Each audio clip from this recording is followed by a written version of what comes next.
but there is still a long way to go. The children's rights and business principles remain a key milestone and guide for action to ensure the rights of all children are safeguarded everywhere. We call on businesses, on policymakers, on investors, on all of you to accelerate action and place the rights of children at the core of responsible business principles. All actors have a role to play in advancing human rights in business operations and in fostering sustainable enterprises and supply chains. We urge governments to ratify the ILO Fundamental Conventions and to strengthen social dialogue mechanisms. We also call on governments and social partners to ensure labor protection for all, including through the promotion of freedom of association and the effective recognition of the right to collective bargaining. And we call on businesses to respect human rights in their operations through responsible business conduct. By strengthening the enabling environment for sustainable enterprises and supply chain governance, governments, employers, and workers can help drive sustainable and inclusive economic growth and advance social justice. By doing so, each one of us will benefit. Human mobility is rapidly evolving due to global shifts, climate change, and geopolitical dynamics. When supported by favorable conditions, human mobility can not only fulfill migrants' aspirations, but also accelerate progress towards the 2030 agenda. Addressing migration challenges requires collaborative efforts across various sectors.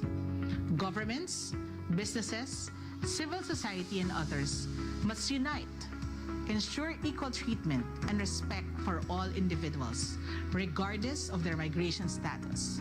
We must invest proactive measures today, build resilience for tomorrow, for the greater benefit for people on the move. This year, the 75th anniversary of the Universal Declaration of Human Rights provides us with an important opportunity to reflect on the role of the responsible business agenda in a vision for the future of human rights. To address the current global and regional challenges, duty bearers must accelerate the implementation of the UN Guiding Principles on Business and Human Rights. National laws and policies must be strengthened to ensure state and business accountability for the myriad of violations and abuses that continue to take place despite many commitments made. Meaningful engagement with and participation by rights holders, including human rights defenders, activists, and civil society, must be accelerated, acknowledging their critical role to achieve better outcomes that leave no one behind for the good of both people and the planet. The worsening climate crisis, conflict, and the pandemic challenge hard-won gains in gender equality. While we know the challenges, we also have tangible solutions. Among these, the Women's Empowerment Principles guide businesses to advance gender equality and women's empowerment in the work.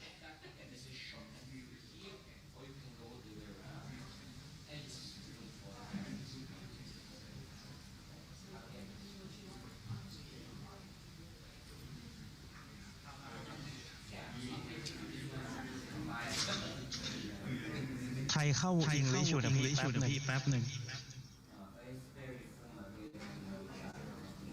ลองไทยครับ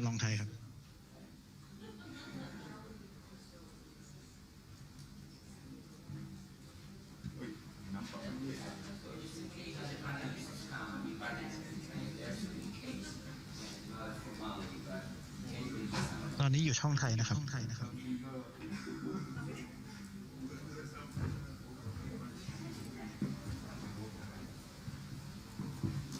โทษเดี๋ยวผมลองสลับไปEnglish Cepat lah. Janganlah lambat. Uish, bunyi. Mikrofon di.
อังกฤษชัดครับ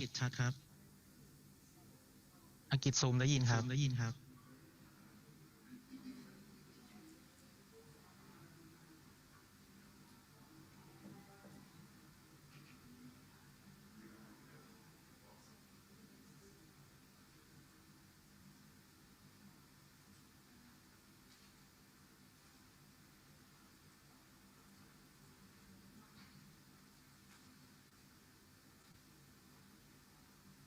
เจแปนได้ยินครับ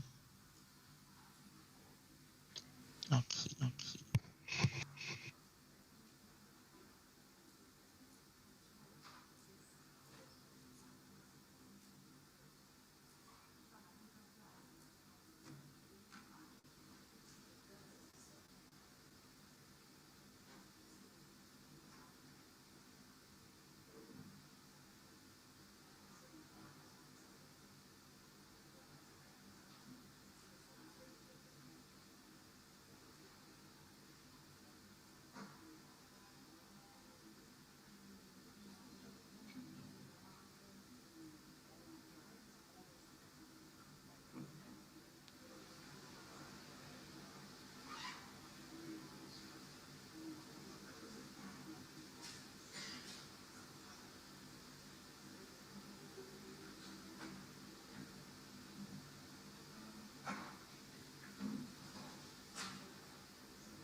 Testing. Testing 1, 2, 3.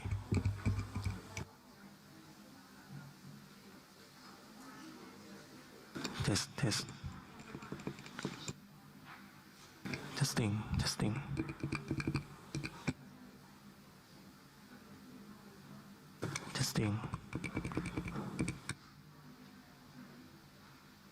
Testing 1, 2, 3.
Check 1, 2.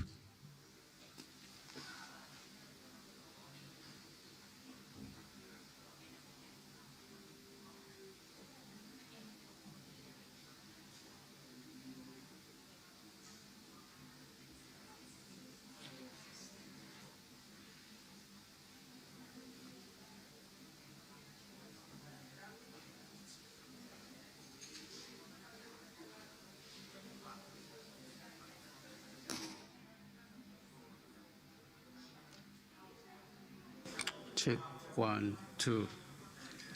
Audio check, test 1, 2, 3.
มาปะ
Good morning, Emiko. Would you like to test your system? Please turn on your camera and microphone so we can do a quick check before we start. Okay, thank you very much. But I cannot, where can I, okay. It says that I cannot do the video, start the video from your side, probably. Let me see. Oh, probably I have to make you a co-host. Okay, please accept the co-host role. Okay. So you can start your camera by yourself. Okay. right. Okay. Okay, All I right. can Thank see and hear you. you nice and clear. Thank you. Thank you.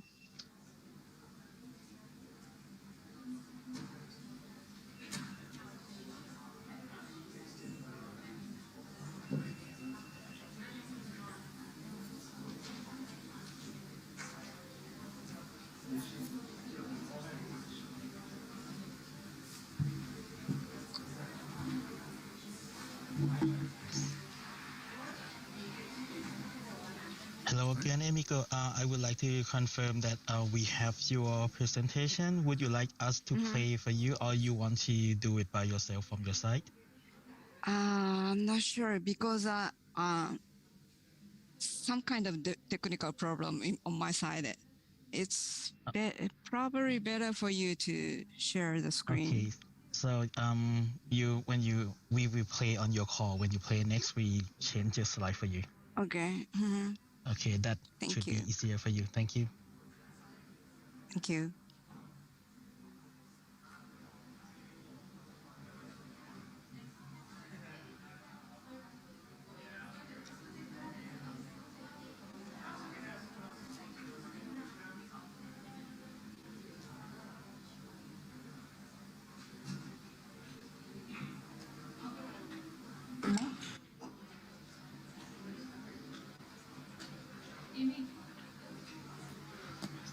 Amy.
So you're just going to give the intro.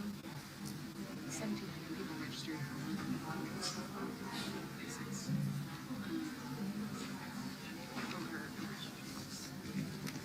Do you want me to take it? No, just keep it here.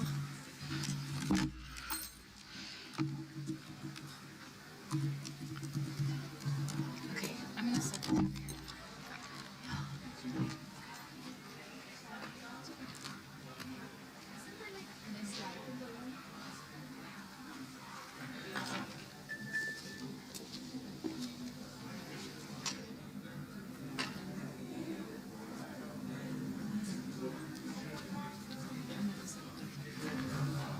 The views,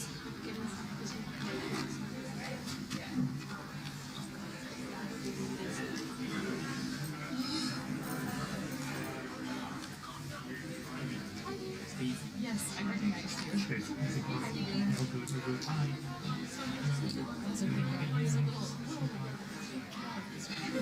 I mean, everyone's running a bit late, so maybe we'll start 5 minutes in or something.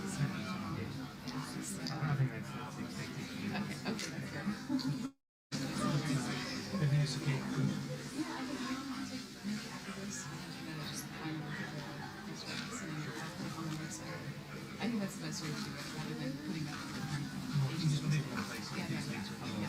is very generic. nothing groundbreaking, taking the space. Exactly. Okay, great. Okay. I'll be around.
No, I had quite a journey this morning. I was stuck in traffic. I got down from the car, took the BTS, the BTS got stuck. And then I had to be on a bike. And this time the bike guy said you cannot sit like this, you have to sit cross-legged. It's beautiful.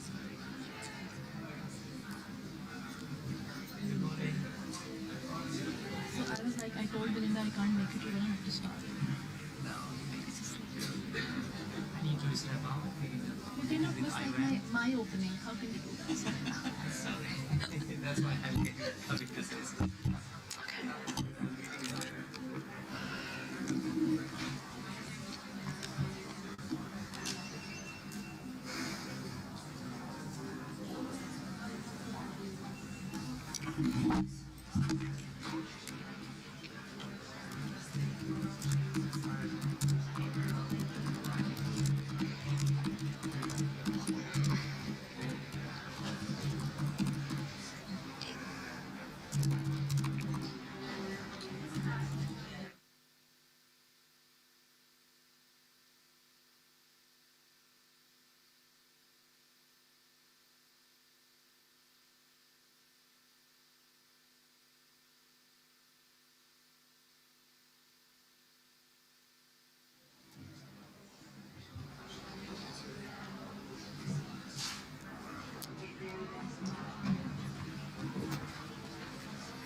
Yeah, I think we did.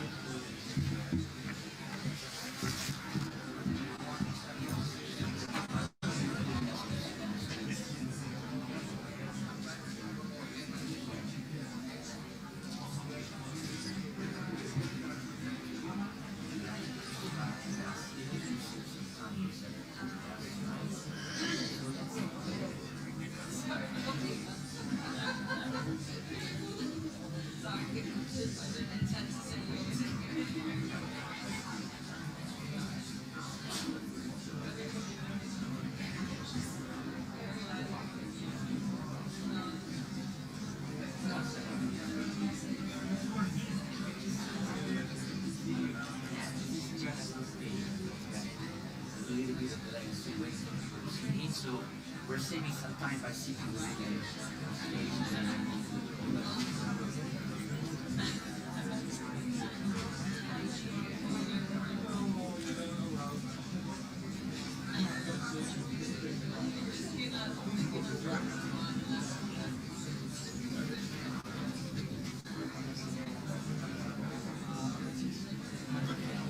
I can remember that I had the same challenge.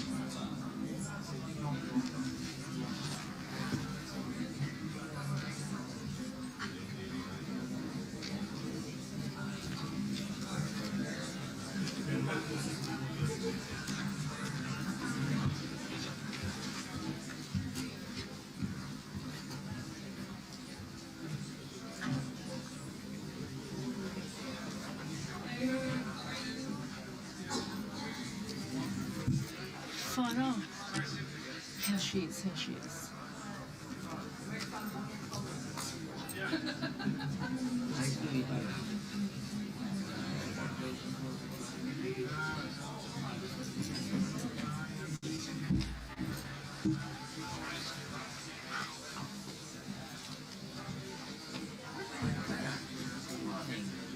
you.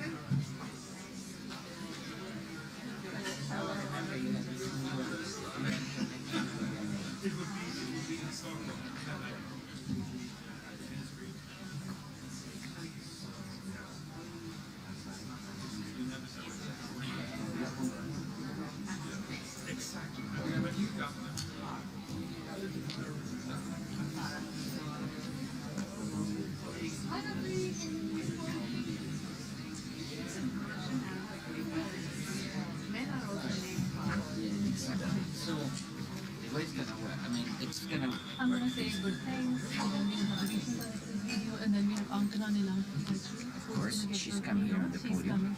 And then when she And then you give me the seat now. because there are actually sessions start at 9:30. It's okay. We still have a time to at least 18 minutes. Sure, I'll just take it.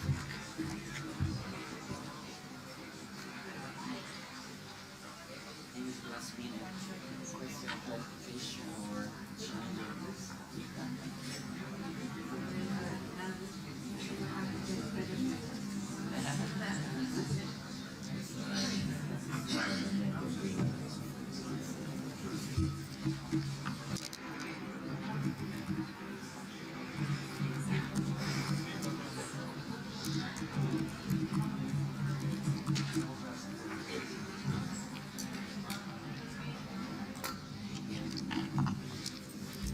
If I could request everyone to please start taking their seats, and we will start in about 2 minutes. Thank you.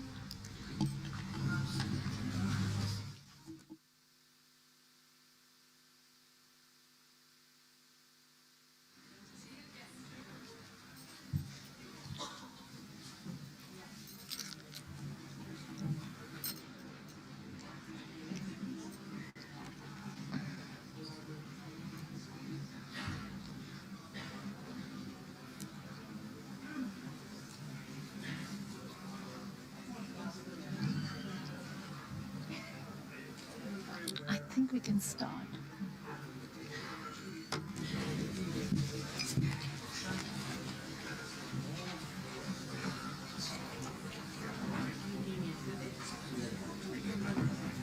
It's like the nervousest me ever.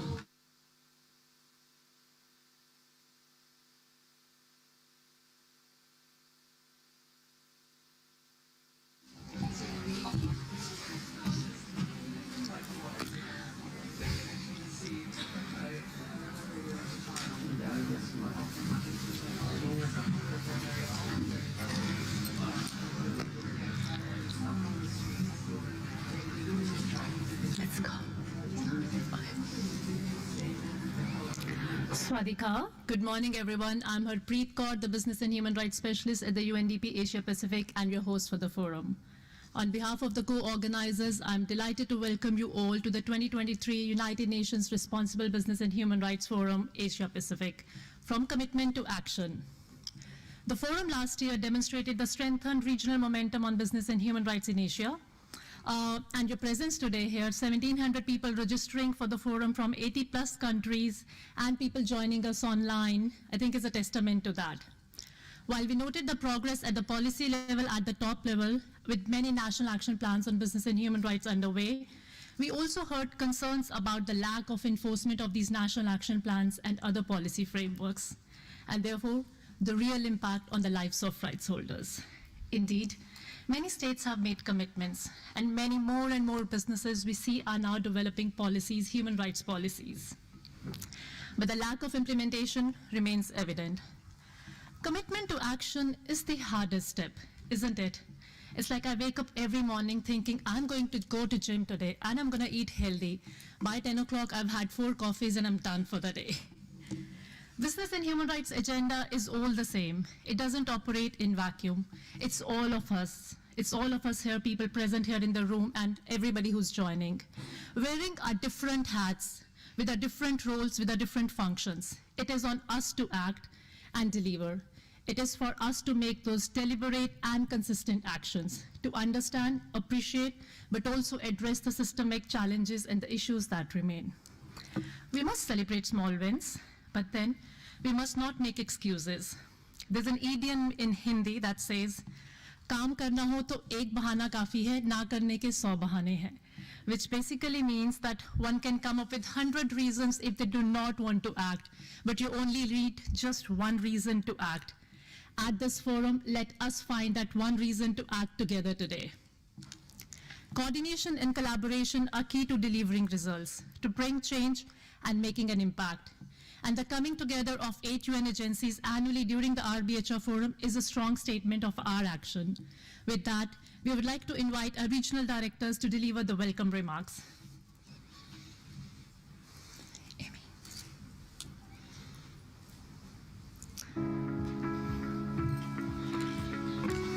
Distinguished guests, dignitaries, speakers, and colleagues, on behalf of the organizers, I would like to extend you all a very warm welcome to the 2023 United Nations Forum on Responsible Business and Human Rights in Asia and the Pacific. Each year, the forum provides us an opportunity to work together and to promote and deepen business respect for human rights. This year, the forum will explore how to move from commitments to action as we chart an inclusive and sustainable future. In recent years, the United Nations, including UNDP, has been supporting the implementation of the UN Guiding Principle on Business and Human Rights. And in many countries of Asia and the Pacific, we've seen very good progress being made in the responsible business space. Responsible business is a must to achieve the Sustainable Development Goals. Responsible business should become the way of operating for all companies, in all sectors, in all countries. It is the future. To get there, we need to intensify our action. We need to expand our partnerships, and we need to further accelerate progress. More work needs to be done. And whether we are private sector, investors, government, trade unions, civil society, human rights defender, youth movement, or international actors, we all must play our role in ensuring that the business sector fulfills its human rights obligations. Countries in the Asia-Pacific region are among the most vulnerable to the impacts of the triple planetary crises of pollution, climate change, and biodiversity loss, which threatens not only human health and prosperity, but also the operations of businesses, big and small, across the region. Groups in vulnerable situations, such as indigenous people, women, and girls, are disproportionately impacted by these crises, resulting in negative effects on their lives, livelihood, and well-being. Last year, in addition to the recognition of the human right to a clean, healthy, and sustainable environment, governments reached a landmark agreement to guide global action on biodiversity and nature. These have provided clarity on the actions that must be taken to facilitate a shift toward a more equitable and inclusive economic system that protects our planet. In this transition, we must ensure that no one is left behind. In a world transformed by climate change, by emerging technology and other global shifts, children are impacted more than anybody else in their present lives and in the future. Together, we have taken important steps to make sure children's rights are considered in policy initiatives, but there is still a long way to go. The children's rights and business principles remain a key milestone and guide for action to ensure the rights of all children are safeguarded everywhere. We call on businesses, on policymakers, on investors, on all of you to accelerate action and place the rights of children at the core of responsible business conduct. All actors have a role to play in advancing human rights in business operations and in fostering sustainable enterprises and supply chains. We urge governments to ratify the ILO fundamental conventions and to strengthen social dialogue mechanisms. We also call on governments and social partners to ensure labor protection for all, including through the promotion of freedom of association and effective recognition of the right to collective bargaining. And we call on businesses to respect human rights in their operations through responsible business conduct. By strengthening the enabling environment for sustainable enterprises and supply chain governance, governments, employers, and workers can help drive sustainable and inclusive economic growth and advance social justice. By doing so, each one of us will benefit. Human mobility is rapidly evolving due to global shifts, climate change, and geopolitical dynamics. When supported by favorable conditions, human mobility can not only fulfill migrants' aspirations, but also accelerate progress towards the 2030 agenda. Addressing migration challenges requires collaborative efforts across various sectors. Governments, businesses, civil society, and others must unite, ensure equal treatment and respect for all individuals, regardless of their migration status. We must invest proactive measures today, build resilience for tomorrow, for the greater benefit for people on the move. This year, the 75th anniversary of the Universal Declaration of Human Rights provides us with an important opportunity to reflect on the role of the responsible business agenda in a vision for the future of human rights. To address the current global and regional challenges, duty bearers must accelerate the implementation of the UN Guiding Principles on Business and Human Rights. National laws and policies must be strengthened to ensure state and business accountability for the myriad of violations and abuses that continue to take place despite many commitments made. Meaningful engagement with and participation by rights holders, including human rights defenders, activists, and civil society, must be accelerated, acknowledging their critical role to achieve better outcomes that leave no one behind for the good of both people and the planet. The worsening climate crisis, conflict, and the pandemic challenge hard-won gains in gender equality. While we know the challenges, we also have tangible solutions. Among these, the Women's Empowerment Principles guide businesses to advance gender equality and women's empowerment in the workplace, marketplace, and community. We've seen a significant rise in corporate commitment to the principles in our region, but more work is needed to translate these commitments into measurable actions. To realize transformation, we must foster genuine partnerships and accountability. States, corporations, medium and small enterprises, and CSOs all have a role in advancing women's equality and responsible, inclusive, climate-resilient development to meet our collective promise of leaving no one behind. We're now well into the next decade of the global implementation of the UN Guiding Principles on Business and Human Rights. So we've come a long way. But in realizing the guiding principles in our region, it's clear that we don't need more empty slogans, and we don't need more unfulfilled promises, and technical fixes aren't going to be enough. Instead, we need action.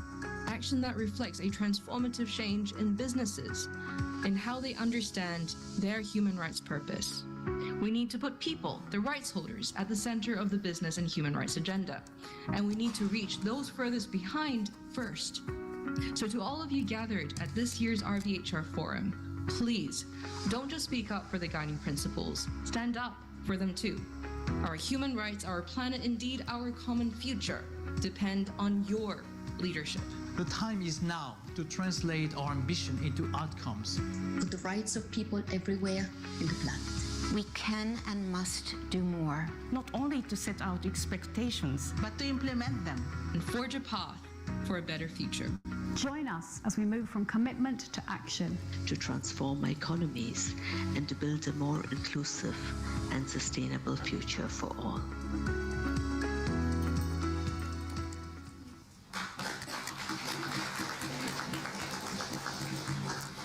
We can and must do more, not only to set out expectations, but to implement them and forge a path for better future. We heard the message from our leadership and their call to action. And often at the forefront of this action, there has been human rights defenders, the ones who have been acting to promote, protect, and strive for the protection and realization of human rights and our fundamental freedoms. And we do have the honor of having a very, very prominent human rights defenders here to deliver the keynote address. Ankana Nilapaijeet, she's a woman human rights defender, founder and former chair of Justice for Peace Foundation, an NGO working on human rights and peace. Ankana works relentlessly to help victims of human rights abuses in Thailand, particularly in the southernmost provinces. Her dedication has won her several international awards, International Human Rights Award, and she has been on several committees to protect and promote human rights. On 1st May 2022, Ankana was appointed to be the UN expert and member of the UN Working Group on Enforced or Involuntary Disappearances. With that, Ankana, may I invite you here to please deliver the keynote address, and can I please have everybody welcoming Ankana here. Thank you so much for joining us.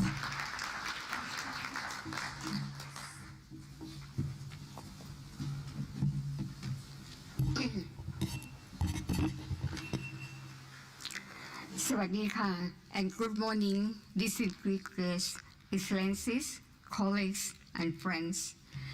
I'm very delighted to be here and joining the United Nations Forum on Business and Human Rights. As you know, last year, the UN Human Rights Council recognized the human rights to a clean, healthy, and sustainable environment, and is called upon the states, international organizations, and business enterprises to scale up efforts to ensure a healthy environment for all. In our region, conflicts on resources have given rise to protests and social movement in many groups of people.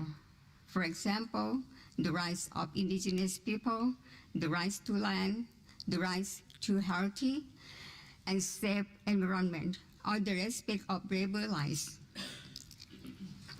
Such protests are a channel for denouncing human rights abuses and violations, to which most states respond by stigmatization, repression, or criminalization. And the most vulnerable who are affected are women, children, indigenous people, migrant workers, or people with disabilities. At present, the civic space in our region is very limited.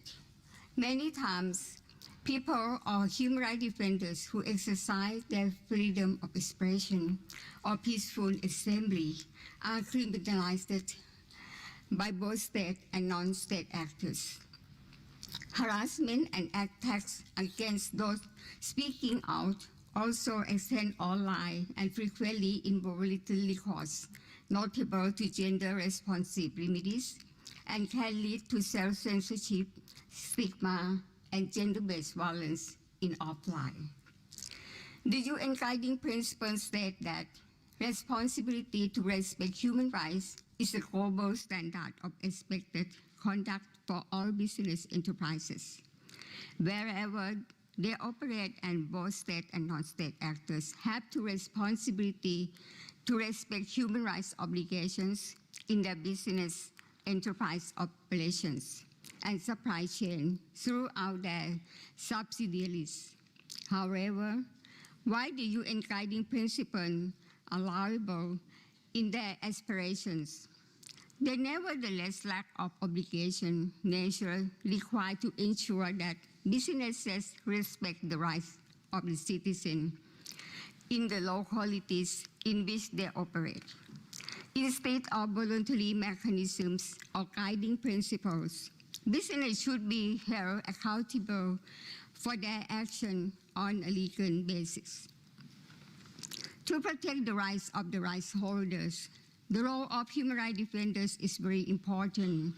And today, our region faces a similar questions that when human rights defenders protect the resources and environment, who will protect them?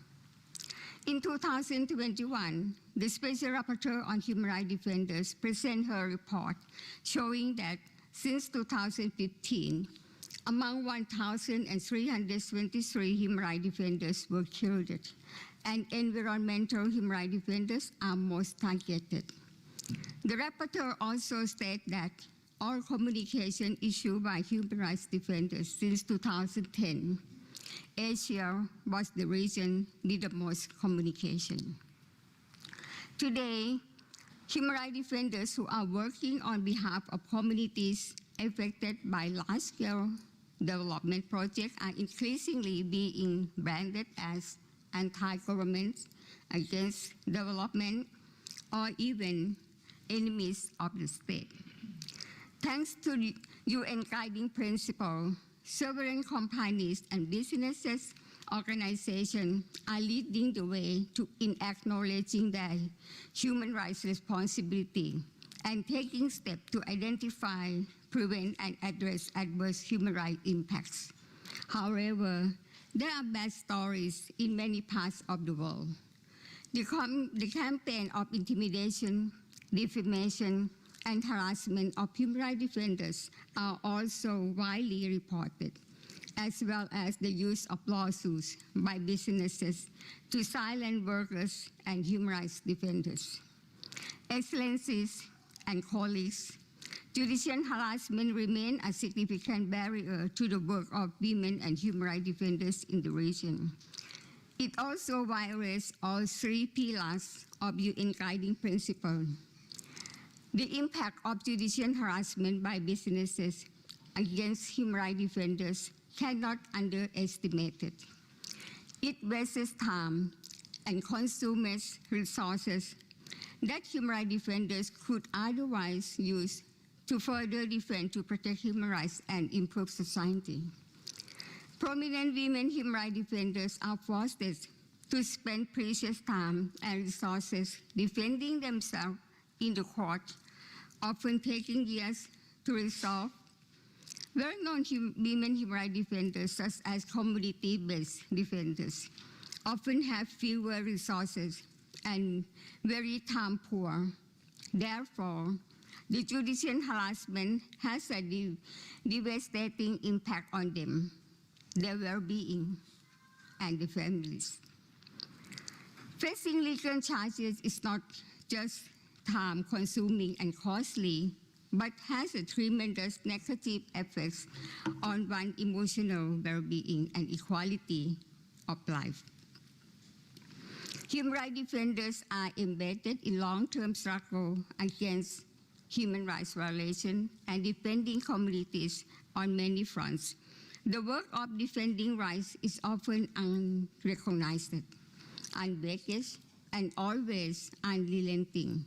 In this context, being hit with defamation or slap charges can be crucial. I'm particularly concerned by the number of attacks on human rights defenders who speak up and take action to defend their communities against human rights abuses in the context of business corporations. If such judicial harassment is allowed to exist unchecked by the government, the important work of the defending human rights will become more dangerous and untenable. Such going on judicial harassment is preventing responsible business and human rights from becoming a reality in our region. May I take this opportunity calling all governments, business enterprises, national human rights institutions, including the regional human rights mechanism. For example, the ASIA, the CNF, and the Asia Pacific Forum of National Human Rights Institutions, or APF, to effectively discharge their respective duty and responsibility under the UN Guiding Principle to preserve civic space, to protect human rights defenders, to end impunity, and to help victims to access remedy. Last but not least, may I call on the UN Forum on Responsible Business and Human Rights to use this opportunity to take a firm stand on the issue of all state compliance with the protection of human rights defenders from judicial harassment and other SLAPP actions. States must act in accordance with their own action plan for human rights defenders. Implement the recommendations of the UN Working Group on Business and Human Rights, and within the spirit of the guiding principle that states, I quote, when human rights are violated by companies, government must provide a robust and appropriate remedies for those affected. The government must adhere to the guiding principles on business and human rights by implementing protect, respect, and remedy framework. Finally, I'm very humbled to extend my solidarity to all human rights defenders, especially women human rights defenders who still stand to protect the environment, national resources, and the right of the right holders with courage, devotion, and resilience. I wish you all success, and I thank you very much for all your work.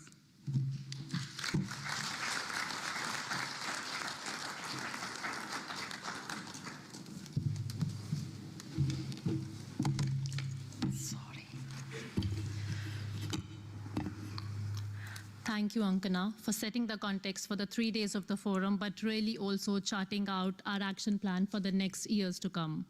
And very importantly, the strong call for accountability. You also brought attention and the key attention to the intersectional lens, women, children, indigenous people, migrant workers, and people with disability, illustrating how identities overlap and often results in cumulative challenges, but also multiple barriers in accessing effective remedy. The call for governments, for businesses, national human rights institutions, and other regional institutions to act and protect human rights defenders and facilitate access to remedy, I think are the important key takeaways from your remarks as well. In fact, the high-level opening plenary today will take stock of progress and challenges in promoting the responsible business practices in the Asia-Pacific region, and also reflect on the lessons learned to scale up progress. With that, I would like to hand over the mic to Livio Sarandria, who's the Global Advisor on Business and Human Rights, UNDP. And please join me in welcoming this illustrative panel to take stock of the progress, but also really help us set the context for the next 3 days. Livio, would you please kindly take the floor? Thank you.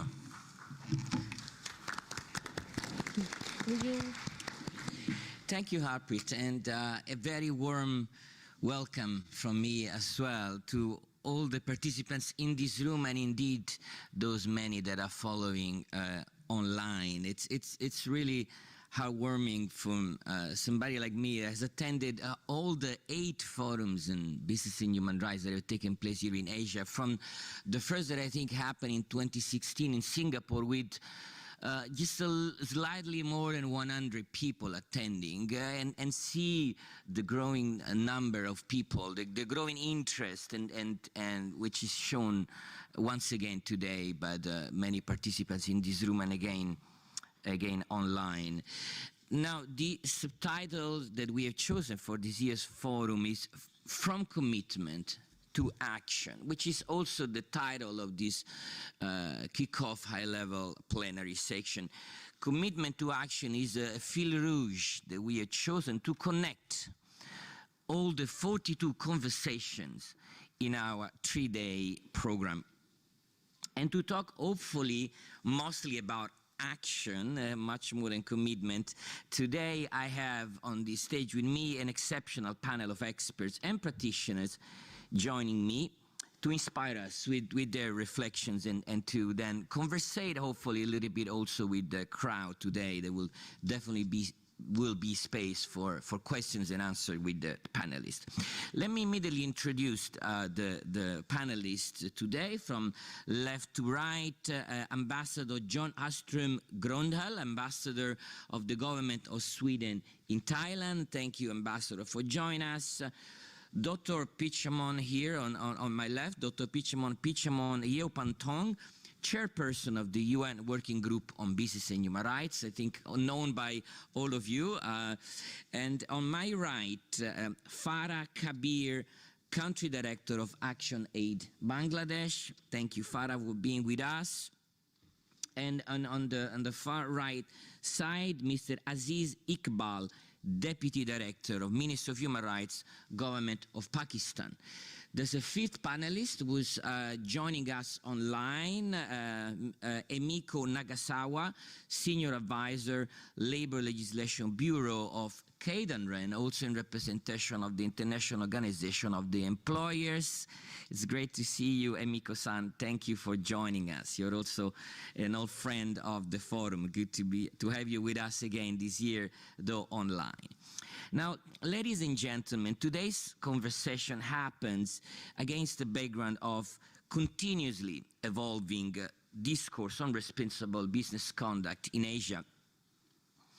Worrying challenges persist, and we keep repeating them in all opening sessions, but they cannot be stressed enough because this is why we're all working on this subject. Challenges first and foremost connected to practices of forced labor, discrimination of women, dispossession of indigenous peoples' land, just to mention some example. And indeed, I would like to echo what we had just heard from the keynote speaker. Cases of strategic litigation against public participations and other attacks to human rights defenders are weekly news in this part of the world, and unfortunately show no sign of slowing down. Activists in this region, some even among us in this room, are being subject of reprisals for their essential role of speaking out for people's rights and for the well-being of our planet. Fortunately, other developments which took place since we last gathered in this room in September last year open space for greater optimism. Let me start with the most recent development that was widely spoken about during the conversation of day zero of this forum yesterday. The landmark adoption last week by the EU Parliament of a corporate sustainability due diligence directive. This adoption by the EU Parliament takes us only one additional step away from the most progressive set of mandatory norms calling for large EU companies and their partners and suppliers, including in Asia, to conduct human rights and environmental due diligence or face civil liability. These norms, once finally stamped by the EU Council, the EU member states, will have very strong direct and indirect repercussions on Asian companies and on Asian economies as a whole. Importantly, the scope of the upcoming EU legislation holding companies accountable for their impact on both human rights and the environment embraces the recent explicit recognition that I'm really glad was mentioned also by our keynote speaker, recognition from the Human Rights Council and UN General Assemblies of a right to a clean, healthy and sustainable environment. I am among those convinced that this is a trajectory which will be followed globally. Perhaps it will happen in increments over time. It may happen with different pace in different regions, But there will be no turning back from an expectation being now set on companies to assess, prevent, mitigate, and account in an integrated manner for their impacts on both people and the planet. Last May, the leaders of the Group of Seven, known as G7, 7 of the largest global economies, gathered in Hiroshima, as they do every year under a rotating presidency. They gathered to discuss once again joint action needed on the most urgent global issues. Well, as some of you might have followed, for the third year in a row, the leaders of Japan, Germany, France, Italy, UK, US, and Canada prioritized the subject of responsible supply chains among their commitments, calling for, and I'm quoting here, ensuring respect for international labor standards and human rights in global value chains. Deepen discussion within and beyond the G7 on business and human rights. Strengthen cooperation and collective efforts. Call upon others to join them. Now, having set this backdrop of challenges and opportunities, let me now turn to our panelists for 2 sets of questions to each of them, and then we'll open the floor for questions indeed from the participants here and for further reflections. I'd like to start with Chairperson Dr. Pichamon. Dr. Pichamon, this year marks, importantly, the 75th anniversary of the Universal Declaration of Human Rights. And equally importantly, the midpoint of the implementation of the 2030 Agenda. The UNGPs are over a decade old. I think they're soon turning 12, in fact, and have become the global authoritative standards to promote business respect for human rights.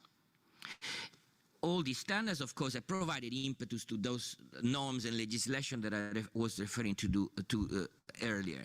Now, where do you see connections and indeed point of departures in all these agenda and associate developments?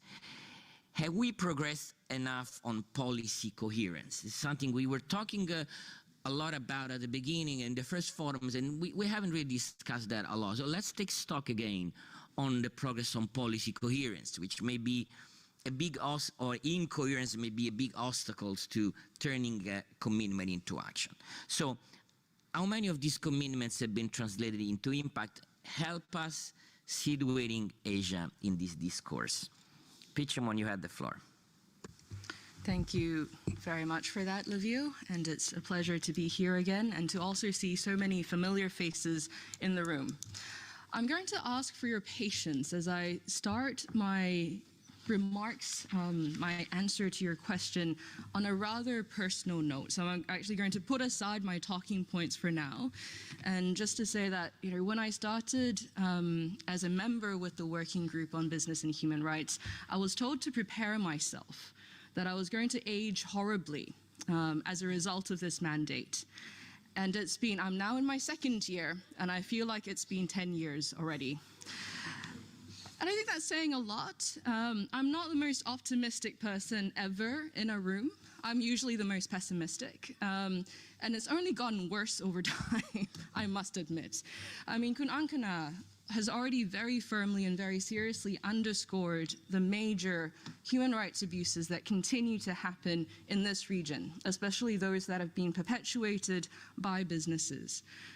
We've heard over the course of yesterday as well of the many different challenges that stakeholders face on the ground when it comes to implementing the UN Guiding Principles on Business and Human Rights. A lot of the challenges are, of course, faced and shouldered by civil society, by indigenous peoples. At the same time, they're also shouldered by businesses, people working in these corporations who are trying to do good and to change the game. And they're also faced by people working in governments, in bureaucracies, who, like everyone else, are also trying to change things for the better. Of course, not everyone is on the same page, and there will always be people who stand in the way of others. And so for that reason, you know, for me, that's at the heart of the puzzle of how do we achieve policy coherence when there are still so many different obstacles standing in our way. But of course, it's very easy to be the person who criticizes, who points the finger at someone else, and who is perpetually pessimistic. And mind you, in my full-time job, I'm an academic, so I do that a lot. But I'm going to actually do the more difficult thing here, I feel, today, which is to be a bit more optimistic and to actually look at the accomplishments that we as a business and human rights community have been able to achieve despite those obstacles. And so coming to your question, Livio, about policy coherence, at the global level, I'm now less concerned about policy coherence. I think we have accomplished a degree of policy coherence if we look at the UN guiding principles, if we look at the OECD guidelines, which of course are being updated, and also the ILO's M&E declaration. There is policy coherence amongst those three key instruments that are most important, I would argue, in the business and human rights space. What I'm more concerned about, though, is policy coherence when it comes to implementation at the local levels, right? And already there have been, repeated concerns raised by different stakeholders about the difficulties, for instance, if you're working in a federal system, how do you ensure that there is policy coherence amongst the different laws, the different regulations that exist at the local and provincial levels and those at the national levels, and indeed at the international level as well. And I think at the heart of this is the challenge of implementation coherence. So it's not just policy coherence, it's also about implementation. And we're not even getting to the point where we're talking about enforcement yet in the Asia Pacific region, but this is the next logical step, right? Which is us thinking about, once we've accomplished or achieved implementation, how are we actually going to ensure enforcement into future years, into future decades? But so again, I do feel like as a result of the many discussions, debates that we've had, as part of these forums, at the annual forum, and indeed, bilaterally, I do feel like as a community, we are affecting change, that we are seeing silos gradually being broken down. And a lot of this starts at a point of actually acknowledging that these are problems, right? I'm hearing from businesses that they are aware that we can't just have the human rights team talking amongst themselves. They also have to speak to other units within the business organization. We're also hearing from governments the acknowledgement that, yes, human rights defenders face unfair challenges when it comes to raising their voices and fighting for what's right, and that more needs to be done.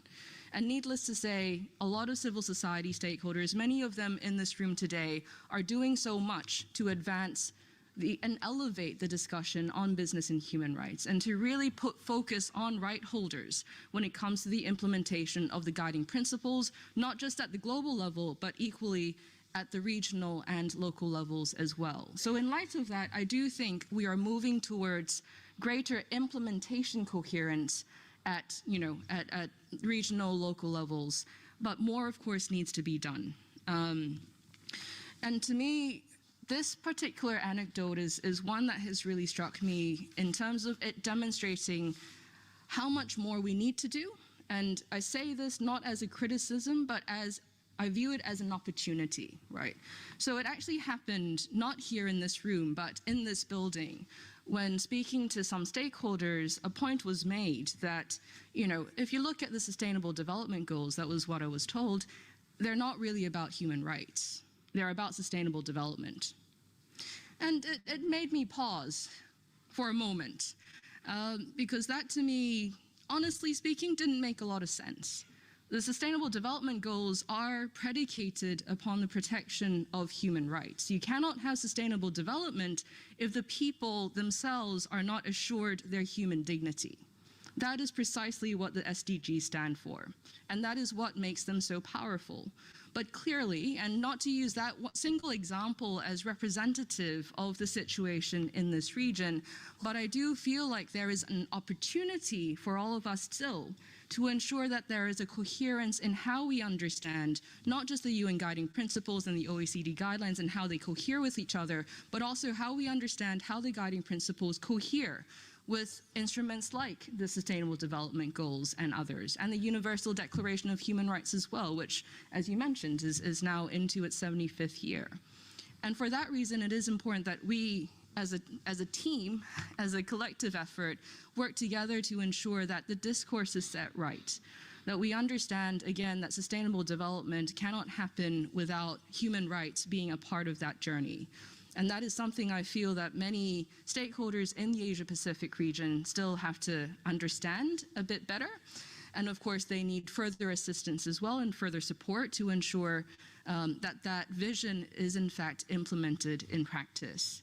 But I do know that I think I've exhausted my 5 minutes already. So I'm just going to end with a question here, which is that, the theme for this forum this year is from commitment to action. And I think when we're thinking about how we can achieve even more policy and implementation coherence in this region, it starts with us also thinking about what action needs to look like. What does it mean for us to take action in a way that centers human rights as the main concern for all of us, and to view it as, again, the important stepping stone that it is for sustainable development and human progress more generally. So with that, I'll just stop there and hand it back over to you, Livio. Thank you. Thank you. Thank you very much, Bichimo. Thank you for starting also on a personal note. I do remember that Singapore event 7 years ago where I still had a head full of hair. Thank you for. I hope you can enjoy. So thank you also for placing an accent, putting jokes aside, putting an accent on the importance of polycoherence at the local level. You and I were actually talking about this with Dr. Aziz, who hopefully will come in on this point later, perhaps pointing to some, at least initial good practices of Pakistan to try to bring the discourse which is happening mostly at the capital level now, at the provincial level, and indeed for stressing how no sustainable development can happen without human dignity.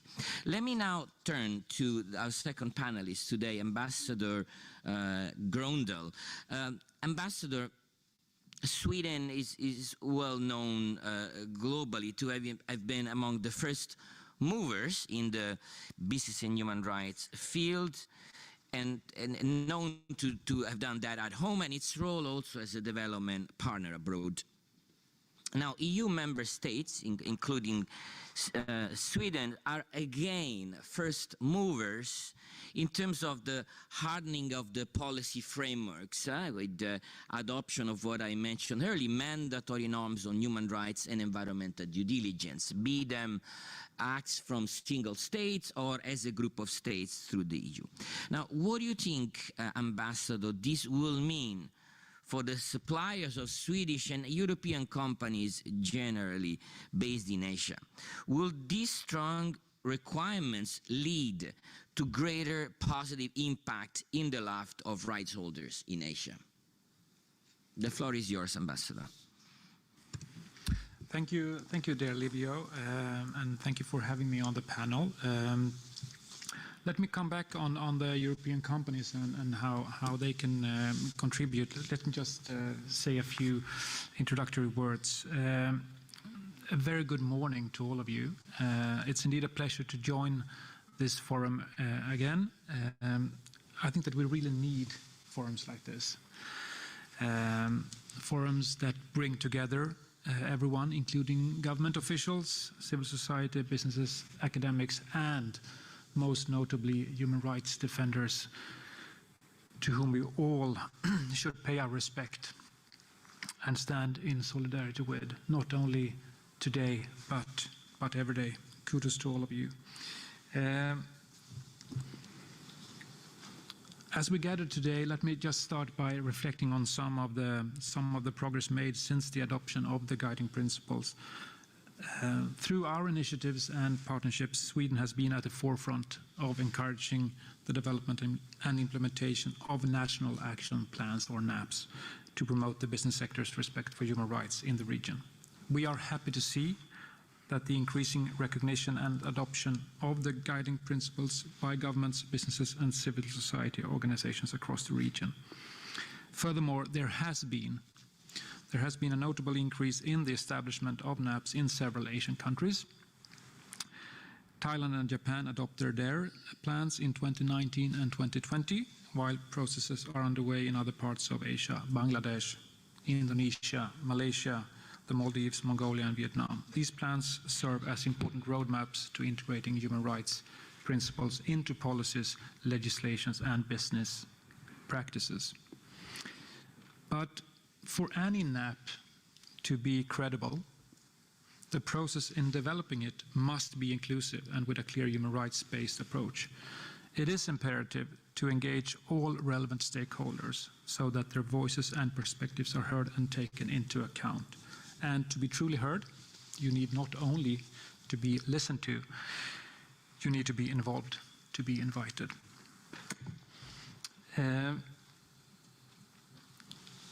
On your question, Livia, on European companies and European business and how they will be affected and how they can contribute, I find it quite exciting with what you mentioned about the due diligence directive.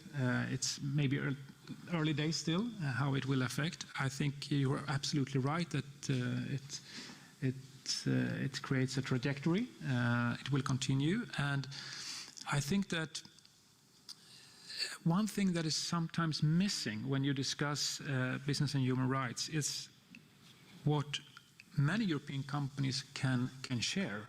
That is the experience of it's not only the right thing to do, but it's also good for business.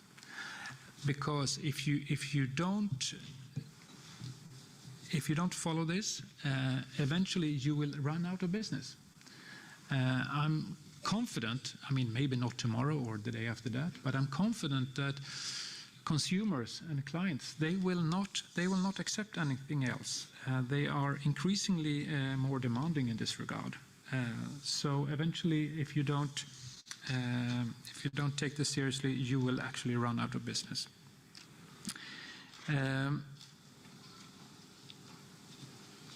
Maybe just also to say a few other words on this. When we discuss the advancement of business respect for human rights in the region, it is crucial to identify, of course, key entry points that can drive positive change. Let me highlight 3 key entry points that we can focus on. Firstly, and something that I feel a little bit extra for maybe, since I'm a lawyer by training, and that is, of course, strengthening the legal and regulatory frameworks. I think that governments in the region should align their laws and regulations with international human rights standards, of course. Robust legislation that holds businesses accountable for human rights abuses, establishes effective remedy mechanisms, and promotes supply chain transparency is vital. This creates a solid foundation for responsible business conduct.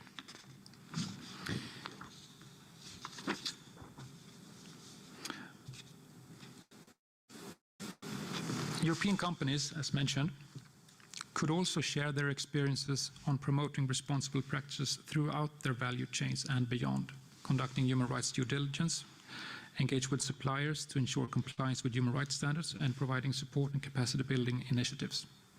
By setting an example and actively sharing their experiences and knowledge with their suppliers, European companies could contribute to empower smaller businesses to respect human rights in their operation. And as I said before, also on a more positive note maybe, to share their experiences in actually having this as a good business. Thank you.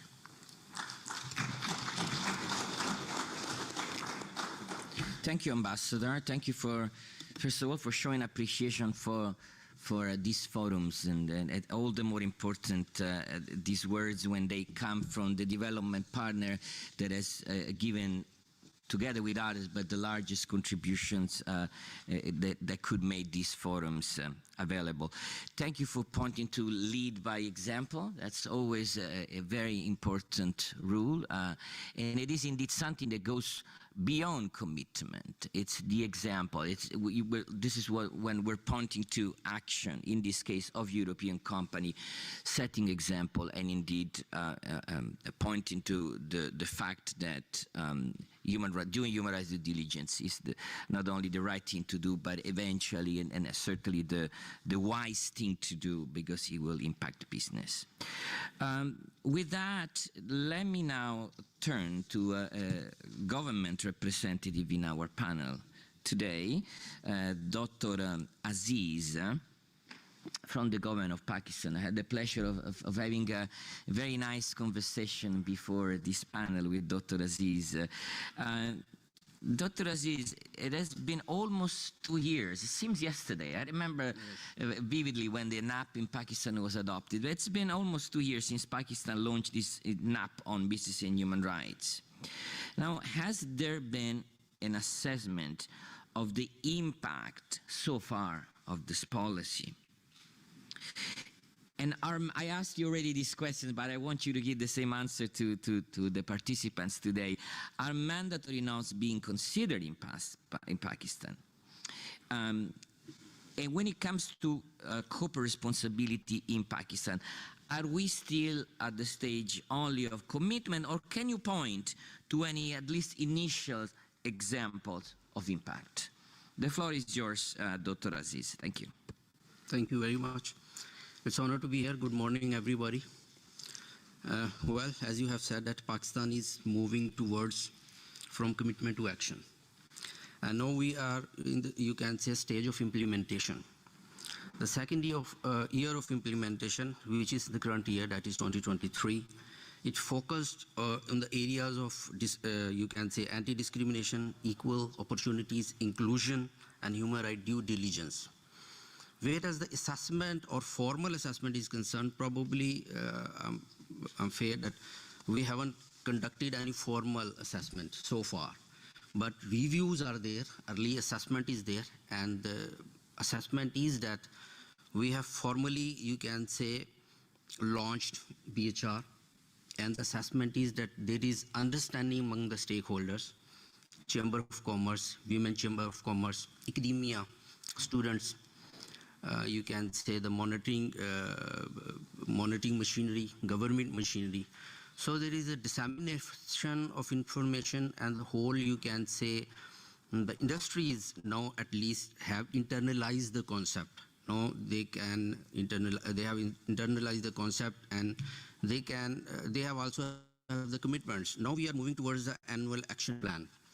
This year in 2023, in January, we have approved the annual action plan by the steering committee, and our stakeholders are in the steering committee. Stakeholder again mean Chamber of Commerce, labor unions, and academia, society organization, and we try to reflect it at what we are going to do in the same year. And the area which we have prioritized are the basically inclusion and the concept of due diligence. Now we have opted new members of the committee, keeping in view their expertise, that are the Ministry of Human Resource Development, basically which deal the subject of labor as well. We have cooperated the Security and Exchange Commission of Pakistan, being the monitoring body, and at the same time we are moving towards the guidelines. Basically guidelines are, you can say, it's a collective effort to evolve guidelines as a result of negotiation and renegotiation, so that we will be able to implement the action plan. Action plan basically was an attempt that probably it wouldn't be possible for initiate action regarding all action 69 action points. So we are assessment is there, assessment regarding, you can say, now we have the targets, we have opted new members, and now we are moving towards the provincial action plan. Pakistan is the federation, as we have discussed earlier, and there are the provincial governments which are independent. They have their own legislative frameworks, which are probably sometimes little bit different and advanced from the federal government. So we are moving towards the preparation of annual action plan of the provincial government based on NAP. So we are moving towards, you can say, provincial action plans, which will finally systematically will facilitate us regarding reporting and regarding generation of data, which will contribute to some extent the disciplinary boundaries, because the data and the new, you can say, research will facilitate us to know further about the cultural dynamics in the field. Whereas the corporate responsibility is concerned, I think we have moved ahead from the commitment to the actions, because there are many multinationals and local industries there in the field, and they have set examples of regarding CSR. Coca-Cola is there, for example, working for the promotion of the culture and the inculcation of new, you can say, new era, new fields of cooperation, specifically regarding the preservance of culture in music industry especially, and at the same time inclusion. They are doing a lot of work for the promotion and protection of human rights, and there are other companies as well. Telenor is there, Unilever is there, and the telecommunication machinery is there. They are getting international awards for their CSR actions in Pakistan.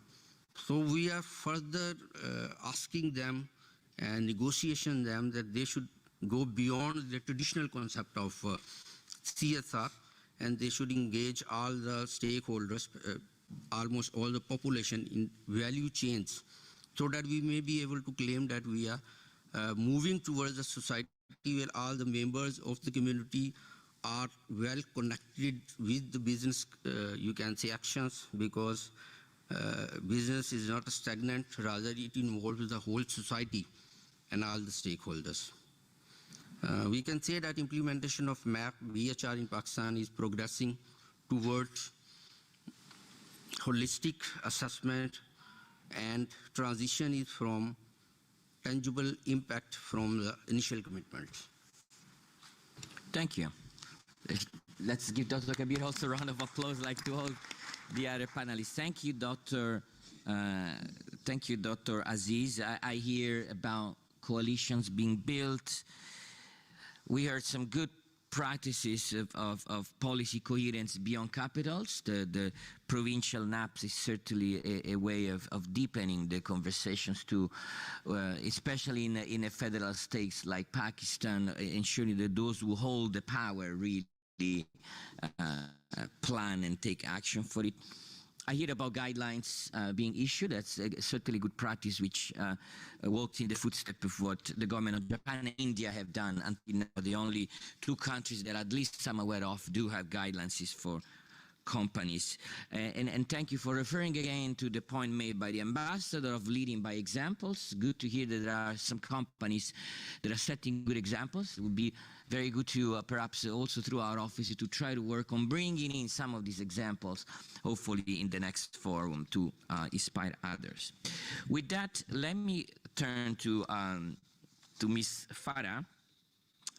Farah, I'm going to link to a point already made in the introduction by the keynote speaker and myself, and it's linked to the adoption of the twin resolutions of the Human Rights Council and the General Assembly on the right to a healthy, clean and sustainable environment. With that adoption, companies are now asked more explicitly to add environmental considerations in their human rights due diligence processes. And again, sadly, human rights and environmental defenders are losing their lives to affirm these principles. How far are we, in your view, in Asia, with regards to an approach to corporate responsibility which looks at people and planet in an integrated manner? Farah. Thank you, Livio. Difficult question, because I think at different junctures in time, we come up with one part of the problem, and we look at it, unfortunately, in a parochial manner, and we try to find a solution, not a comprehensive solution. We do not take a holistic approach. There has been shifts, and as you mentioned already, that in Japan and India, their social responsibility, corporate social responsibility has come up the ladder. In China, there's been increasing attention to corporate social responsibility. The government has rules, regulations. They have the initiatives such as the Green Supply Chain Project. You mentioned about India's Company Act of 2013. and there can be other examples from Korea, from Indonesia.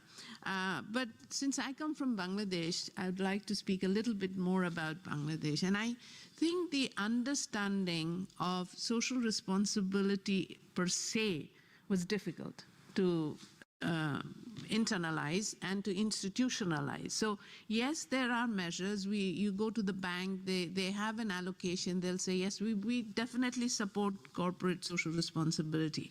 The easy ones for them is putting money into education or an infrastructure, but doesn't go deep into the issues of climate and environment and people's rights.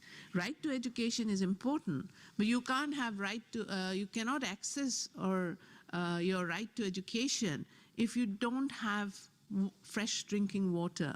If you're in a waterlogged area for months, children miss out. Then there's been the pandemic. Then we are getting disasters. In a span of 10 years in Bangladesh, there's been over 200 disasters. So when we reach out to institutions, companies, businesses, I still think they're doing a lot more ad hocism. And if it is ad hocism, it's a feel-good approach. The companies will say, yes, we have allocated, we have marked X amount of money to put into our social responsibility. But when you go and share a concept or a proposal that links the planet, the human rights aspect, they hesitate. They're not comfortable. They are not comfortable because this is not an area they're familiar with, or they're not comfortable because they don't want to take the risk. Now, I was with young people just 2 days ago on Environmental Day, and this year there's a lot of discussion about Beat the Plastic. And if you look at the problems of plastic, you can see the whole chain, because it links to human beings, their well-being, their health. We are all consuming plastics. And if you recycle plastic, but there are lots of companies that will give you advertisements saying, we have recycled. There are textile companies or brands which will say, we make 150 million buttons out of recycled plastics. The fact of the matter is, the plastic remains in the environment. We're still breathing it. We're still consuming it. It's going into your agroecology. It's going into your water sources. So therefore, the problem remains. So we have to find reuse and actually move out of such use. So the young people were saying they have no platforms or opportunities to take up their issues and work on it. So what we see in countries of Asia, there's still lack of policy implementation, coherence. I can give you a list of beautiful policies and legislations that have been adopted in my country to try and work on environment related to climate, related to adaptation. But at the same time, there are different parts of the state and the government and civil society and corporates. We have 7 lead companies in the textile sector. We celebrate that. But how much are they investing in regards to the water they're polluting, the treatment they're going to do across the country? We have a company which recycles plastic and makes tableware, furniture. So plastic has been recycled, but we're still consuming it. And they're not investing in young people, their concepts, in research. If you look at the R&D, it's not there. And there's no support of a comprehensive nature where we can all come together. There are different pieces and at different times. And unfortunately, we still have a lot of work that needs to be done as Asia. As South Asia, we need to come up with resolutions. We need to come up with agreements. Because, in our water, in our sea, we get trillions of waste, and not all of it is from Bangladesh. We are a lower riparian. It comes from our neighboring countries, from Myanmar, from India. So we have to have some South Asian conversations and Asian conversations as part of the ecosystem, as part of the world where 1/5 of the population exists. And therefore, I think the recognition of climate, planet, human rights is absolutely crucial. What do we do about it? And how do we prevent? Because I think one of the speakers mentioned the triple crisis we are in, and biodiversity is one of them. You can't cut 600 trees in one part of your city which gives oxygen to 2,400 or more people, and then also at the same time talk about climate and environmental awareness. And you can't have plastic as a business alternative, even though it's banned in my country for the last 20 years. So we have to see whether it's being understood. And my last point is that we haven't really fully understood that no one is safe unless we are all safe. If you use chemicals, if you use plastics, if you take such action where you are harming your environment, where you are harming the practice, the way you're doing business, you are not going to be sustainable. I'll leave it at that. Thank you. Thank you. Thank you. What a great closing. No one is safe unless all are safe. And thank you for bringing in, I think, an important element in our discussion, because we're talking about commitment to action. And what you're pointing to with the examples you've given us is that sometimes there is action that companies need to like to point to, but it's not exactly the type of action that we need. So it's perhaps from commitment to the right action is what we should be saying. So thank you for that. Let me go to our fifth panelist today. Emiko-san, I hope you can hear me. Can you give me a signal if you do? Yes, Great. yes, of course. Emiko-san, Japan has made rapid progress in the last 3-4 years through a number of policy developments, as a matter of fact, in raising awareness and building capacity of Japanese companies on the conduct of human rights due diligence.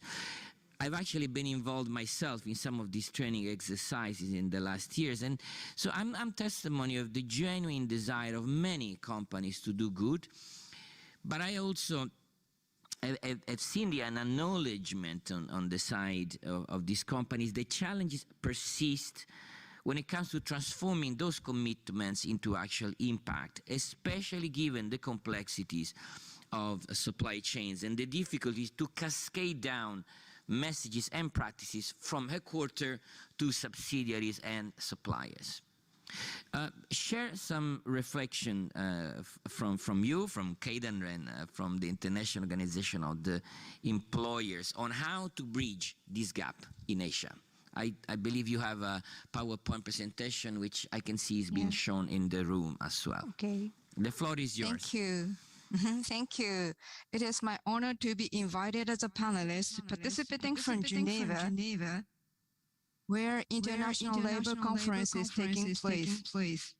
Before answering Livio's question, I would like to explain how Keidan has brought its commitment to action. Keidan is a comprehensive economic organization. Next slide, please. Keidan is a comprehensive economic organization with more than 1,500 companies and industrial and regional organizations throughout Japan as its members. Next slide, please. Keidan is aiming to update capitalism to realize society 5.0, in which problem solution and value creation are achieved by multiplying creativity and imagination of diverse people, digital technologies. Next slide. To make this vision into action, Keidan has revised the Charter of Corporate Behavior in 2017, which its members are required to comply with. Next, please. To accelerate action, the implementation guidance of Charter has been devised in 2021 and 2022. In this revision of Charter and its implementation guidance, we emphasize the importance of understanding human rights and human rights due diligence based on UN guiding principles to raise the level of human rights efforts throughout the Japan business community. We also published a handbook with concrete examples 2021. The reason why Keidan has strengthened its activities that is that our survey in 2020 shows that there is a strong need the government guidelines to support business to comply with the many different effective requirements requested for companies. If we really want to advance human rights, we need states to provide guidance, raise awareness, and build capacity of employers in line with UN Guiding Principle 3. In September 2020, Japanese government published a guideline on respecting human rights in responsible supply chain. The government chose to empower the positive contribution already provided by Japanese business, including Keidan through a constructive and flexible approach rather than mandatory right-based and compliance approach. This sets a critical positive precedent for employers worldwide, as it shows that simply mandatory human rights due diligence cannot be seen as a silver bullet and cannot replace effective work to be done at the local level. Being pushed by the government's guideline, companies' effort to respect human rights and progress significantly as guidelines by the government are taken seriously in Japan. Unfortunately, however, I agree with Livio's perception of the challenges. The complexity and diversity of supply chain makes it hard to cascade down the message and practices from headquarters to subsidiaries and suppliers. Here are some ideas to bridge the gap in Asia, in my personal view. First one is to highlight the business cases and risk. Human rights should be considered from the perspective of right holders, but at the same time, it is equally important to highlight the business cases and risks influencing long-term and sustainable corporate growth and improvement of the fiscal performance, financial performance, as well as resolution of human rights and environmental issues. Each company needs to be aware of how human rights are relevant to their business and understand how this influences their success and risk. The second one is awareness raising and training. The importance of human rights needs to be understood by all directors and employees, in particular those who are responsible for international operations. Awareness raising and training on respect for the human rights needs to be customized according to the nature of the work. For example, executive sustainable officers, international assignees, procurement staff, investment staff, etc. The third one is collaboration among business and organizations is necessary. I attended a training organized by ILO in Bangkok last week and strongly felt that there is a considerable diversity in the understanding and nature of human rights issues in Asia. Employers and business organizations in the region should work together and share information and practices to help companies move forward. So IOE and Keidan are now preparing Asia Employers Summit in Tokyo in September. Keidan will continue to communicate the importance of our Charter's principle that says conducting business that respect the human rights for all, again and again, in partnership with international organizations and stakeholders. Thank you.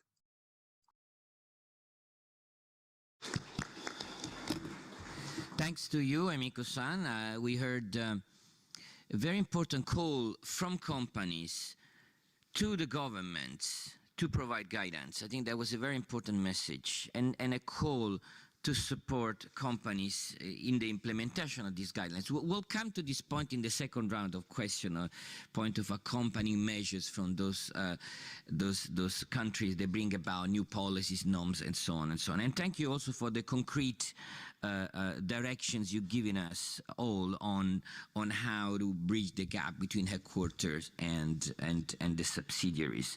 Good luck for your Asian Employers Summit in September. I do hope it will feature business and human rights prominently. With that, let me quickly turn to a second round of questions, which hopefully can be a quicker exchange between us. So shorter questions and shorter answers. We are a little bit behind schedule. I do want to make sure we leave space for an interaction with the participants today. So let's go back to Dr. Pichamon.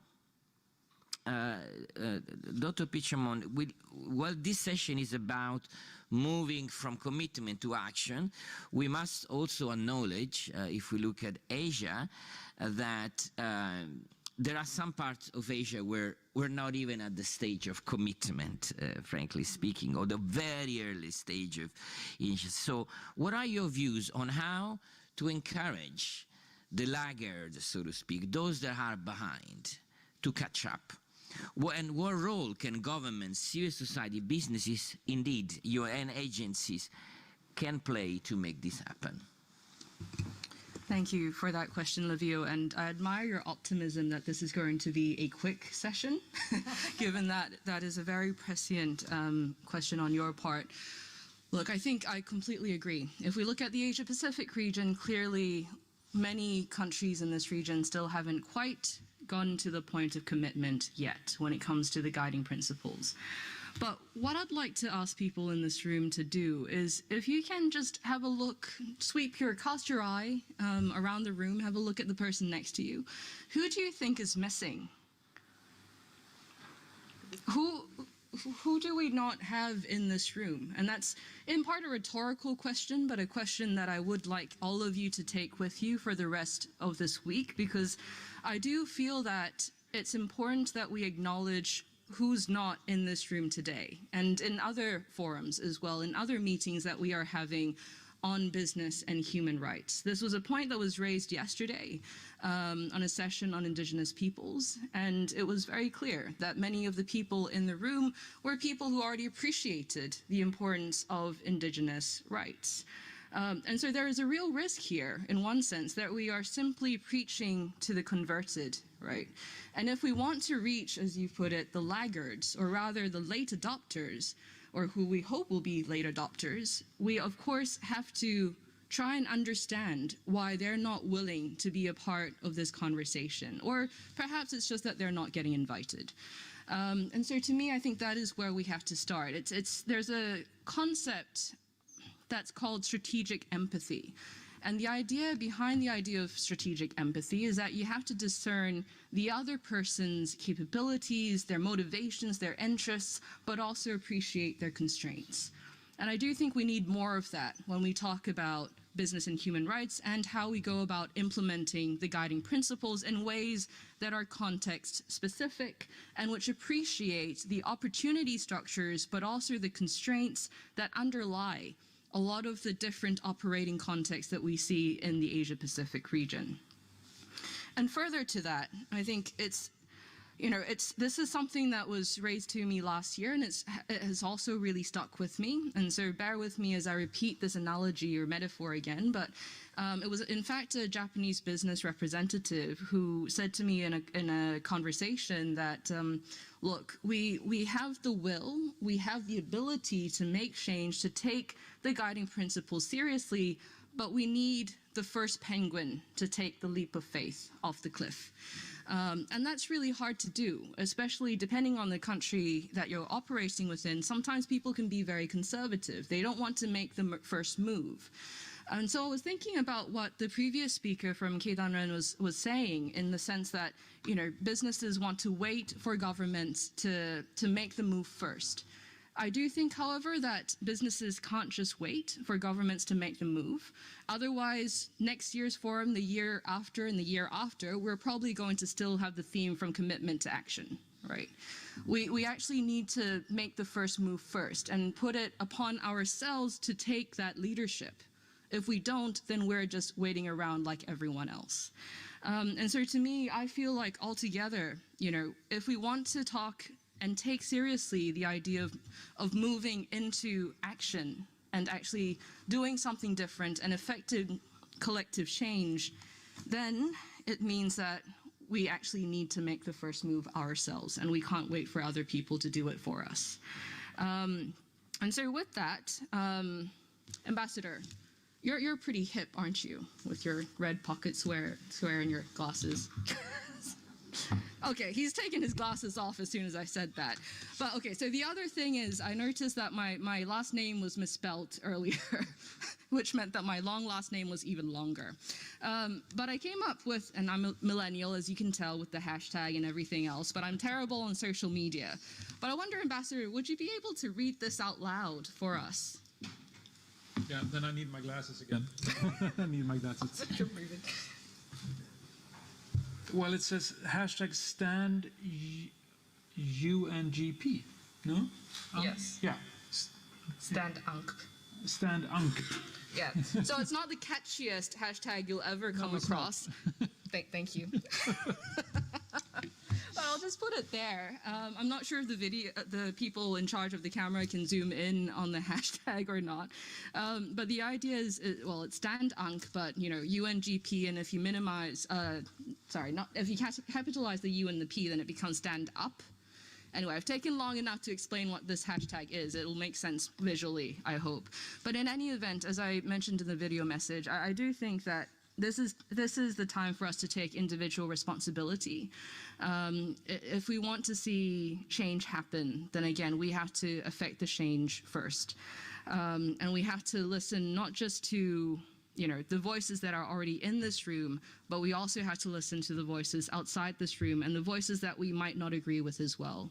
Because only once you have strategic empathy, I would argue, can we actually forge a future together, one that it is more sustainable and one that is more in line with human rights. But I'll stop there because I know went way beyond 4 minutes. I think. Thank you. It's worth taking a minute longer for such astute remarks. Indeed, individual responsibility, and when it comes to us, try to create safer spaces, perhaps, for new penguin to be willing to jump from the cliff. So thank you for that, Pichimon. And let's now turn to Ambassador Grondal. And I want to come back to mandatory norms. Sorry, I'm picking on you on the mandatory norms. It's such an important issue, and I know dear to many participants. Now, mandatory norms will positively impact, and I think you made reference to that earlier, it will positively impact good companies by leveling the playing field. So those that are doing good have a reassurance that everyone will have to do good. Some are worried that those norms may, at the beginning, place a very strong burden on small and medium enterprises. So in other words, some think that it's a lot easier for the multinational enterprises to take the lead, be the penguins and all this, but for MSMEs may not be as easy, especially in developing countries. What are your views in terms of the accompanying measures the European governments and indeed large multinationals, they use SMEs as their suppliers, need to put in place to help those companies that have less resources coping with the upcoming requirements? Thank you, Livio. Thank you for that question. Very difficult to answer, of course, exactly what needs to be done to support or maybe even compensate those companies, if at all possible.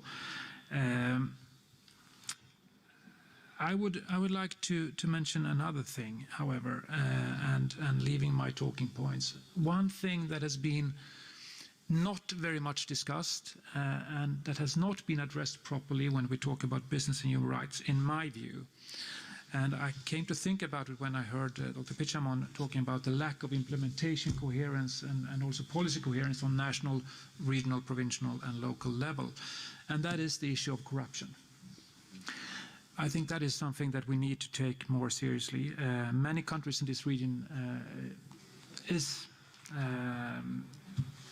or are tormented, I would say, by corruption. And when we discuss obstacles and hindrances for business and human rights, this is, of course, one factor. And unless there is political will to tackle this issue, there will always be companies, medium and small enterprises, of course, also, that will take advantage of this and will not because they simply don't have to, and there are short-term gains that can be done. So you will always have human rights abuses and abuses also on the environment, as long as you have corruption. I think this is something that is being again under discussed. I hope that can, because if we address that seriously, we will also help those companies, right? That is I think, very, very important, and something that I wanted to mention as an obstacle, maybe the obstacle for many things, including this. Thank you. Thank you. And also, let me just add, when I bring up the issue of corruption with my host country or in other settings, I'm often met by a smile. But smiles will not solve this. It's only political action that will solve this. Thank you. Thank you. Thank you. There's definitely, yes, nothing to smile about corruption. And then thank you for pointing to the intersectionality between business and human rights and corruption, something, in fact, the UN Working Group on Business and Human Rights placed in focus in a report issued a couple of years ago, which I would really encourage everyone who is interested in this intersectionality to look at it. Thank you. As also great input for actors like us, ambassador, who are working on business human rights, are working on corruption. So it's an encouragement to us to bring those two aspects of our work together. Let me turn now to Mr. Aziz, again from the government of Pakistan. Mr. Aziz, keeping in mind the objective of achieving the greater possible impact, again, that's the subject of our discussion today, what would you recommend to other countries in the regions, and there are some in here which are engaged in the drafting or finalization of their NAPs, or indeed considering norms on mandatory human rights due diligence? So how to make those NAPs as impactful as possible? Over to you. Well, thank you, Livio. Basically, I think no country starts with zero. And same is the example of Pakistan. We didn't start it or initiated our, I can say, movement towards the implementation of NAP with zero. Rather, there are constitutional guarantees, there are labor laws, the consumer protection laws. So the first recommendation would be to understand the local human rights framework, which is already available, to build the NAP. Obviously, it will facilitate them to internalize the concept. Second would be obviously to conduct widespread consultation, workshops, trainings to educate the stakeholder, to tell them that how human rights due diligence and the guiding principles are beyond the traditional concept of labor rights and the consumer protection laws. So you can say the consultation and the negotiation would be the second recommendation. And I would like to add that they should also evolve synergies, map out stakeholders, and that required the extensive work for development of consensus, because specifically countries like Pakistan, India, and other South Asian countries where there are different cultures, there are different states and provincial governments, you need to develop a consensus for any, you can say, to develop or evolve a national action plan, because when we say national, it means the inclusion of all the stakeholders, all the regions, all the provincial governments, all the, you can say, monitoring mechanisms, and as the ma'am mentioned, the indigenous people as well. So my recommendation would be to map out the stakeholders and evolve synergies to evolve better NAP. And obviously they should also you can say also take insight from the expert and from the region. For example, in South Asia and Southeast Asia, Pakistan is probably can help out. Recently we hosted Government of Nepal's delegation and supported them regarding understanding the concept, and now they are drafting their own national action plan. So it's better to find around what is going on in your own region. For example, if you are in South Asia or ASEAN, so you should see that which country is leading, so that you will be able to develop a better understanding and develop better national action plan. And my other recommendation would be to keep reviewing the action plan according to the changing dynamics, because business is not stagnant. It is moving, it is evolving. There are different, you can say, technological changes that are focusing, that are spreading. And for example, in the era of artificial intelligence, in near future, the whole businesses, enterprises are going to evolve as different entity. So same should be kept in mind while developing NAP, so that you will be able to inculcate the future needs and aspect if you require to add in or chip in the new concepts. And my recommendation would be to, you can say, keep an always eye, on an eye regarding the expanding of the boundaries, because whenever a new discipline or new theoretical framework interface with different society, it always add in the new knowledge, the new, you can say, the skill sets that will facilitate you to develop a better NAP or plan of action. And you should also engage indigenous people to dig out customary solutions, because you can say the dynamics, the different cultural aspects always you can always include something better. So inclusion is the key principle. So these are the few recommendations. I hope these will facilitate my colleagues and partners and to develop and evolve their own national action plan, keeping these things. Thank you very much. And thank you, Mr. Aziz. It's a great checklist.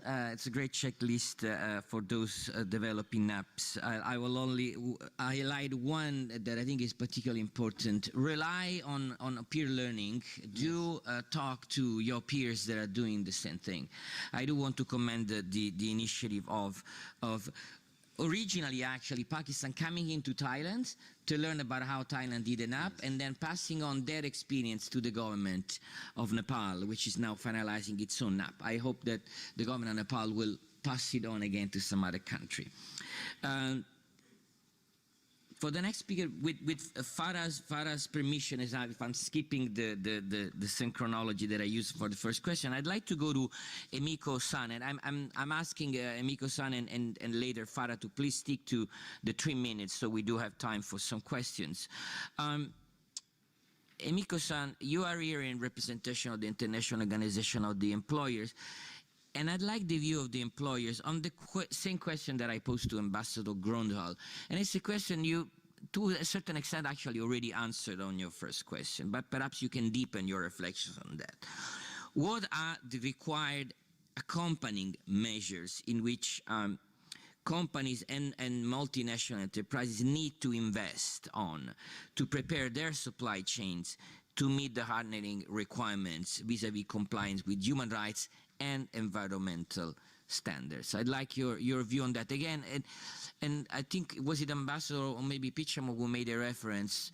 Yes, there's a role for government, but there's a role actually for big companies as well in terms of helping out those companies in their value chains that have less resources to do good. So again, your reflections on that, Emiko-san. Thank you.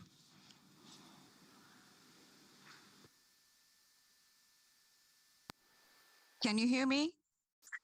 Yes, we can hear you. Thank you. Thank you very much. I think that we should not forget that responsibility to respect the human right applies to all companies. So suppliers should respect human rights, and this engage their own responsibility, not those of the multinational companies. So to bridge the gap, we need to raise awareness of all suppliers on their own responsibility, and this effort must be a collective effort from all actors, in particularly the state.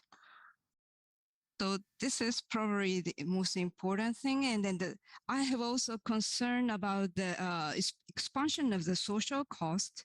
So if we require each company to conduct through due diligence throughout its supply chain, there will eventually be a lot of duplication between the party involved. To avoid a high burden on the parties involved, industry-wide voluntary initiatives and close collaboration with a diversity of the stakeholders are desired.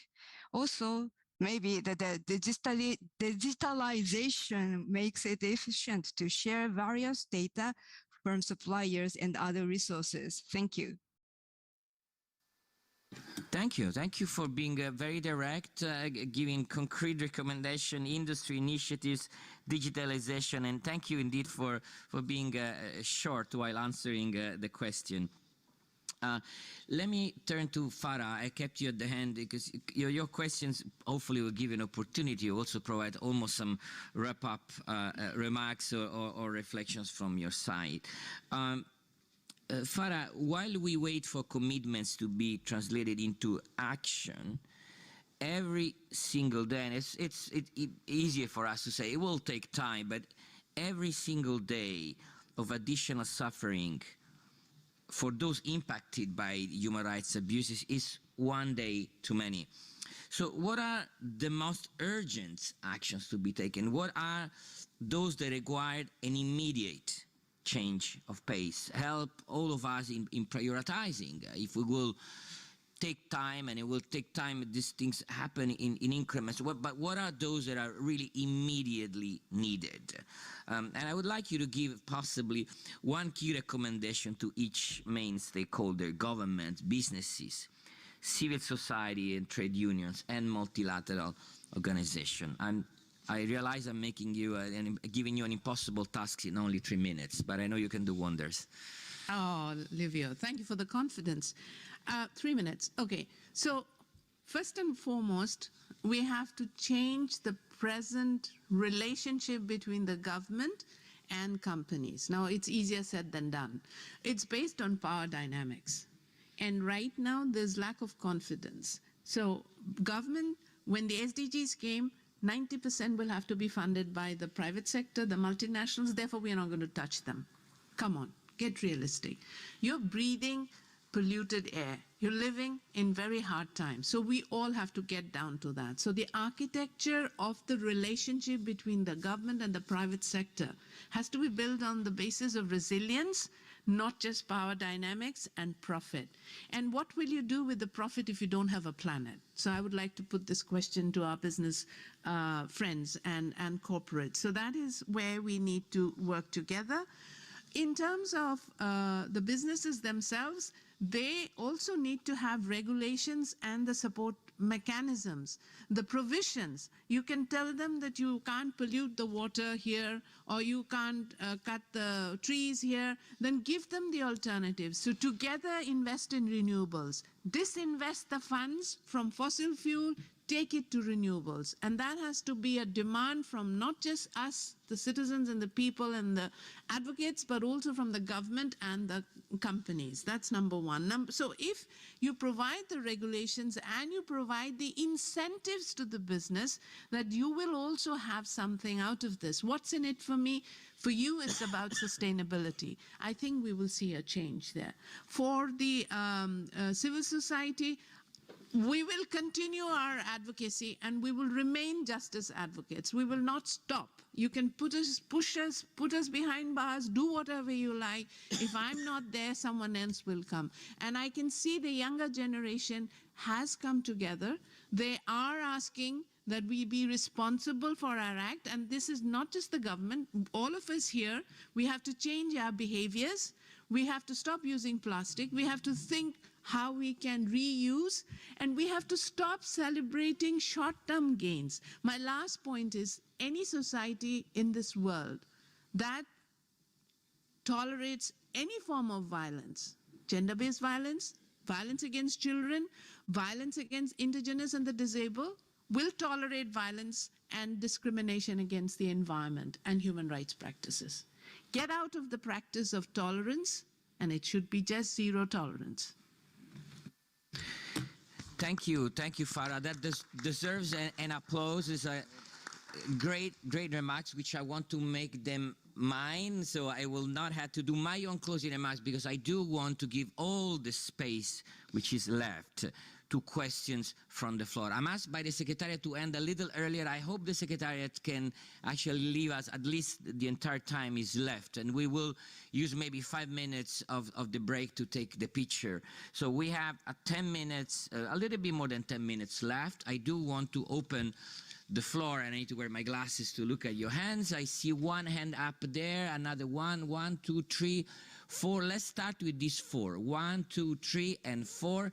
Please state, of course, your name and the organization that you represent. State who you ask the question to. If it's a question, please be brief so we can take at least 4 or 5 questions or comments. So the first one was down there, wasn't it? Yes. Is that me? Yeah. Good morning, everyone. Yeah. Oh, sorry. My name is Adrian Pereira from North-South Initiative. I managed to sit on a few meetings with CEOs together with their sustainability officers, even the owners. And in the conversations, I find that they're getting very confused on which tool in this whole range of buffet that we have offered. So in that confusion, they're struggling. So my question is, in this whole range of buffet items that which keeps expanding day by day, I think at one end you have sanctions and laws, and the other end you have all kinds of funny apps that everyone thinks is going to solve the problems of workers. So my question to you is, which would be the top 3 items in this buffet if I, as a CEO in the supply chain, would need to fix first or prioritize in my company? Thanks. Thank you. Great question. I want to take okay, the gentleman down there, and then, yeah, please, the gentleman down there. Thanks for these wonderful presentations. Myself, I'm Johnson Jeman from South India, represent Association of Artisanal Fishers. This question actually to all of you, is biodiversity loss a human right issue? Mm-hmm. Is ecological damage a human right issue? And destruction of ecosystem services is a human right issue? Most of these actually done by business activities. In that case, we are not doing responsible businesses here. So then the question about Fisherman actually asked earlier about what action needs to be done. And also actually Farah was saying how much investment have been done, the air polluted by the business activities. So the first action should be assess the biodiversity loss and ecological damage and ecosystem destruction of ecosystem services done by these businesses. Yeah, assess them, then put action based on those assessment. Anyway, they are not going to share the profit to the public. These are natural resources, should be enjoyed by all humanity. Thank you. Thank you. Let me take one more. The lady there, please. Yes.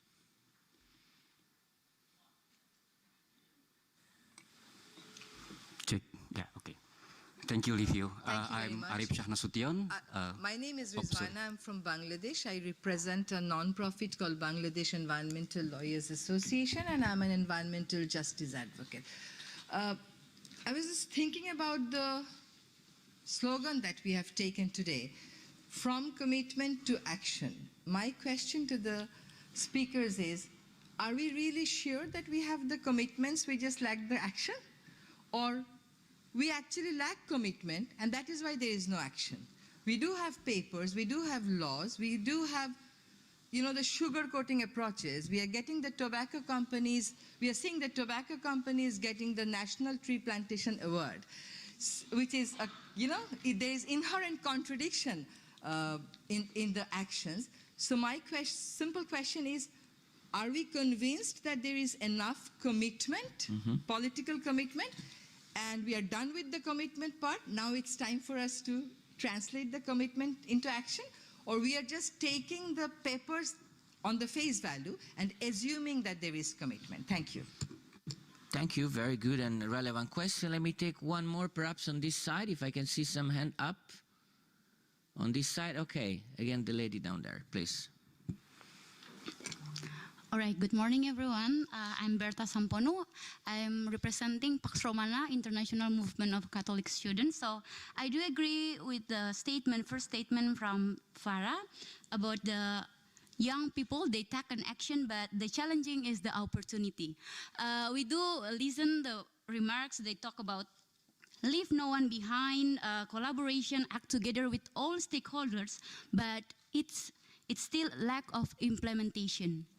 So what I want to state here, that I want to ask question that how we can ensure that you include the collaboration, stakeholders, include the youth movement, and then support them in do the action. Because in Asia, if we talk about the young people, if we talk about the environment issue example, they will, it is easy for them to make a movement or make a group and do that action. But then the problem is there is no opportunity for them to get the support from other stakeholders. These stakeholders will become exclusive and they will not support the youth. So that's my questions. How you can ensure, or we all of us can ensure that we include youth or young people in doing this from commitment to action. Thank you. And thank you. 4 excellent questions. I'm sorry I cannot take more questions. I want to make sure we answer those 4 excellent questions. Now, all the panelists should feel free to come in on all of them if they want, but just to organize, I would probably ask each of you to predominantly answer one question and come in on the others if they want. The one on the environmental justice advocate, sorry, the one on biodiversity, Farah, you were nodding and said absolutely, so you want to take that question. Pichamon, perhaps the one on the buffet or the many items and the, you know, what should CEO prioritize, if you don't mind. The one on youth also, Farah, you mentioned a lot about youth, so I'd like you to come in on that as well. And then I just want to make sure I have them all. Are we really sure we have the full spectrum of commitment? Perhaps you can take that, Ambassador. There is commitment, but they're not enough. So perhaps that one. And then I'll ask Aziz and Miko-san to come in briefly to make a note on any of this question. We'll have to be very quick. So Farah first, please, if Pichamon doesn't mind. And please, Farah. Absolutely. If anyone tells you that any kind of violations on the biodiversity, ecosystem, pollution, environment is not human rights, that person doesn't understand. So I need to breathe to be alive. I need to drink water to be alive. I need food to be alive. So I don't think there's any scope for controversy over there. What we haven't done as human beings is we have not protected the biodiversity, the ecosystem, because we were too selfish. We put humans at the center of the whole world, thinking the whole world revolves around us. We have to change that, and we have to respect that. And youth, I tell you, when we were young, no one was listening to us. When my parents were young, no one was listening to us. Don't give them that opportunity. No one's going to come and tell you that, you know, here, young people, they do a lot of consultation now. Every meeting, every conference, every workshop, they'll say, we had youth representation, like they used to do with women. We have female participation. Ask for it. because you will have to live in this world while we, the ones in our generation and the generation before, messed it up. So we have to be accountable to you, and you have to find solution to live with what is there. And most of all, you try and understand what's there in the budget for you, in your national budget, what's in your national plans, and hold the UN agencies responsible for taking young people to all these spaces and forums. You will find there's global meetings happening, no young people. Only in, at the last COP, we found a COP panel. But how much of it is tokenism and how much of it is real is something you will have to fight for. Don't let anyone convince you otherwise. Thank you, Farah. Chairperson Pichamon, please. The clock is ticking. With respect to the question about a buffet of options, I'm not entirely sure what options you're referring to here. And I will also admit that I'm not especially comfortable with the idea of it being a buffet either, because a buffet implies that you can pick and choose what you want to take from the offerings, right? When I feel like when we talk about the implementation of the guiding principles, it's not about picking and choosing what works best for you. It's actually choosing what works best for human rights. And so I think if we were to go with a tool, it'd probably be human rights due diligence, right? And I think it's the UN guiding principles that should help to inform the types of choices that CEOs are making when it comes to doing better in this space. I think it's also important that they don't rush into action either, because it's not just a problem about having no commitment, it's about making premature commitments and then deciding what you need to do based on insufficient evidence. And I think that's the problem we're currently facing as well, not just amongst governments, but also amongst businesses. But very final note, and I cannot help but to say, just to the youth question as well, you have to make your own space. If people aren't letting you into the rooms, you make them listen and you get them to let you in the room. That's honestly, at the end of the day, you have to make your own voices heard, and this goes back to the point about individual responsibility. We have to take action if we want other people to take action. Thank you. Thank you, Pichamon. Ambassador, please. Thank you so much, Livio. Just one quick note on the CEO, what the CEO should do. I think that, it needs to be streamlined throughout the company, of course, and I think that any CEO also needs to have the courage to say that if you don't sign up on this, you have no job. There's this or no offer. I think that, seriously, I think this is something that you should consider as a CEO, to take it that seriously, and tell your HR department to do the same when recruiting. On commitment and action, I think it's absolutely right. In some places there is no commitment, or there is a lack of commitment. In some places there is lack of action or insufficient action, but there is also action. I think that we need to have, of course, a two-track or in parallel approach here. Because if we were to wait for the commitment before we take action, that wouldn't work. So where there is action, that should be encouraged, of course, and supported, and then, of course, at the same time addressing the lack of commitment in other places. But we should not wait for everyone to be on board before we continue, because we need to do it in parallel. Thank you. Thank you, Ambassador. And I want to give now one final minute for any coming in on any of the questions or make any final remark. Mr. Aziz first. Thank you, Livio. I would like to answer the question of bouquet, basically. The pick and choose option. There is no pick and choose, sir. You have to internalize all the concepts. But yes, you can prioritize. And I would like to share my example. In case of Pakistan, we also have prioritized, so that probably it wouldn't be possible for any country to initiate the actions about all the, guiding principles. So when we talk about the prioritization, human rights due diligence is always the first option to choose. So you have to adopt it, because otherwise it wouldn't be possible to move further. Your second choice, or you can say the other option of choose, should be the inclusion. Without inclusion of transgender, minority rights, youth, and indigenous people, it wouldn't be a diverse organization. It would be an evolving organization. And I would like to also refer you to adopt anti-discrimination and access to remedies. there must be someone to listen the voices. There must be someone to give remedy at local level. So, sir, these could be the priority, you can say, option for any organization, and probably you can also see the options. Second one is related to youth. Now it's a changing world.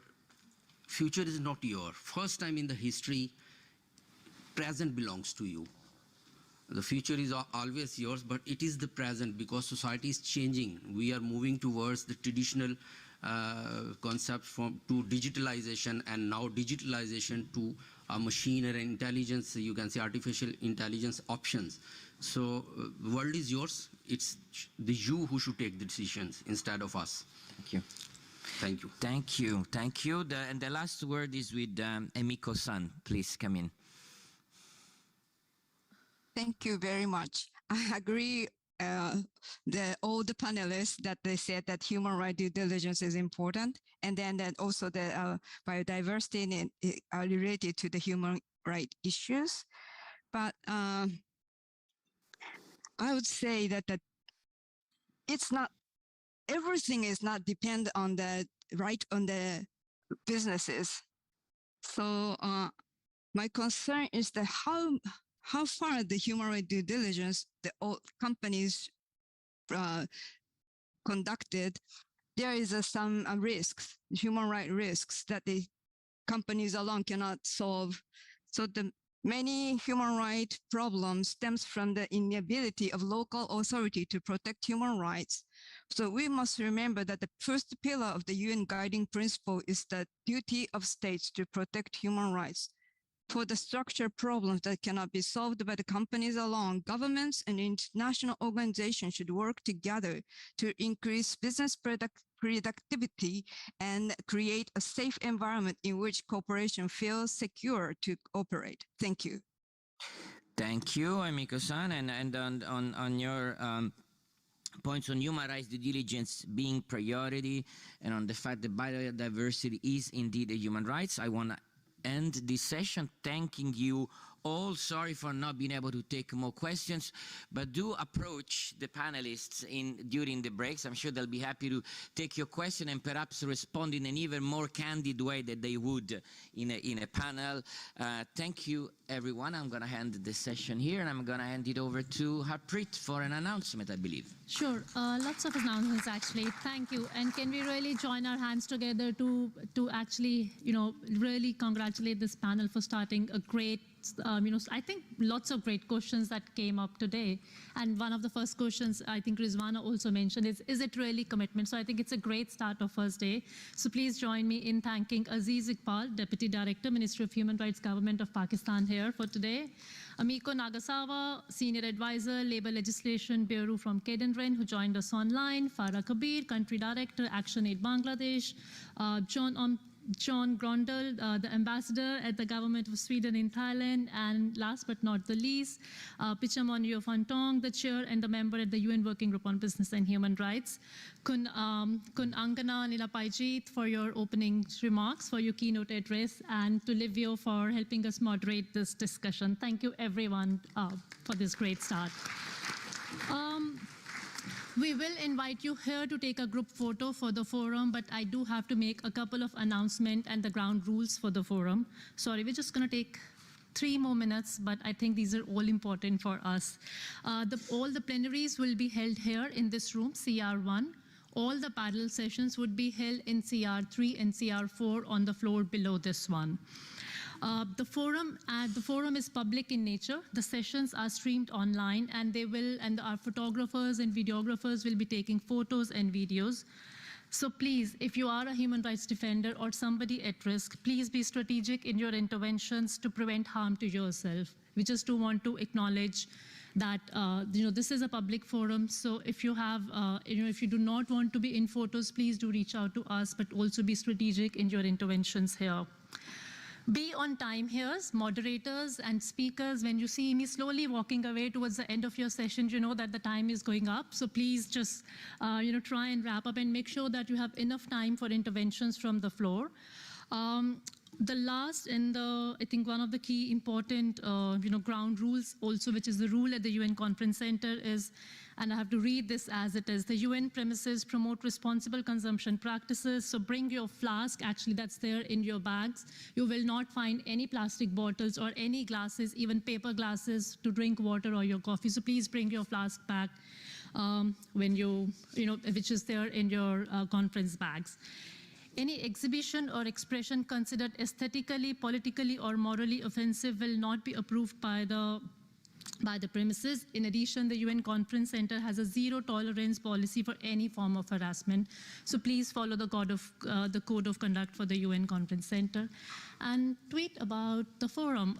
Thank you everyone for joining. And if I can really quickly request everyone to join us here. I know it's going to be a big group photo, but if you could just move faster, you will be much more closer to your lunch and be back here at 11:30 for the next session. I think you will just be there in the front. I think everybody should just come here.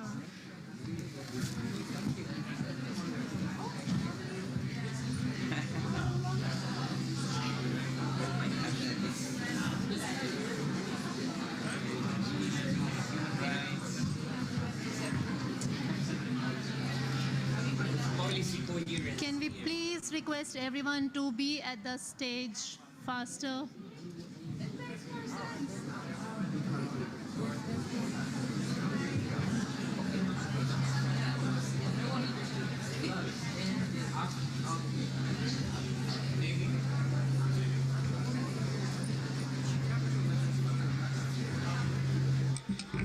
Amy, if you can hear us, can you be near the stage, please?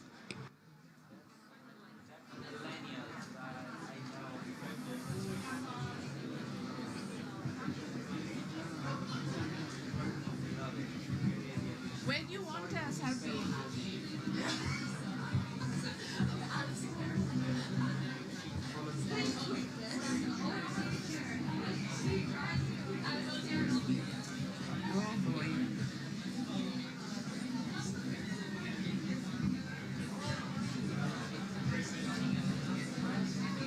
Shall we go in the front? With long hide us.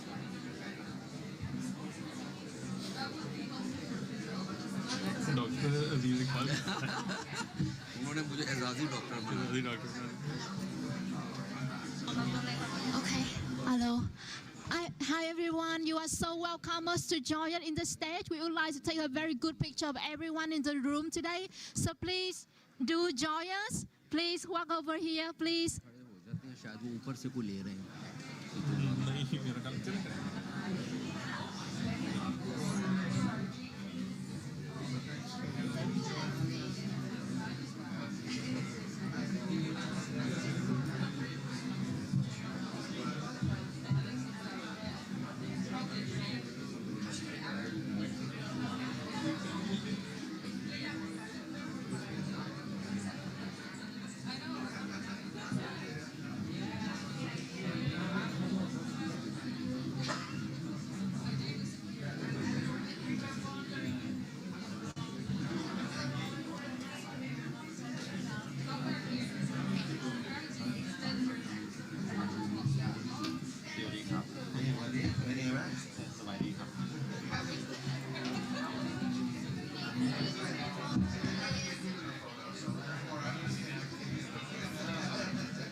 Please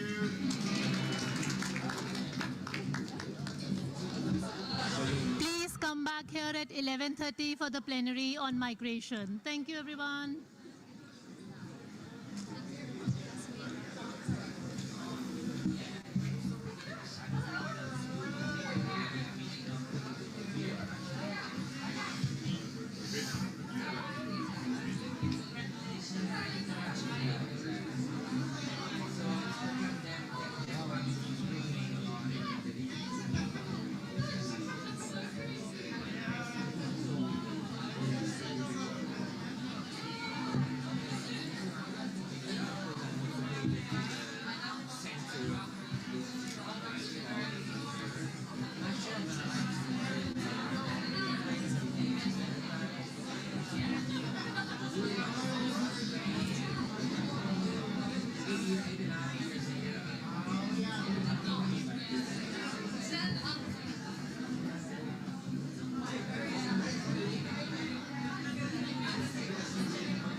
Hi, Pietro.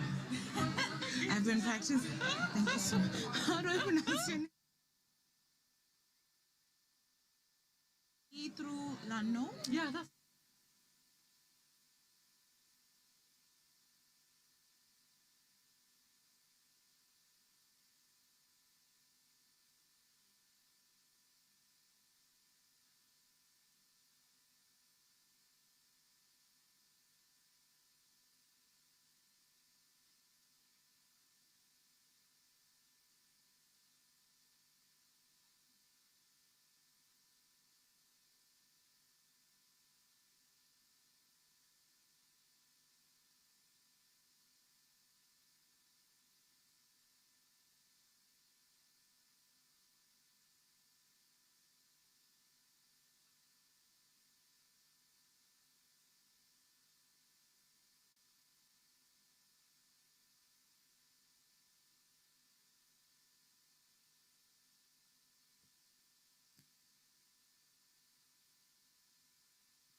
through. Hi, sorry, just one question. I don't know how. Hello.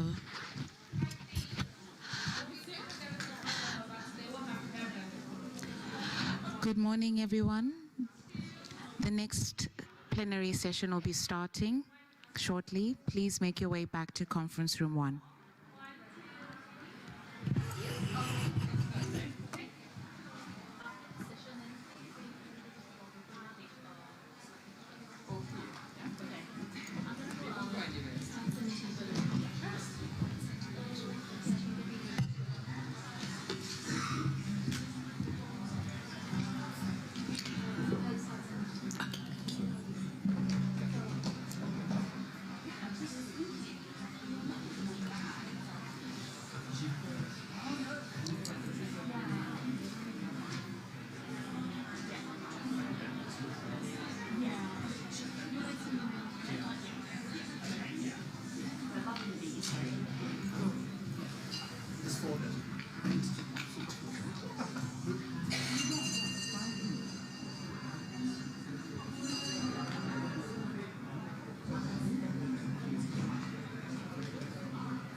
No online speaker, right? No online speaker, but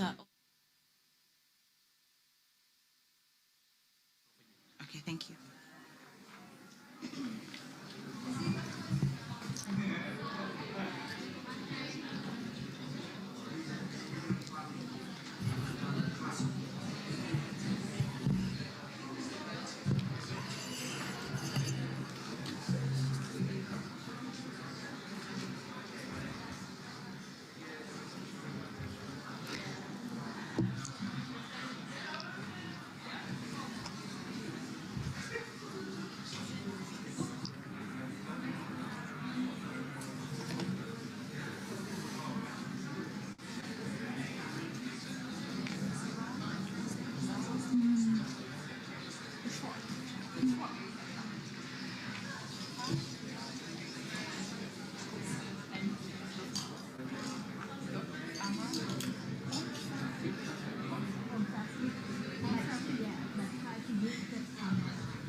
Good morning, everyone. We will be starting shortly.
Good morning, everyone, and welcome to the second plenary session of the United Nations Responsible Business and Human Rights Forum.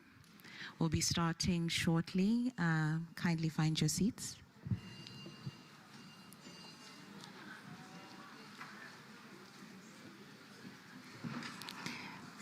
Thank you. My name is Belinda. I'm with the United Nations Development Program, working on business and human rights. And welcome again to the second plenary session, aptly entitled Migrant Workers and Supply Chains, What Does the Future Hold? Now, for as long as humanity has been in existence, so has the fact of migration. It is a fact that impacts myself on a personal level, millions around the world, I think about a quarter of the population, the global population, and I'm sure many in this room. In the last session, we took stock of where we are in terms of implementation of the UN Guiding Principles and sought to find the gaps. How do we turn commitment into true action? Now we turn our gaze to the key fact of humanity, migration, and try to unpack some of these issues. What are the gaps when it comes to labor migration? What can businesses do? And what can governments do to address any gaps in terms of migration and the intersection with the business and human rights agenda. So today we have an esteemed panel. I'd like to welcome Gertrude Leno, from a senior specialist on labor mobility and social inclusion from IOM, Catherine Parsons, Walk-Free's Manager of Business and Government Engagement, Anjali Shukla, a Manager with Economist Impact, Kai Yao Chua, Human Rights and Supply Chain Social Responsibility Specialist with the Responsible Business Alliance, and Professor Amara with the ASEAN Intergovernmental Commission on Human Rights. Welcome. Over to you. Thank you so much, Belinda, and it's a real pleasure to be here today at the Business and Human Rights Forum. My name is Geertra. I work for the IOM, International Organization for Migration, Regional Office in Bangkok, and today I'll be moderating our panel on migrant workers in supply chains. What does the future hold? Now, as Belinda mentioned, for as long as humanity existed, so has migration. And in fact, there are more and more people who move every year. In 2020, Asia received 85 million migrants, of which 68 million came from Asia itself. And we see that migrant workers are present in many different sectors of the economy, from agriculture to construction, manufacturing, hospitality, etc. And they really perform a very crucial role in our global supply chains. Now, notwithstanding this importance of labor migration for the global economy, we do see that migrant workers, unfortunately, remain very vulnerable and exposed to exploitation and abuse in many different forms and in many different stages of their migration journey. This starts already often with very high recruitment costs and fees that are charged to migrant workers, which makes them more vulnerable to, for example, debt bondage. But there are many other forms of exploitation and abuse as well. Non-payment of waging, excessive working hours, restriction of freedom of movement, just to name a few. We also see that when we look at the modern slavery estimates, that unfortunately those numbers are on the rise in Asia and the Pacific. So we see an increase from around 40 million in 2018 to more than 50 million in 2021, out of which more than 28 million were trapped in situations of forced labor. And a final reflection also is that although we see this high need of migrant labor in the global economy, at the same time, there are very few or adequate regular pathways for people to move. And this translates in a very high level of irregular migration, few and limited opportunities for regular migration pathways in this region. Now, many challenges to address, but we do have a very esteemed panel here that will look into that. So in this session, we're going to first of all explore what are some of these shifting dynamics of migration in Asia and the Pacific. What are also some of the causes of increasing vulnerability for labor migrants in global supply chains? And what are some of the recommendations for both policymakers and businesses to address these challenges and gaps? So in our panel, we will have 4 speakers who've joined me here on the stage. First of all, we have Catherine Parsons, and Catherine is Walk3's Manager of Business and Government Engagement. She actually leads Walk3's work as Secretariat for the Bali Process Government and Business Forum. She's very passionate about the role of business in upholding human rights, but also about the need of a strong regulatory response from governments. And previously, she worked for the Australian Department of Foreign Affairs and Trade in New Delhi and Jakarta. Welcome, Catherine. Then we have with us Professor Dr. Amara Ponsappi, who is the representative of Thailand to the ASEAN Intergovernmental Commission on Human Rights. She was previously also the chair of the National Human Rights Commission of Thailand, and she is Professor Emeritus in Sociology, Anthropology at Chulalongkorn University. Welcome, Professor Amara. Let me turn to this side of the table, and we have with us Kai Yao Chu, who is a Senior Program Manager at the Responsible Business Alliance. Kai is a human rights and supply chain social responsibility specialist with more than 20 years of experience. In fact, prior to working for the Responsible Business Alliance, he has worked with IOM, also with UNHCR, on many issues linked to, for example, labor migration, human trafficking. In his current position with Responsible Business Alliance, he is managing programs under the Responsible Labor Initiative, and this is a multi-industry, multi-stakeholder initiative focused on ensuring rights of workers vulnerable to forced labor in global supply chains. So welcome, Chao. And then finally, we have with us Anjali Shukla, who is a manager at Economist Impact. And actually, Economist Impact is the research and advisory arm of the Economist Group. She manages internal and public research programs, amongst others, on labor markets, labor migration, and the future of work. So welcome, Anjali, as well.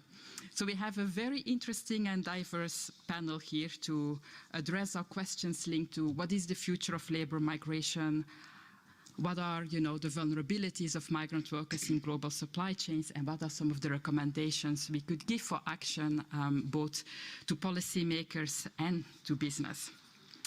So I suggest we kick off our discussion. Good. Where are the questions? Anjali, I would like to start with you, actually, because you've been working with Economist Impact together with IOM on research on labor migration in Asia. 2 years ago, in 2021, Economist and IOM published a report on the spotlight on labor migration in Asia. If I'm not mistaken, today we're publishing a new report on the future of labor migration in Asia. So I wonder if you could perhaps tell us what are some of the key trends you see that will drive labor migration in Asia in the next decade? Thank you, Ketra. Thank you for the question, and thanks also to IOM for organizing this panel. As Ketra mentioned, I represent Economist Impact, which is the business research and advisory arm of the Economist Group. And this report that Ketra mentioned that was launched yesterday, this seeks to identify the leading drivers of labor migration in Asia with a specific focus on lower skilled migrant workers in the coming years. And As part of this report, we conducted an in-depth evidence review as well as expert conversations with migration practitioners. And I think centrally, we also conducted 2 surveys, one of business executives in order to hear from them how critical migrant workers are to their supply chains, and one of a sample of migrant workers across a range of destination countries in Asia to hear from them directly on what their motivations for migration are, what their challenges are, and what their aspirations are. And from all of this research emerge 5 leading drivers of labor migration, which I'll come to in just a second. But in terms of the overall outlook for lower skilled labor migration in Asia, we expect this form of migration to persist at least over the next decade. And income differentials, which are really the differences in average per capita incomes in countries of origin and countries of destination, as well as differences in employment opportunities, will really be the foundational driver of this migration. In addition, there are 4 other leading drivers that I'd like to spotlight here. One of them is demographic shifts in Asia, and with a particular focus on aging. I'm sure all of us here are aware that there are some countries like Japan and the Republic of Korea that sit at the front lines of aging. And this trend will play out in 2 critical ways. One is it will lead to labor shortages in supply chains. And as a result of this, our research finds that these countries might potentially pursue more open and flexible labor migration policies. But at the same time, the pursuance of these policies will be characterized by admission of migrant workers on a labor demand basis. And the second implication of this driver would be a proliferation of care-related jobs, so particularly jobs in healthcare, elder care, both elder care at public and private health facilities, and domestic elder care. Apart from aging and demographic shifts, another factor that will become more conspicuous as a labor migration driver will be climate change. As we know, climate change is intensifying in major portions of South Asia and Southeast Asia, and as a result of this, we expect both internal and cross-border migration to see an upward trend. As much as we are aware of the gravity of this issue, most migrant workers are concentrated in low-income primary activities in Asia, and as a result of this, we expect this form of migration to be primarily internal in nature, even in the coming decade. But at the same time, as far as cross-border migration is concerned, we will see a sustained uptick. Another driver that I'd like to highlight is technology and automation in the workplace. And this will really be this will be a trend that will affect skilling more than employment in itself.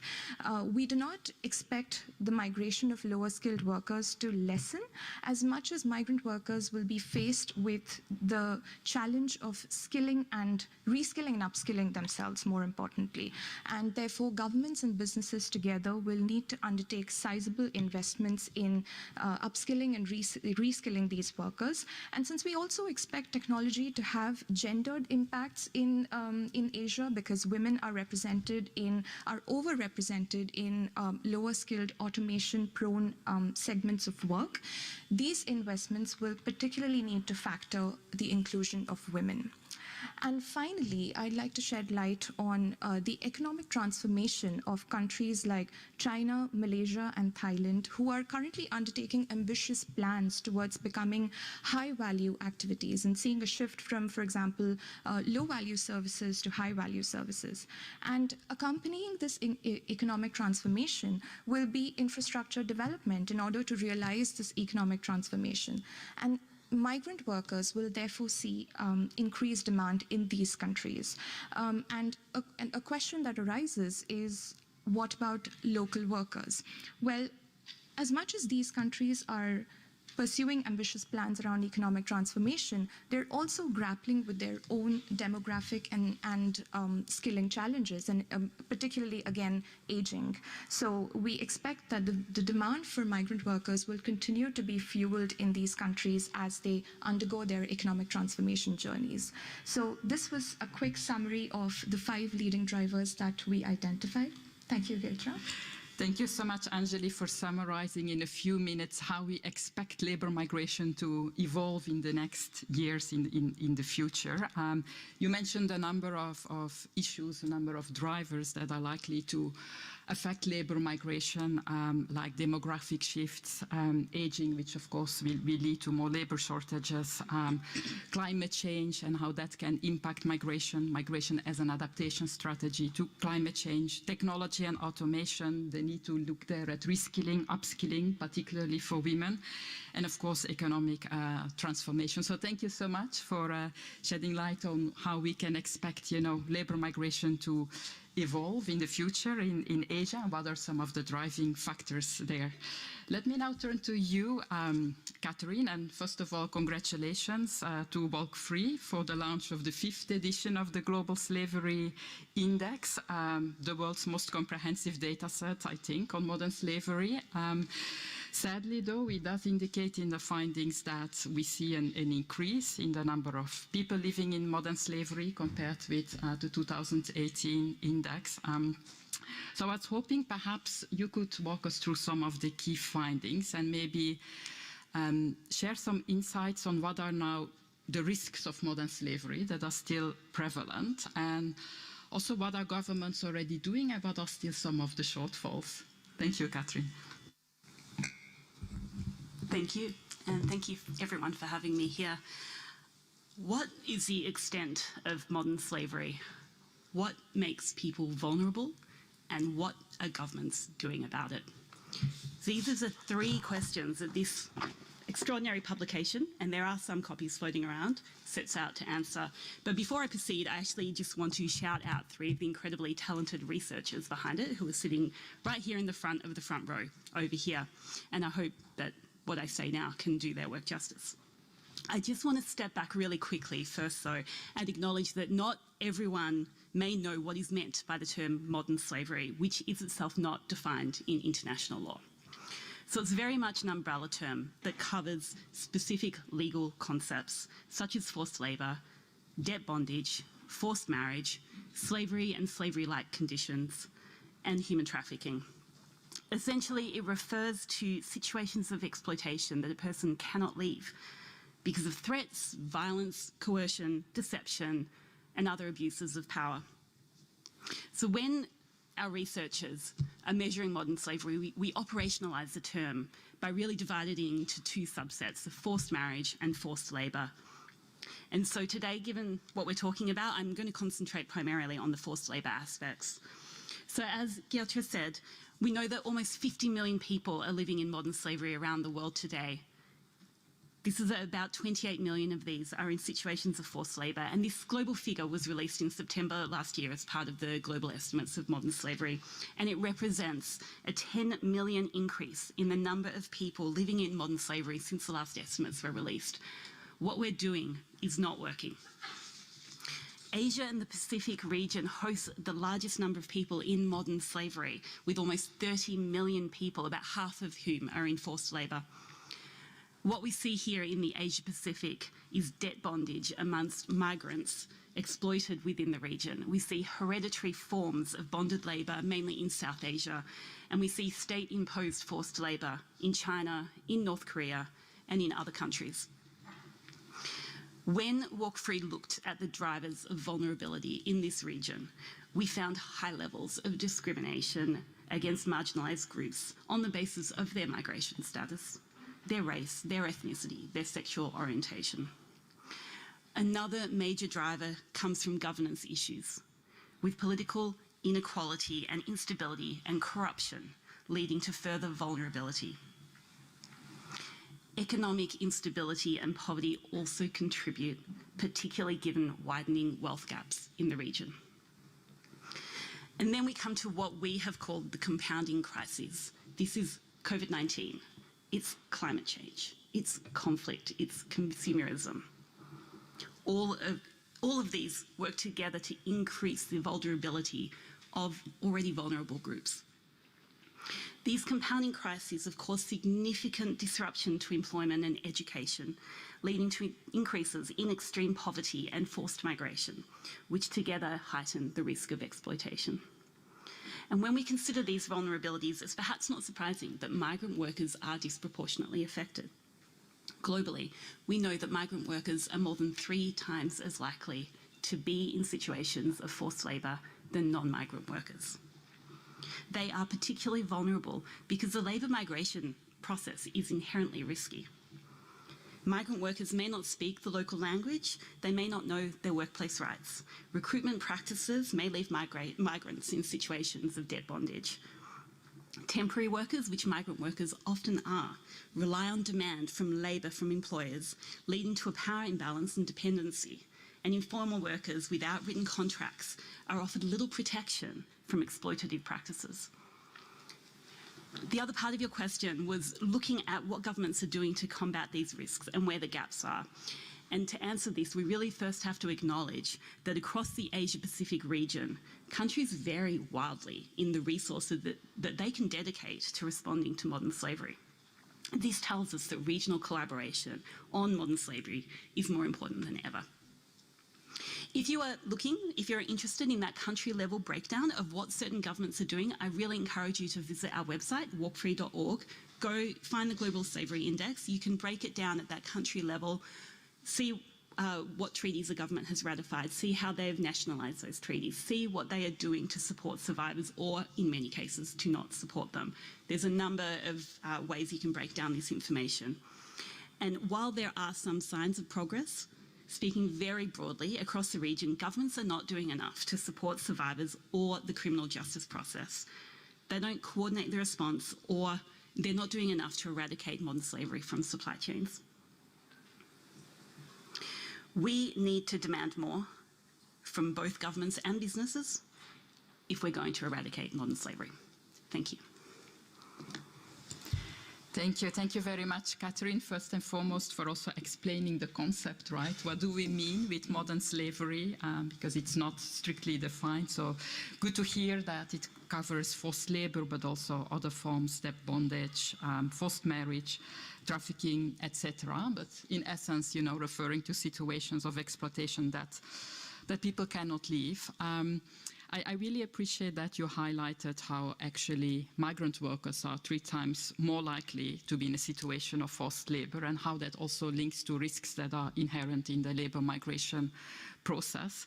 And of course, as you said, the need for regional collaboration, which is more important than ever if we want to eradicate forced labor and modern slavery. So thank you for that. Catherine, of course, you also highlighted the important role of the business, the private sector. So let us hear from Kai, from the Responsible Business Alliance. So we already heard also from Anjali that, you know, migration dynamics are changing. We're likely to see more labor migration in the future. We also heard from Catherine about the vulnerabilities that migrant workers face. So what are some of the steps that the Responsible Business Alliance is taking to address these challenges faced by migrant workers? And how do you think also this could be scaled up across the industry? Thank you.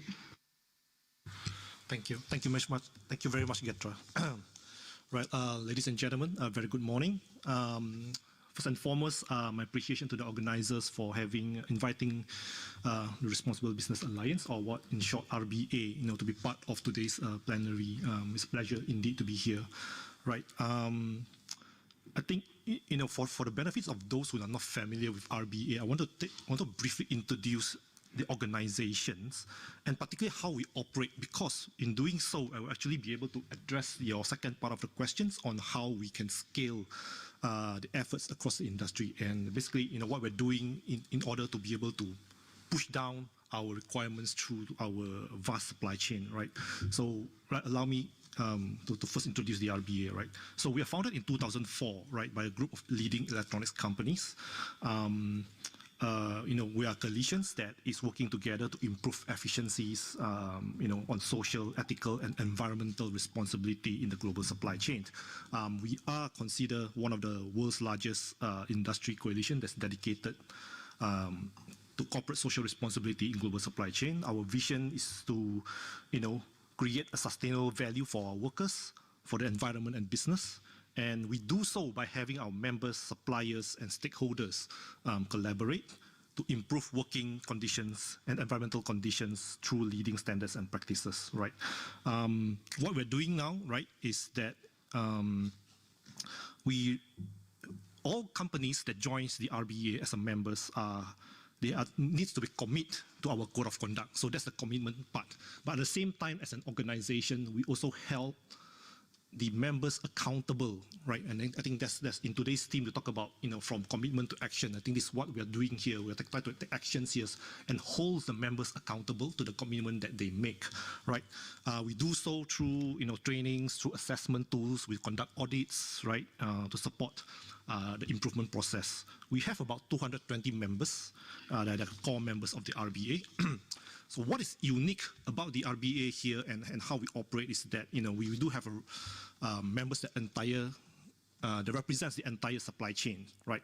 At the top, we have the retailers. We have companies like, Amazon, like Best Buy, that are members of the organization. The next tier down are the major brands of the industry that we represent, ranging from electronics, telecoms companies, to aerospace companies, toys, automotive industry companies. For example, brands like, if you're familiar, like HP Inc., Dell, BMW, Samsung, Hasbro, Apple, these are members of the RBA. Next tier down, we also have contract manufacturers, and then below there are the component manufacturers that, manufacture individual components that ends up in the end product. And lastly, through our work in what we call as a responsible mineral initiative, we go all the way down to the smelter, down to the mines. So the RBA is, in a way, a complete supply chain management organization, which allows us to push our code of conduct down, and really drives impact in the areas of responsible business conduct, right? In addition to that, we establishes initiatives such as the responsible labor initiatives, responsible mineral initiative, and responsible factory initiatives, to support, to deep dive into issues that affects our members. The cornerstone of the RBA has always been the inception, the development of a common code of conduct. That's how we hold as I mentioned earlier, how we hold our members accountable. It's been through 7 cycles of updates. We're in fact, updating it to the latest version, which is version 8, that's going to come out next year, right? And among other things, right, the code establishes standards to ensure that working conditions in the supply chain are safe and that workers are treated with respect and dignity, right? And among all the different pillars of our code, right, the labor section of the code is considered the most important, right, where we will have the most assessment criteria. And if you look at it, all these requirements are built around protecting workers, particularly migrant workers, whom we deem face far more vulnerabilities and risks.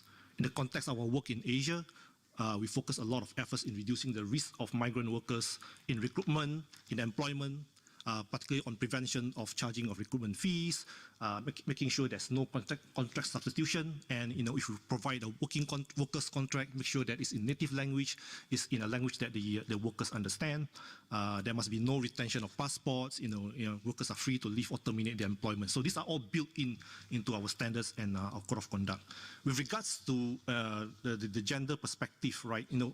Over the years, we've updated our code of conduct, and it's currently embedded with gender-sensitive provisions that would include no harsh and inhuman treatment, including gender-based violence, sexual harassment, sexual abuse. These are all prohibited, right? The code has a long list of aspects that we look at, but we also have, in particular here, I just want to highlight that there shall be no discrimination or harassment that is based on gender, sexual orientation, gender identity, or pregnancy, marital status, so that there must be no discrimination on this aspect when it comes to employment practices, when it comes to hiring them, as well as in terms of wages, promotions, opportunities to access trainings. So these are all embedded into code of conduct. That's how we sort of protect the worker side of things.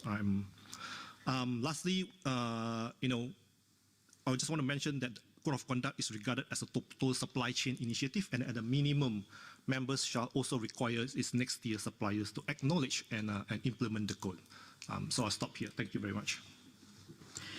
Thank you so much, Kai, for sharing, also for explaining what the Responsible Business Alliance is, and indeed highlighting how you intend to go from commitment to action by also holding businesses accountable for the commitments they made. I think your code of conduct is a very good example here, and pleased to hear also that the update is ongoing.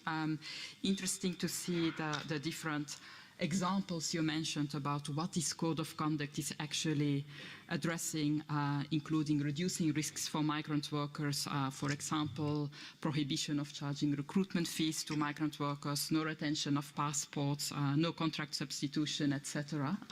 So thank you so much for sharing how the Responsible Business Alliance is working throughout the total supply chain to build up on those commitments. Now, Catherine already mentioned the need for regional action, and we have with us here Professor Amara, who is actually the representative of Thailand to the ASEAN Intergovernmental Commission on Human Rights.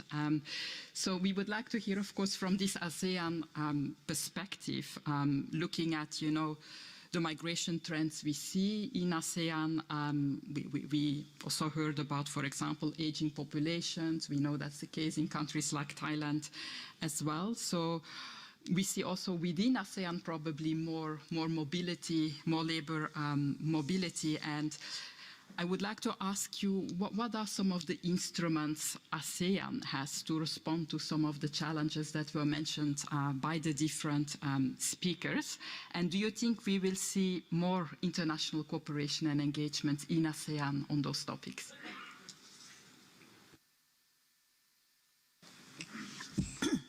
Thank you, Truth, and thank you for the invitation for me to join this panel. First of all, I'd like to emphasize that I'll be talking about ASEAN, which means 10 countries, will be 11 soon. And ASEAN has some principles for which we'll have to be aware of. For the 10 countries, ASEAN, the ASEAN Charter talk about 3 communities in ASEAN. One is political security, second is economic, and third is social cultural. By dividing activities into 3 communities, it turned out that most of the sectoral bodies and communities work in silos. They don't integrate, they don't collaborate until 2015, when ASEAN introduced the ASEAN Vision, ASEAN Community Vision for 2025, encouraging cross-sectoral and cross-pillar collaborations. So that means that now ASEAN is aware that we need to work together among the 3 pillars of 3 communities. ICHA, the sectoral body which I belong to, has been given the mandate to be an overarching body looking after human rights. And so we have been working on business and human rights since 2017 together with UNDP. But ICHA belongs to the political and security pillar.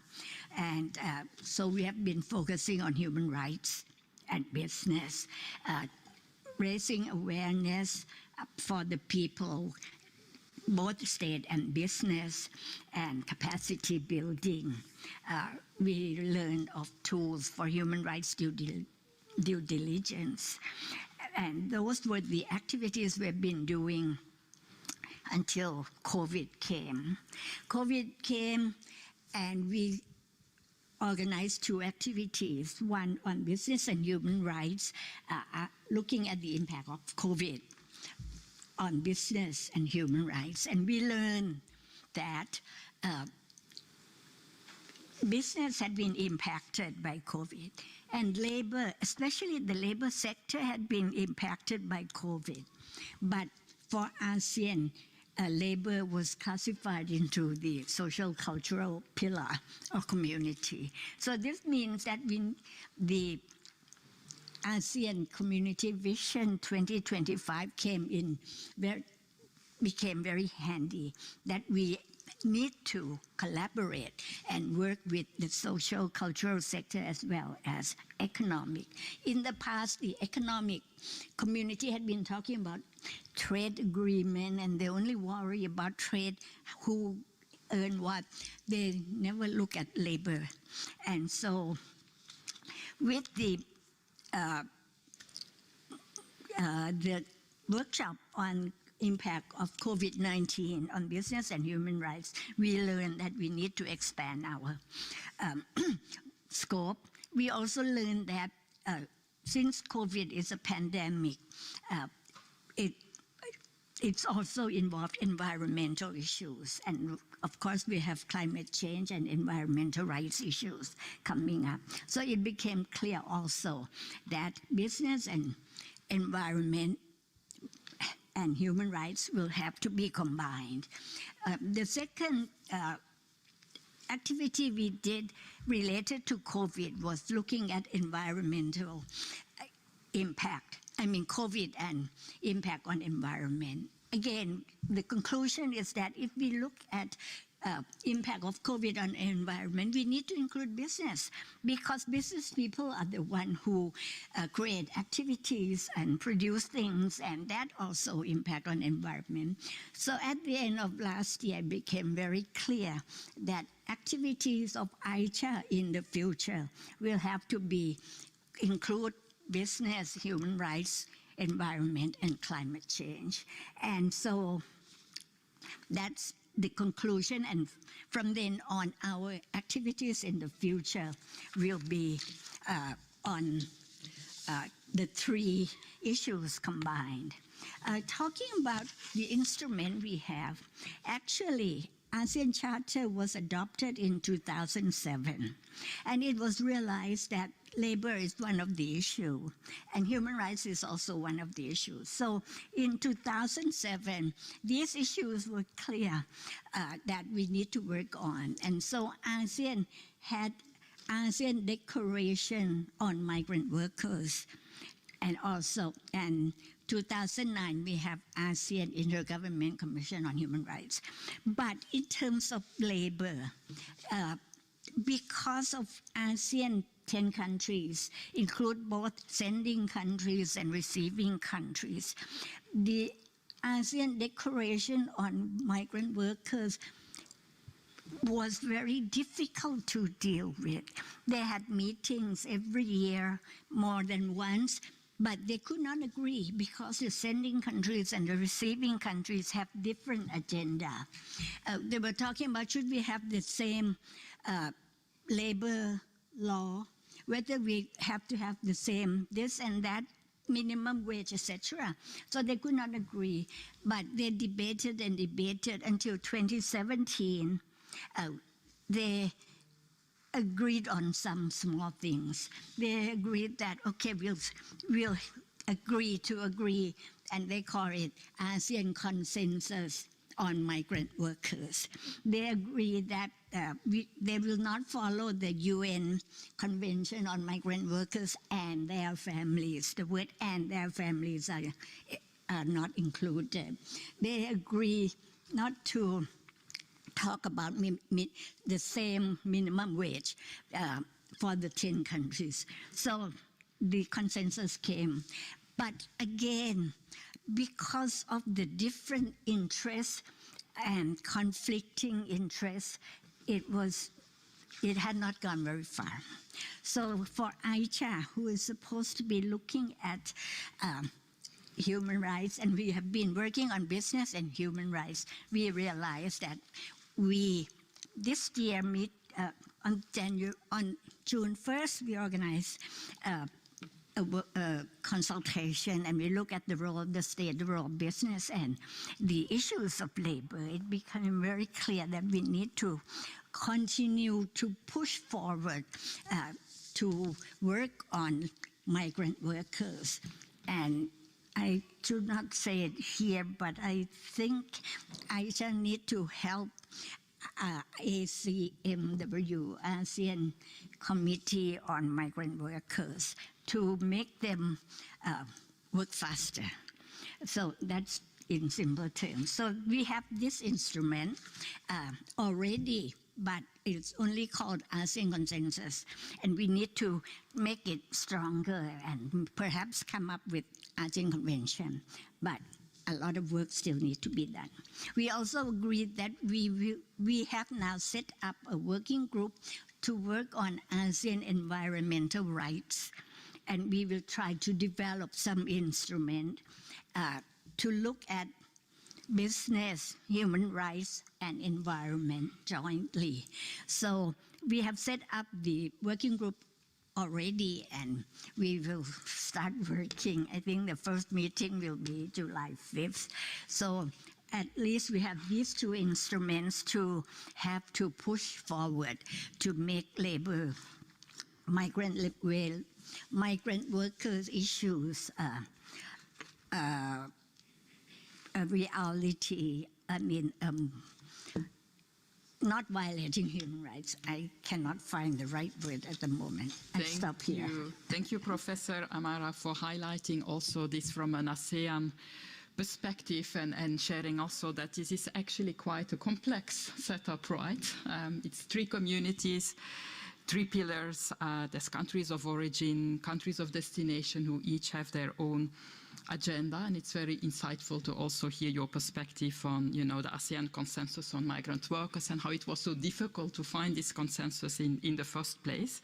And of course, excellent to hear how business and human rights is at the core of the work of the ASEAN Intergovernmental Commission on Human Rights, but also your commitment to work more closely with the ASEAN Commission for the Migrant Workers, the committee, and how to strengthen maybe joint work on topics like migration, business, and human rights. Thank you, Professor Amara. I'm going back to you, Angeline, but I do have to maybe ask our speakers to stick to a few minutes, I would say even 4, so that we can also gather questions from the audience after this. But so, Angeli, we heard a lot about, the different challenges that exist. And of course, it's time also to come to the action, as, the forum calls for. So what do you think, will be the role of governments and businesses to ensure improved migration governance and improved protection for migrant workers? Are there any insights from the research that you did on that you would like to share with our audience today? Certainly. Thank you, Ketra, for the question. That's very pertinent to our research. So in light of the trends that will impact the outlook for migration that I spoke about a little while ago, there are 6 focal areas that our report has identified where businesses and governments together can intensify efforts, ultimately to address gaps in migration governance and enhance businesses' corporate responsibility towards migrant workers who are so critical to their supply chains. The first and foremost, I think, and that has been highlighted in this discussion as well, is rebalancing the financial burden of migration away from the migrant workers themselves and towards employers. We may be aware that the employer pays principle, which has been endorsed by the Leadership Group for Responsible Recruitment, states that recruitment costs should be borne by businesses and not by migrant workers. And yet, overwhelmingly, many migrant workers continue to face high upfront costs, be it costs with respect to their visa and documentation fees, be it their actual cost of travel, and so on. In fact, our survey of migrant workers also sheds light on this. It shows that over 50% of the workers find it difficult to repay their migration-related loans even 1 year after migrating. And there's another quarter chunk of the sample that were not able to pay their migration loans even after 2 years. So as you can see, this debt burden just keeps getting elongated, and more importantly, it can suppress regular migration.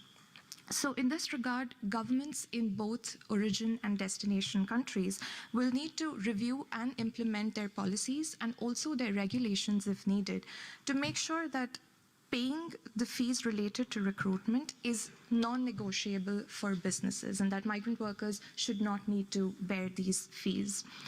The second area that I'd like to highlight is the access of migrant workers to healthcare, social security benefits, and even psychosocial support services in the destination countries where they're employed.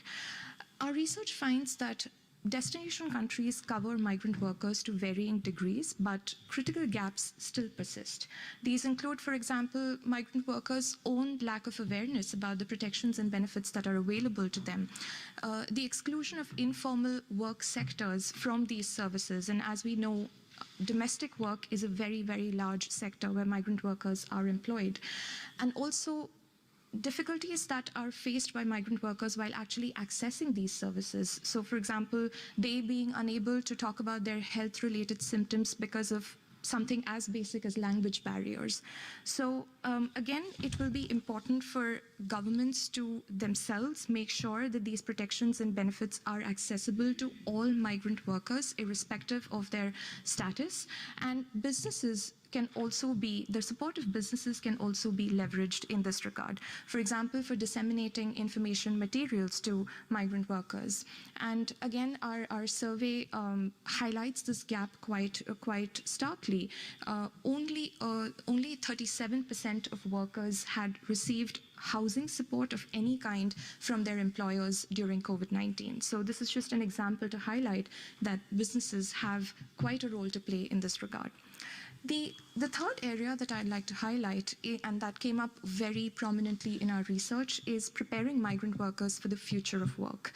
And in order to enable their transition to more non-routine, higher-skilled jobs, again, governments and businesses will need to play a more proactive role.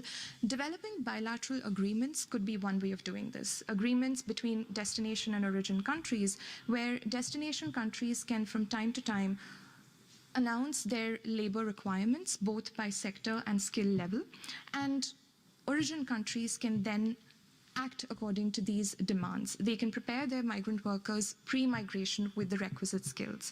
And I'd like to cite the example of the government of Japan here, which through its specified skilled workers program has been able to streamline migration towards industries that are most in need of labor demand.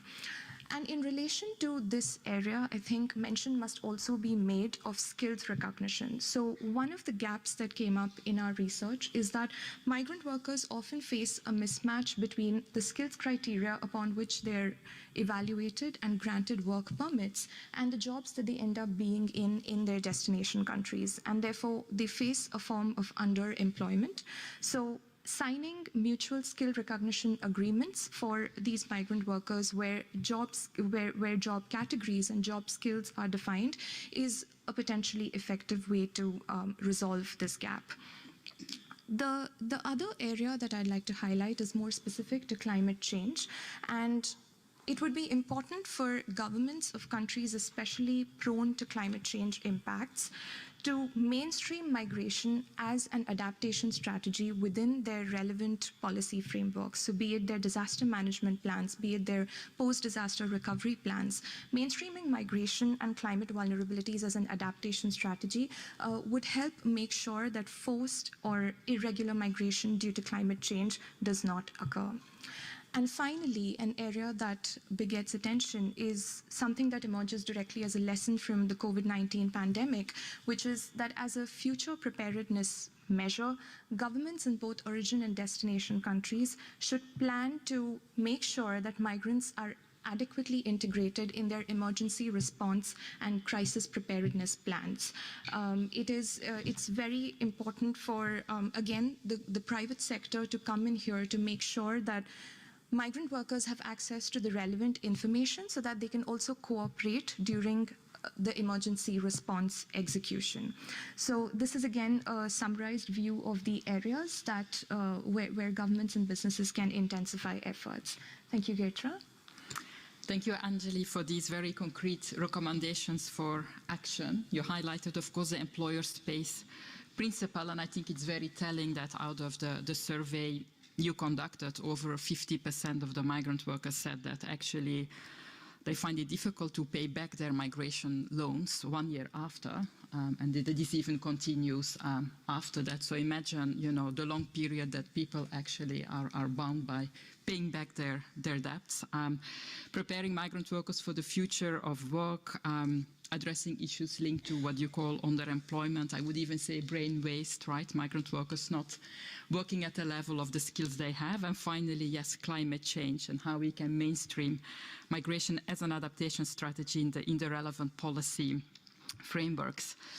Now, Professor Amara, if I can turn back to you and ask you maybe what are the priorities you see that should be urgently addressed by business enterprises in the ASEAN region, and how ASEAN governments could support businesses doing that?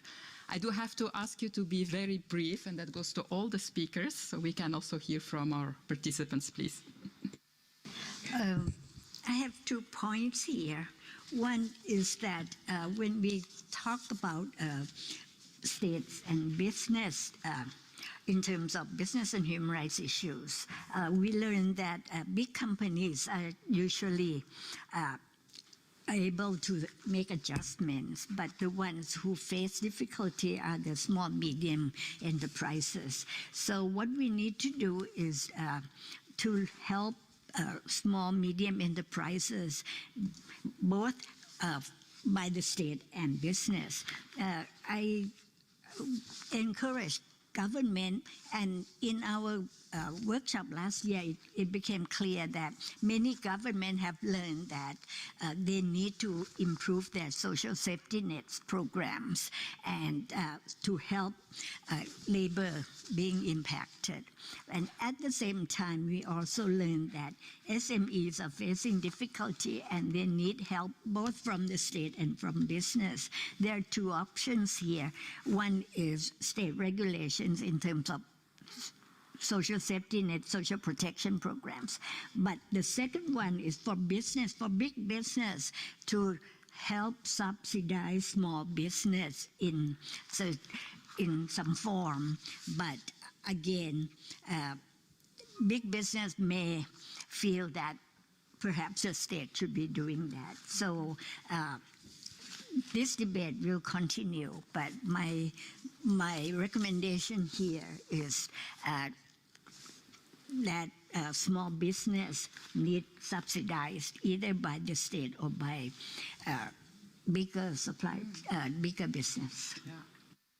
No, and thank you very much for raising that, because I think indeed, big companies are able to make the adjustments. As you said, there's also more and more required in terms of due diligence, etc. But in the end, this trickles down to the suppliers, who are often, smaller enterprises for whom it is much more difficult. So they need help, either from the government, from the state, either, from the bigger companies to be able to do that. And I really thank you for bringing that to the agenda, that we should not forget about the SMEs and how we can support them in this regard. So maybe that is a good point for you, Kai, because of course, the speakers mentioned some ideas. We would be glad to hear your perspective on that, and also maybe on how you see this growing trend of collaboration between enterprises on the one hand, businesses and governments, civil society on the other hand, to improve, protection of migrant workers, fair and ethical recruitment, etc. Over to you, Kai. Thank you, Getra. Thanks for the questions. So, in summary, I think yes, we do. I do see companies within our memberships as well as outside of membership, that are increasingly engaging with the governments, either directly or for our members via the RBA as well, governments and civil society to improve migration governance and how to promote fair and ethical recruitment practices, right? When we talk about recruitment, consistent with what I think Anjali spoke earlier, there is a growing recognition that an important driver of forced labor is the payment of recruitment fees and other related costs that are incurred by workers to obtain work. Such costs may be incurred at various stages of the recruitment process, during pre-employment, pre-departure, post-arrival employment and during the return of the workers. Many workers have borrowed money just to pay for these recruitment fees, taking on debts that leave them vulnerable to exploitation and unable to leave their jobs until the debt is repaid, placing them in a situation of forced labor, right? So on the RBA side, we do a sensing survey among our members, every year, right now it's about every 2 years, but previously it was every year, right? The issues of forced labor is a top concern of our members since 2016, and I expect this trend to continue, that this will continue to be an area of focus for the work of the RBA in years to come, and therefore, right, we need to put a lot of efforts into these protections of migrant workers, particularly in the aspects of fair and ethical recruitment. As an organization, we of course provide trainings and assessment tools to our members and suppliers to minimize this risk. And interestingly, like we have also seen situations where companies, in order to minimize the risk associated with high recruitment fees that is linked to a particular recruitment corridor, would rather avoid hiring workers from that country. So this, of course, has impact economically, I guess, job opportunities for the workers in terms of economical development, remittance from the workers back to the country of origins, or prospect of development where the workers working in the country of destination. So it's very interestingly, because of the high recruitment costs, for example, say, I'm from Malaysia, so if we see, we have a lot of migrant workers from Indonesia, from Nepal, from Bangladesh, from, Myanmar, and also we will see there's a difference of recruitment costs in all these different migration corridors. And we've seen companies avoiding certain nationality because of those high recruitment costs, and we rather stick to one nationality. So that was what we've, interestingly, in terms of our collaboration with civil society, we see them as a very important partners, and they often provide crucial intelligence on issues that might not otherwise have come to light. We also partners, with NGOs to work on implementation of, worker voice. We are trying to pilot some work on partnering them to work on fees investigations, in certain factories and all. So as a whole, the RBA does engage with a variety of stakeholders to assist workers directly through partnership with governments and civil societies and other stakeholders. We had in the past, worked with CSO to disburse funds directly to assist migrant workers affected by COVID-19, as well as on CSO projects that aim at creating longer-term protections from vulnerable workers in international supply chains. In terms of what role, right, in RBA see ourselves playing in advancing the protection and empowerment of migrant workers, we see ourselves as a hub, as an interlocutor for public-private collaborations between governments and companies, between CSO and companies, even between IGOs, UN agencies, and companies that we represent. We would continue to support our members' companies to drive meaningful change in responsible business conduct and supply chain due diligence across the tiers in different sectors. Right. We recently concluded a project with IOM where we developed the curriculum and also piloted pre-employment training and pre-departure orientations in Nepal and Indonesia, as well as post-arrival orientations in Malaysia. We are seeing to how can we look to adapt those trainings into other migration corridors and try to widen the trainings through our memberships. So we see this as a way to continue to raise the awareness of workers and empower them. Lastly, we recognize there's still much work to be done, and believe that it's imperative to include all voices in advancing the protection and empowerment of workers, including migrant workers. Thank you. Thank you, Kai. Good to hear, of course, that forced labor is considered as a top concern for the RBA members, and you shared a number of initiatives from training to the suppliers, supporting also members in supply chain due diligence. So this is indeed a role for RBA. You also came back on this question of the payment of recruitment fees being an important driver for forced labor. Thank you for highlighting that. I think many members in the panel mentioned that already.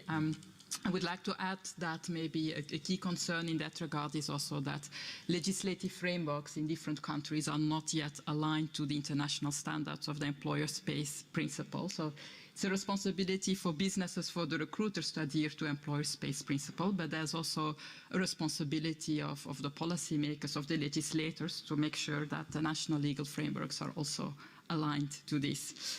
Now I have one last question, and that is for you, Catherine, because of course looking at the future, we hope for a brighter future, right? We hope for less people living in modern slavery or conditions of forced labor. So what would you recommend, both to businesses and to government?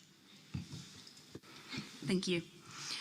What the Global Slavery Index tells us is that governments and businesses are not doing enough to combat modern slavery. Government action is stagnating, but the status quo doesn't work. There is a massive gap between what should be done and what's happening in reality, and we also need to talk to each other. We need better collaboration between businesses and governments to solve these issues. To paraphrase Max Frisch, we want workers, and we're surprised when human beings come. But migrants should be entitled to the same level of worker protection as everyone else in a society. So in terms of recommendations we make to governments, and these are very regionally specific, which could make a difference for migrant workers. These include governments need to ensure that survivor support services cover all populations, including migrants. They need to strengthen their legislation to support survivors of exploitation and to ensure that they're not treated like criminals for conduct that occurred while under the control of human traffickers. They need to extend their labour laws to ensure that all groups, including migrants, are covered. And they need to prohibit recruitment fees, ensure contracts and other services are provided in a language migrants can understand. And finally, they need to introduce mandatory human rights due diligence to stop governments and businesses sourcing goods and services that are linked to modern slavery. But it's pretty obvious to say that governments need to make laws to protect workers from forced labour, and companies need to follow them. But what's the missing link here is that governments need to enforce the laws, both the new laws and laws that already exist. What matters is not the intention, it's not the commitment. What matters is actual action in this space. What matters is that companies are incentivised to act in the best interests of their workers, knowing that if they don't, that real penalties are going to apply. Governments should be supporting companies that want to do the right thing by creating legislation that creates a level playing field for all businesses. But to do this properly, they need to listen to businesses. They need to listen to them about what makes for good and effective legislation. And this can be at the country level, if they can create a space to consult widely with businesses, for example, and we have seen examples of that. But as I mentioned in my response to the first question, given the disparities in wealth and capacity in this region, cooperation amongst countries and amongst businesses is imperative if we are truly to make any progress on this issue. So one example of a shared space that Walk Free is very much involved in as a secretariat is the Bali Process Government and Business Forum. It was established in 2017 as a way for governments and businesses to work together to combat these issues, including modern slavery, forced labour and human trafficking. It has 45 member countries from across the Indo-Pacific region, and the idea is to create a platform for sharing experiences, sharing best practice, and for building capacity across the region so that we can eradicate modern slavery. Now, I lead Walk Free's work in this area, and I could talk about this for a very long time, but in the interest of time, I will just, if you're interested in learning more, head to the Bali Process website and you can follow links there to the Government and Business Forum. We need more of these shared spaces, and we need real conversations to happen. And the fact is that turning a profit from exploitation remains an unacceptably low-risk activity for business. Conversely, businesses are in a uniquely powerful position to use their leverage to get rid of forced labour in their supply chains.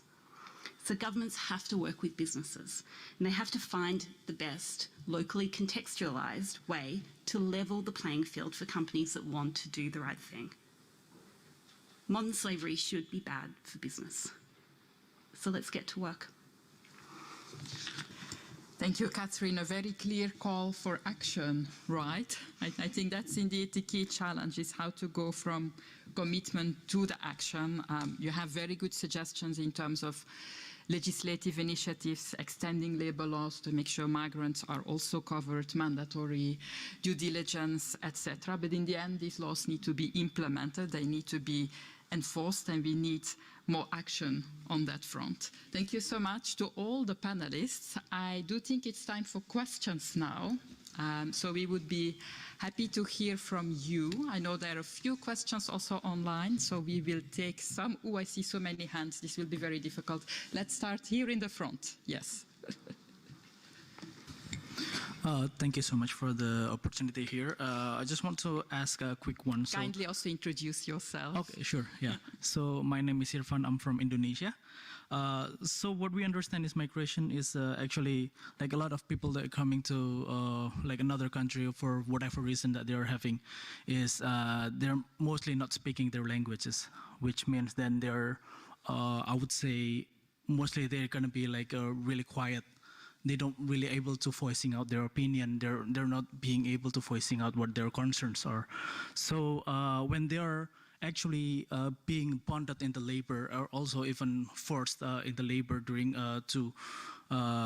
in their working experience, there are some opportunity to be exploited by the businesses. And also, I believe that one of the few ways to avoid those kind of thing happen is actually to have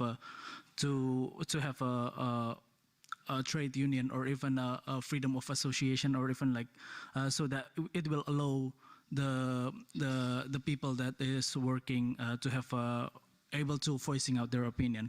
So my question is to the gentleman from the RBA itself. So how did the RBA like encourage the members of the businesses to open with the freedom of association, especially in the Global South? Thank you. Thank you so much also for highlighting the trade unions, the freedom of association, which is very important indeed to empower migrant workers to stand up for their rights. I noted that this is a question for RBA, but we'll take a few more questions before Kai will respond. Yes, in the back, the lady with her hand very high. Go ahead. Thank you so much. My question would be for the RBA as well. Can you also introduce yourself? Oh, yes, sorry. So my name is Pawitra. I work for the Kids Home Development Network Foundation, and we work a lot with the private sector, especially developers and construction companies, and we do believe in cross-sector collaborations. But because we're on the third sector, we do want to understand more on what our companies thinking and how you're doing in taking like ESG framework or these kind of thing into action. So my questions, many questions, are first one is so for the RBA, so why you provide training and toolkit to members to mitigate the risk? Does RBA operate any auditing on member companies? And if you do you do that by yourself, or you use third-party auditors? Has there been any case that RBA hold member accountable for their misconduct? And if yes, what are the mechanisms in this case? Has there ever been a case that a member is expelled from RBA if they done things that were very wrong? And the next one would be like, what would you say is the main reason for these companies to join RBA? Is it because they really want to do good things, or are they seeking support to mitigate the risk in their supply chain, or to be extremely straightforward? Is it a good opportunity for them to be a PR or advertisement for the company? Thank you. Thank you. I know that it's a question about, if beyond trainings, toolkits, etc., there is also auditing and, how are members held accountable, right? So another question for Kai. Okay. There are two questions there in the back. Yes, you can go first. I can go first. Okay. Very good afternoon. My name is Farul Nizam. I'm from FGV Holdings Malaysia. So I got a question to Catherine. Actually, I was very fascinating and at the same time concerned with your numbers. So how do you come up with the numbers? Is it through survey? If through survey, what is the sample representing the population? And how the government react, or government or the business react to your numbers? And one more thing is, could you elaborate more on the forced marriage as one of the part of the modern slavery? Thanks. Okay, that's noted for Catherine. How do you come up with the numbers, and what about a forced marriage? There was the gentleman behind. Yes, go ahead. Yeah. Please introduce yourself. Yeah, sure. Hi, my name is Jagdish Bishnoi, and I'm from the India. We are also working in the sector of human rights, and with the migrant worker from the last 5 to 6 years in the northeast India. So basically, in India, after the COVID, we have initiated a lot of policies with regards to solve these migrants, workers problem, and especially in the northeastern India. I'm talking about northeastern India because the northeastern India is facing highly illegal migrant problem, because India has created a lot of policies in the 2020 and 2022. We had also measured the social security through the Manrega and the Pradhan Mantri Yojanas, and again we have also worked on the transparency and the supply chain, and we have also recommended the many other organizations to work with these workers.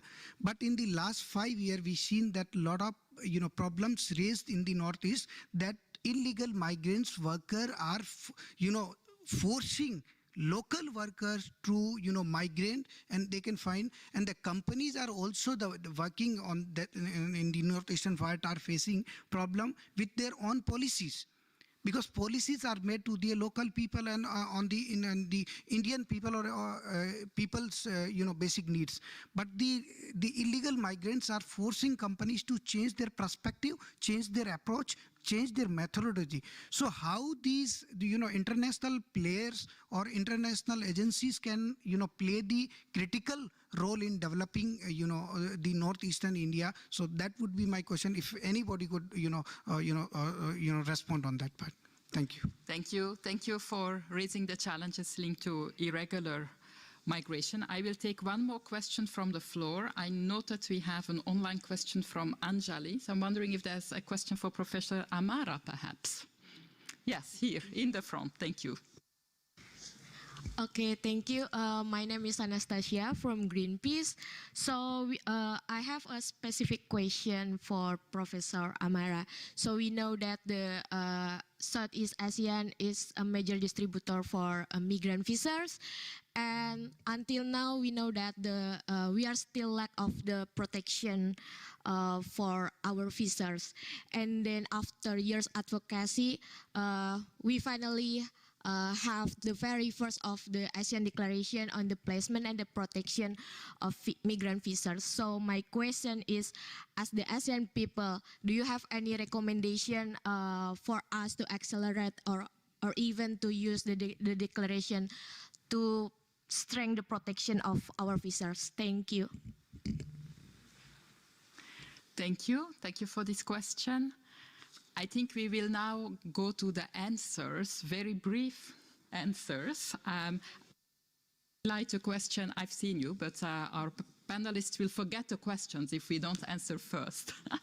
So Anjali, for you, there was an online question which I would like to share.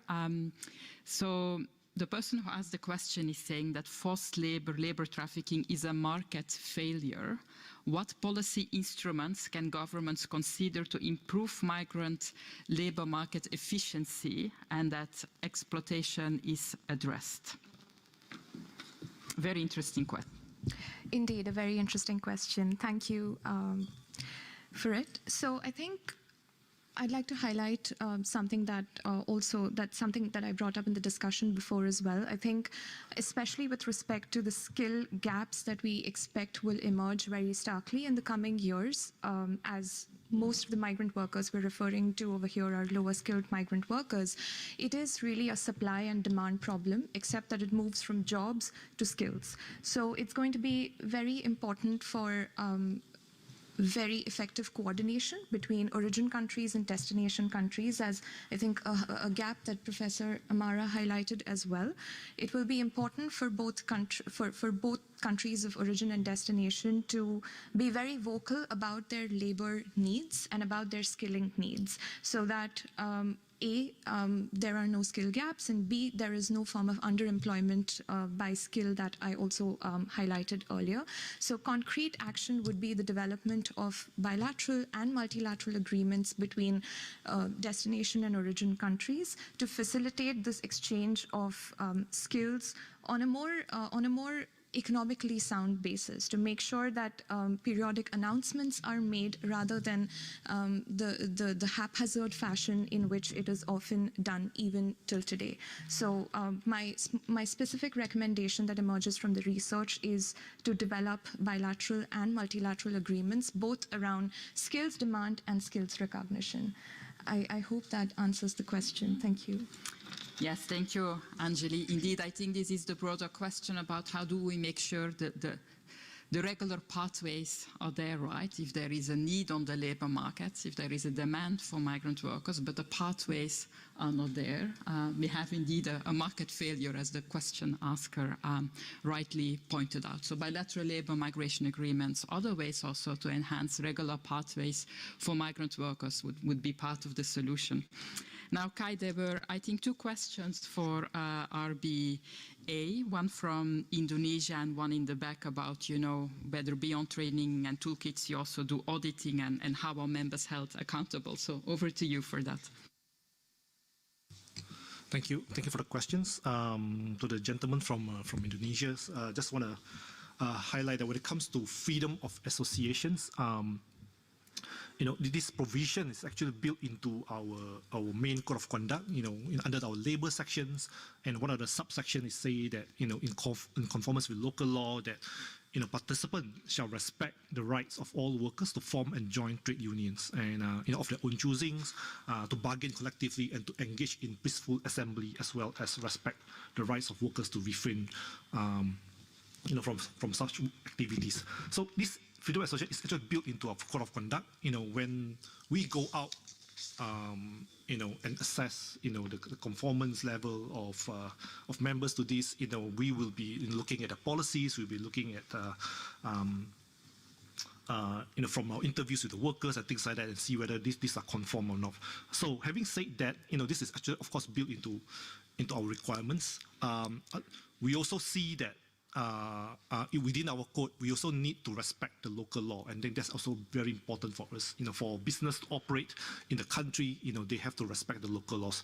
And we have seen, of course, in certain countries there are certain gaps. Certain countries don't allow workers to join union. They don't allow particularly foreign workers. They are not allowed to join workers in union in those countries. So in such cases, of course, we can't go against the law, but we will, of course, advise, the companies, the employers, to have avenue for the workers to feedback their grievances or things like that, to either form workers' committees. Doesn't really have to be a union, but there must be channels for them to provide feedback and also submit their grievances. Yeah, thank you. To the other questions on how RBA holds our members accountable. Yes. Aside from trainings, aside providing tools, to members for them to meet our requirements, we also go out and there's a range of assessment that we do. We started off with risk assessments. Companies are required to complete what we call self-assessment, and based on those self-assessment, we will then narrow down the highest risk, companies with the higher risk, and that's where we would require them to go through an audit. And we do this through independent third parties. As an RBA, we do not conduct the audit ourselves. We set the standards, we set the training, and we control the quality. We make sure that when auditors go out there, they issue a finding, right? We make sure that those findings are accurate, right? It's not, based on the subjective interpretations of one particular auditors. As we know, even in doing an actual audits, the experience of an auditors will differ, and that will affect the quality of the audit. So we have another body, a sort of like a fourth party quality control to make sure that those audits are done correctly and are done to the standard that we require, right? And it doesn't end there, right? Once we come up with the audit, there is expectation on corrective actions. Usually in an audit, we'll find that, there is non-conformances, right? And then those are required, we will require those corrective actions to take place. And then, right, and then this one, once the cycle goes through, right, they can use our tools, they can go through trainings, and then we will require then a closure audit. So basically, the cycle continues, and then 2 years down the road, we will then require another audit. So this cycle continues, and that's how we continuously encourage our members and suppliers to improve themselves. When it comes to the questions on have we kicked out any memberships, as far as I know, we have not technically, kicked out anyone because they do not conform to our code. Most of them has did their best to conform to the requirements. We have members that actually, no longer wants to be associated. They just don't join anymore. So we do have those. At the same time, joining the RBA, we see, when it comes to joining RBA, there's a number of benefits. Of course, we have different categories of membership. We have a supporter level, those that are not very mature yet. They want to come in, they want to learn, they want to use the tools. But then we have also companies that want to be seen as a leaders in this aspect, right? They want to be shown as a leader, and then they will be sharing their experiences. They will be inputting into what the works that we do here.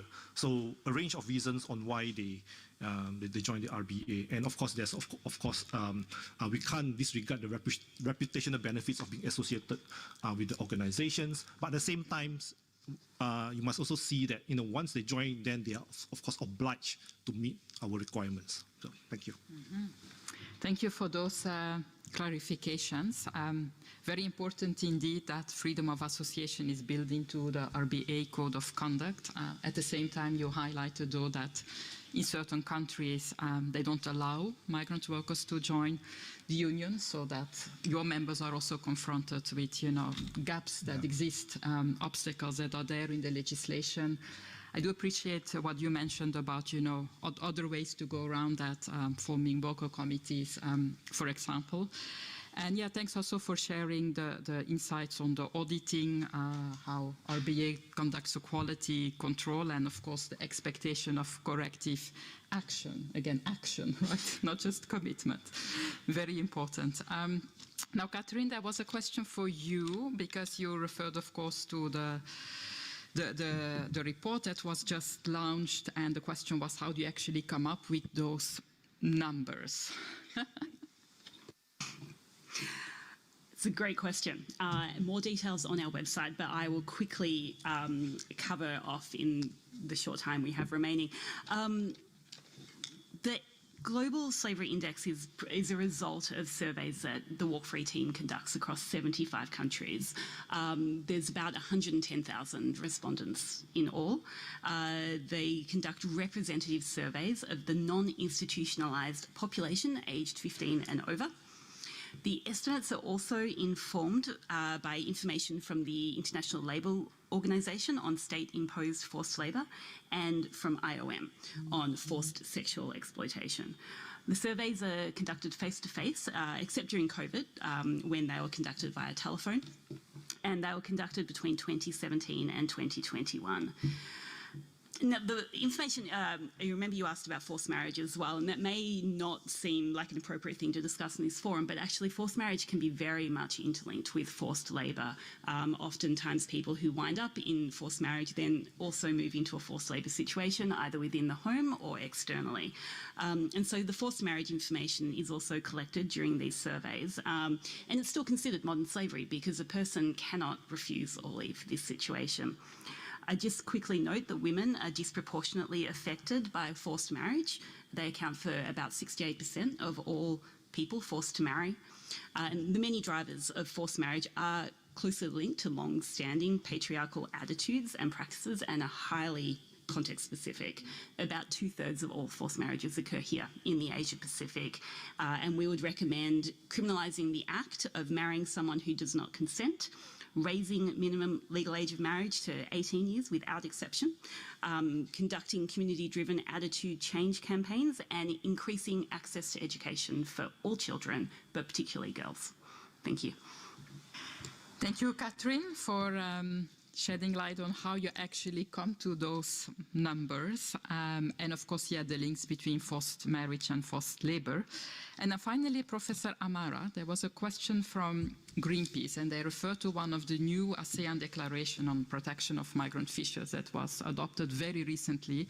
There's actually another ASEAN Declaration also on protection of migrant workers in crisis. So very good to see, you know, these new ASEAN declarations. It clearly shows a commitment, but I guess the question is again about the action. How can we come jointly to actions on those new declarations? Thank you for that question. Thank you for the question. In ASEAN, the issue of protection has always been discussed and debated. And in most of the instruments, protection has been weak, even with ICHA term of reference. We talk about promotion and protection of human rights, when in fact, in the term of reference, we have mechanism for promotion, but we don't have mechanism for protection. So what is needed is grievance mechanism, which is included in the human rights due diligence already.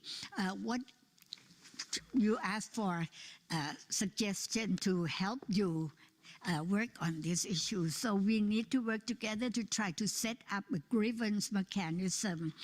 In the human rights due diligence, it's more at the company level, but perhaps we can have, but we need to push many people, business and government may not like it, but we need to try to push to have a grievance mechanism either at the national level or at the regional level. And of course, at the regional level, ICHA will work hard to try to push for that. We have our, one of the priority program, 5-year work plan has this issue included.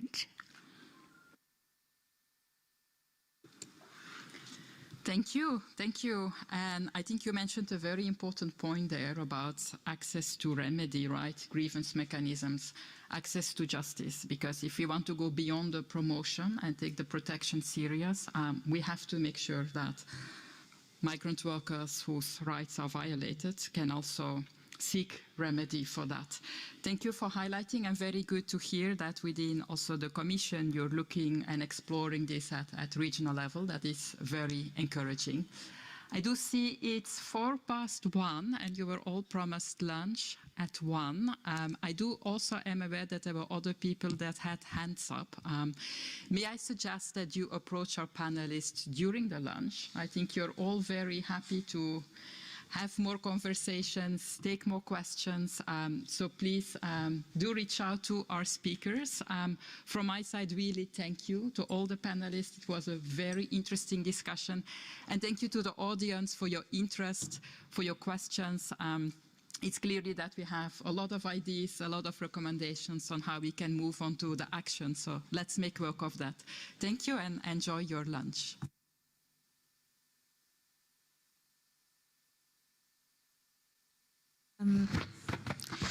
Thank you, everyone. Just a few housekeeping announcements. So just again, thank you to the panel. Lunch will end at 2:15, so please make a note of that time. The upcoming sessions will be downstairs.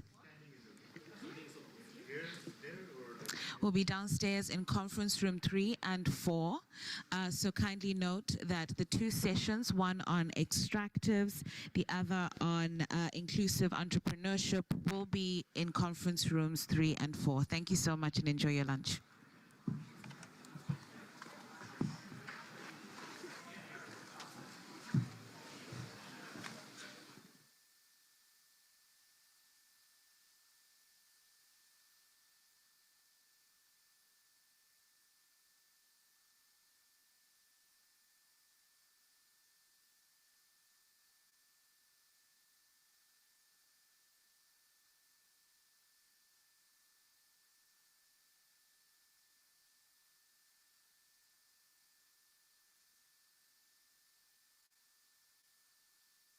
Recording stopped.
Recording in progress.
Hello, I see two online speakers joining us in the panelist list. Would it be possible if you would like to test your connection before we start? Hello. Sure. Hello. How you doing? Okay, I can hear and see you nice and clear. Are you going to share the screen to show the PowerPoint video? Okay, No. that's great. Okay, thank you. The session will start in probably another 45 minutes. Okay, and for Miss Maymin, if you can hear me, please connect in and open your camera whenever you're ready. Thank you.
how do you know from Ima? Manila.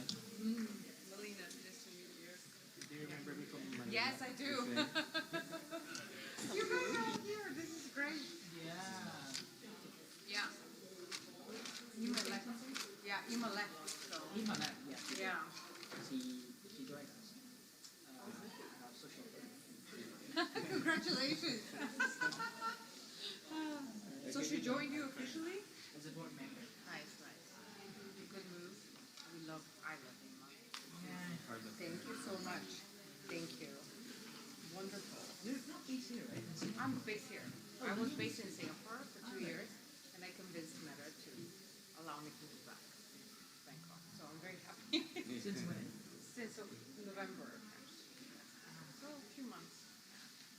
It's good for you. I know, I'm so happy. I used to live here, so it's much better than Singapore.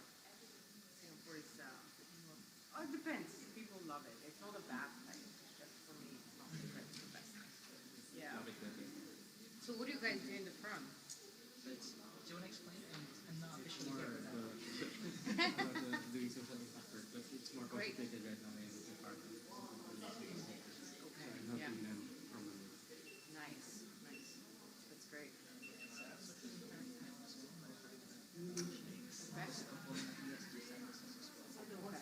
Wonderful. So you work with Meta? Not yet. Not yet. Not the right period, I guess, right? Yeah.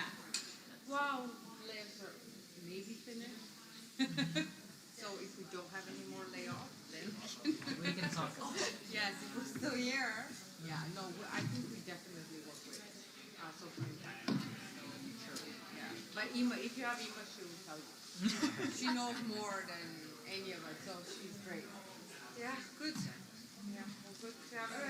Accepted. Good luck to you. You Yeah. too. Thank you. We'll talk about the international Asian more. That's right, that's right. Yes. So here we have, I'll try to talk a little bit about them and a little bit about them. Sure. Yeah. Oh, no.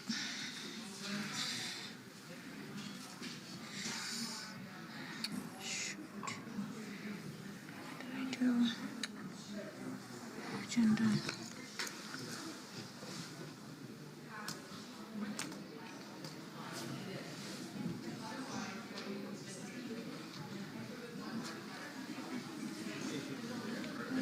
Hello. Good. Hopefully you had a good sleep last night.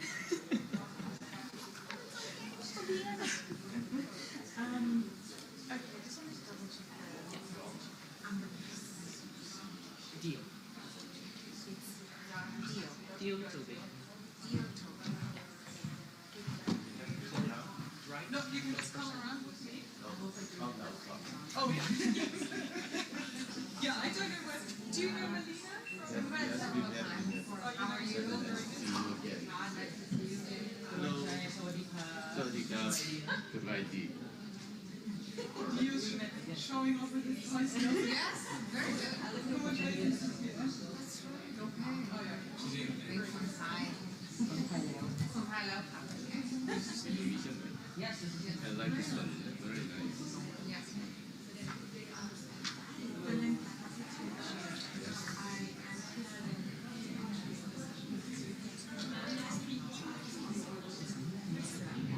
Yeah. My last name? Yeah, mijn naam is van Laura. Adam. Don't worry about it. Not in Thailand. No one call last name before this. Oh, so he's still watching. Lovely to meet you. How are you? Try to get on this one. Thinking how not used to it.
yes, that's very important.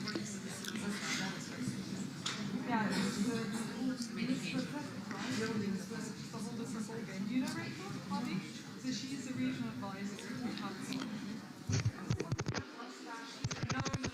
So Rachel went on maternity leave last year, and then we had a replacement organised for her. She was on maternity leave for a year, and now I can really very much. I think Rachel is like, yes, it's great. You're so cute.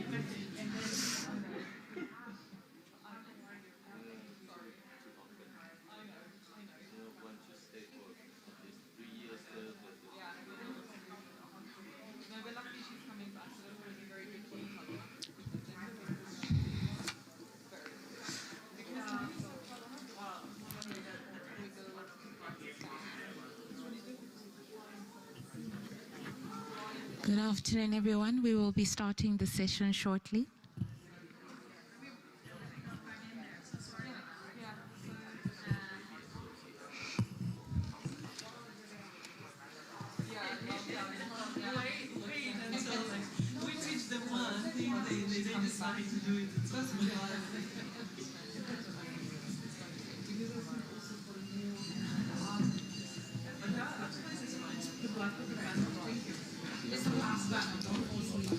She's here. She's like, hi.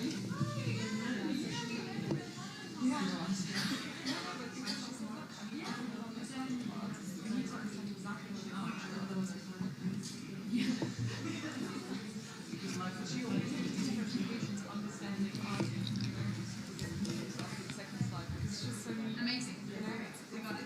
In other regions, yeah, no, we don't. You know, we don't have to in other regions like in Africa, you know, that unions work the same way. And we don't work so So it's a very Hello, lovely panel. Hello.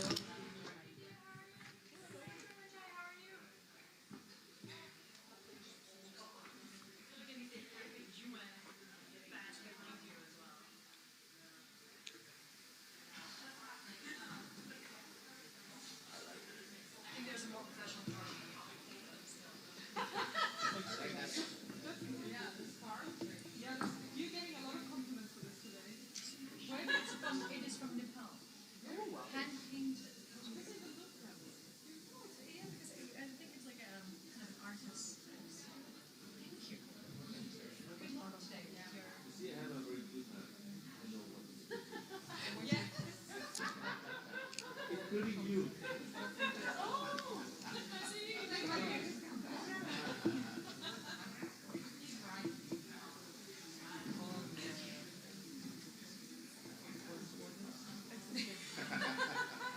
You're a positive person. That's great. That's great. How are you? How's it going? Very busy.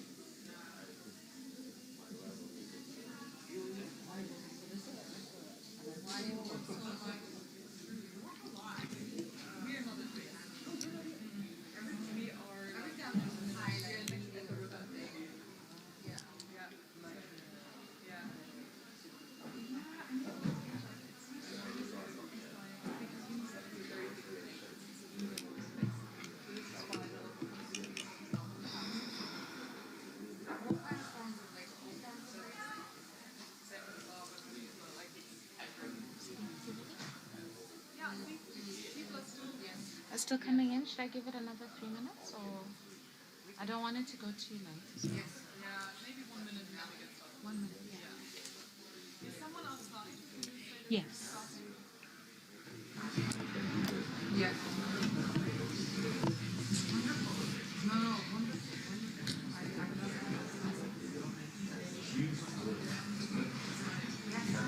Yes.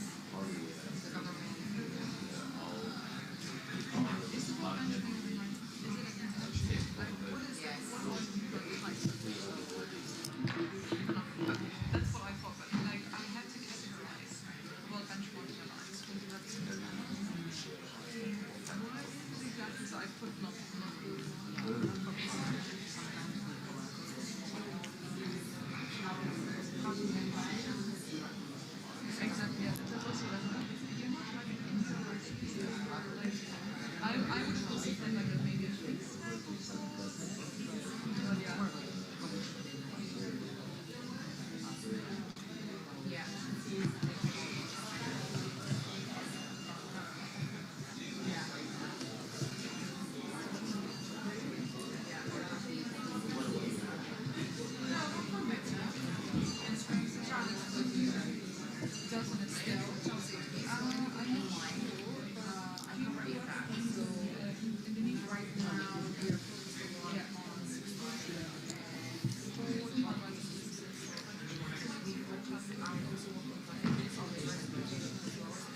Good afternoon, everyone. We'll be starting the session momentarily. Please find your seats. Also welcome people to come up to closer to the front, as I'm sure quite a few colleagues might come in a little later. So feel free to move up to the front.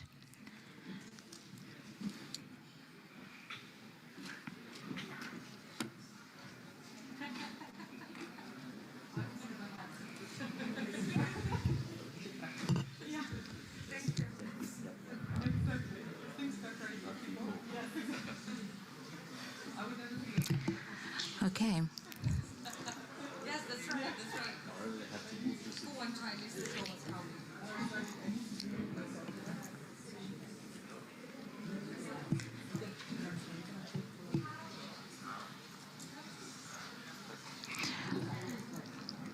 Brilliant.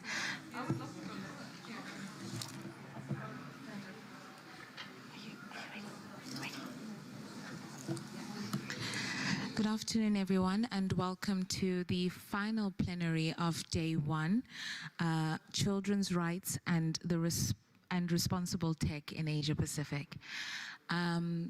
We are starting this session with an esteemed panel before us, but I'm also cognizant after a long day of many exciting discussions. We started by taking stock of where we are in implementation of the UN Guiding Principles, all the way to exploring migration, extractives, inclusive entrepreneurship, and now we're here. Now, I would be remiss if I did not mention that almost everybody in this room, and surely absolutely everybody who is joining online, is witness to the power of the tech industry, in particular, the impact that it has had on all of our lives. During this session, we will explore the impact that it has had on children. In particular, we would like to explore what ways has business action or inaction impacted children's rights? What are some of the gaps that we're seeing? What are some of the tools? And I'll let the esteemed panel introduce this and more. I'd like to offer a warm welcome here in the room to our moderator, Sabina Witting, who is with UNICEF. I also want to welcome Dio Tobing. Dio Tobing is the head of Public Policy Asia at World Benchmark Alliance. Online, I'd like to welcome Ms. May Min Thon, who is with the task force of You Report Myanmar. Back to the room, welcoming Ms. Melina Enlund, Safety Policy Manager for Meta. Also in the room, Mr. Wan Chai, Senior Consultant, Public Prosecutor's Office.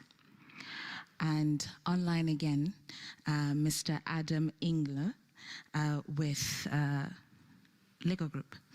So without much further ado, over to Sabina. Thank you so much, and welcoming everyone online and in person. We really appreciate it that so many people stayed on to join the session. I can promise it's going to be exciting. Children's rights and responsible tech in Asia Pacific. So again, a warm welcome to everyone. So as you might know, children's rights and responsible tech is a pressing topic at the center of public debate at the moment, both globally, but also in the region. And when we think about children's rights and responsible tech, the debate oftentimes centers around children's safety in the online space. And this has also created a public outcry for more accountability of tech companies. Especially during COVID, I'm sure a lot of you have seen that the global use of the internet has spiked not only amongst adults, but especially also amongst children. And this also, of course, applies to the Asia-Pacific region. If we look at the data, and just to give you a bit of a background, we have around 94% of children using the internet in Thailand, 95% in the Philippines, and 88% in Mongolia. So I think it is safe to say that almost all children in the region are directly or indirectly impacted by digital technologies, one way or the other. And in this context, we also have seen how children benefit from digital technologies, especially again during COVID-19, to learn, to socialize, to connect with people, and for example, also to access important information like sexual and reproductive health information. But at the same time, there are certain risks associated with children's use of digital technologies. We have children's exposure to harmful or inappropriate content, for example, extreme violence or self-harm. Children might be contacted by adults for the purpose of sexual exploitation and abuse online. Or children themselves engage in harmful behavior like cyberbullying. And lastly, children might be exploited economically through their harvesting of personal data and the use of that data, for example, for targeted advertising purposes. So really the main question of today's session will be, how can we advance responsible tech that really helps children's well-being in relation to the digital environment? And to answer this, we look, as I guess all other sessions, at the UNGPs and also at the Children's Rights and Business Principles, because according to the RBHR BTech project, these frameworks are still relevant for the unpredictability and the complexity of the technological environment.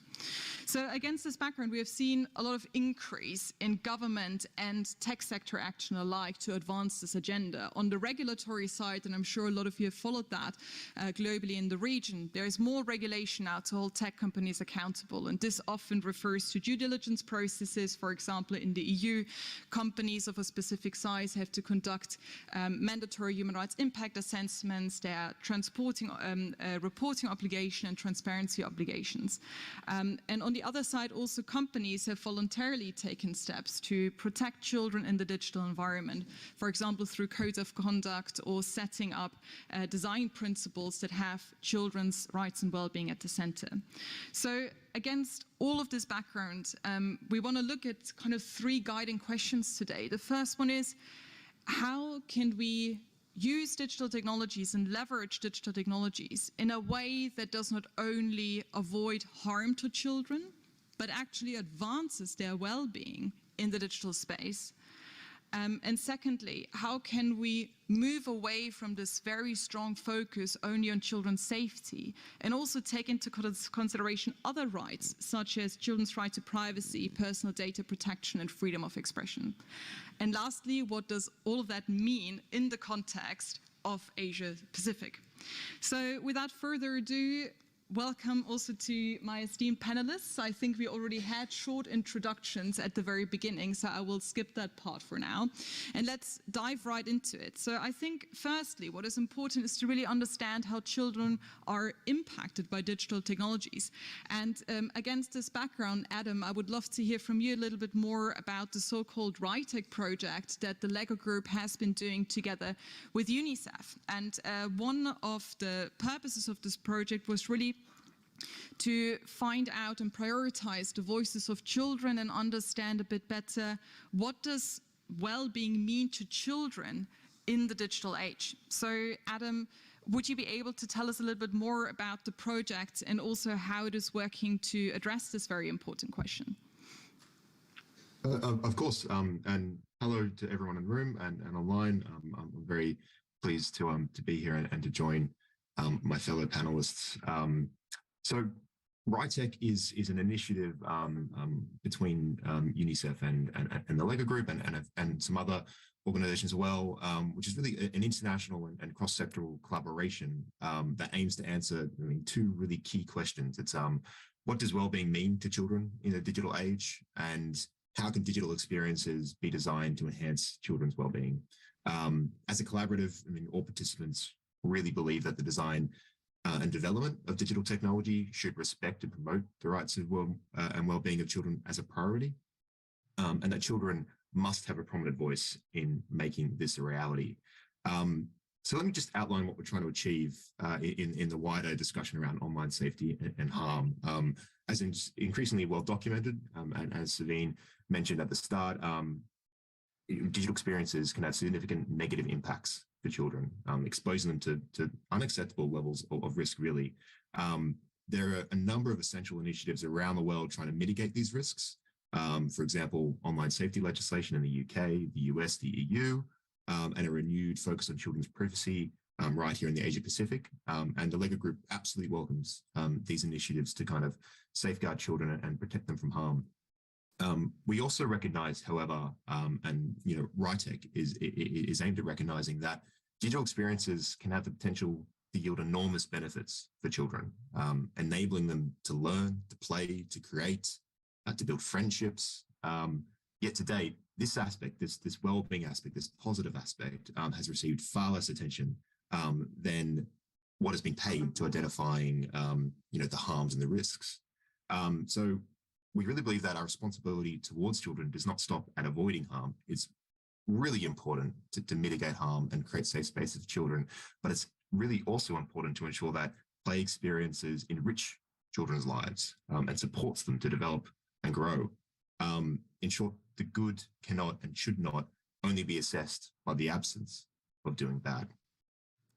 So to be clear, RITEC complements the global community's work to mitigate online harms, but also seeks to ensure we don't lose sight of the benefits.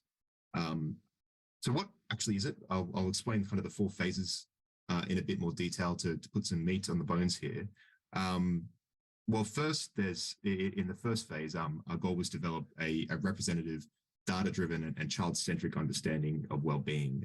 To do this, UNICEF analyzed survey data from around, I think, 34,000 children ages 9 to 17 across 30 different countries.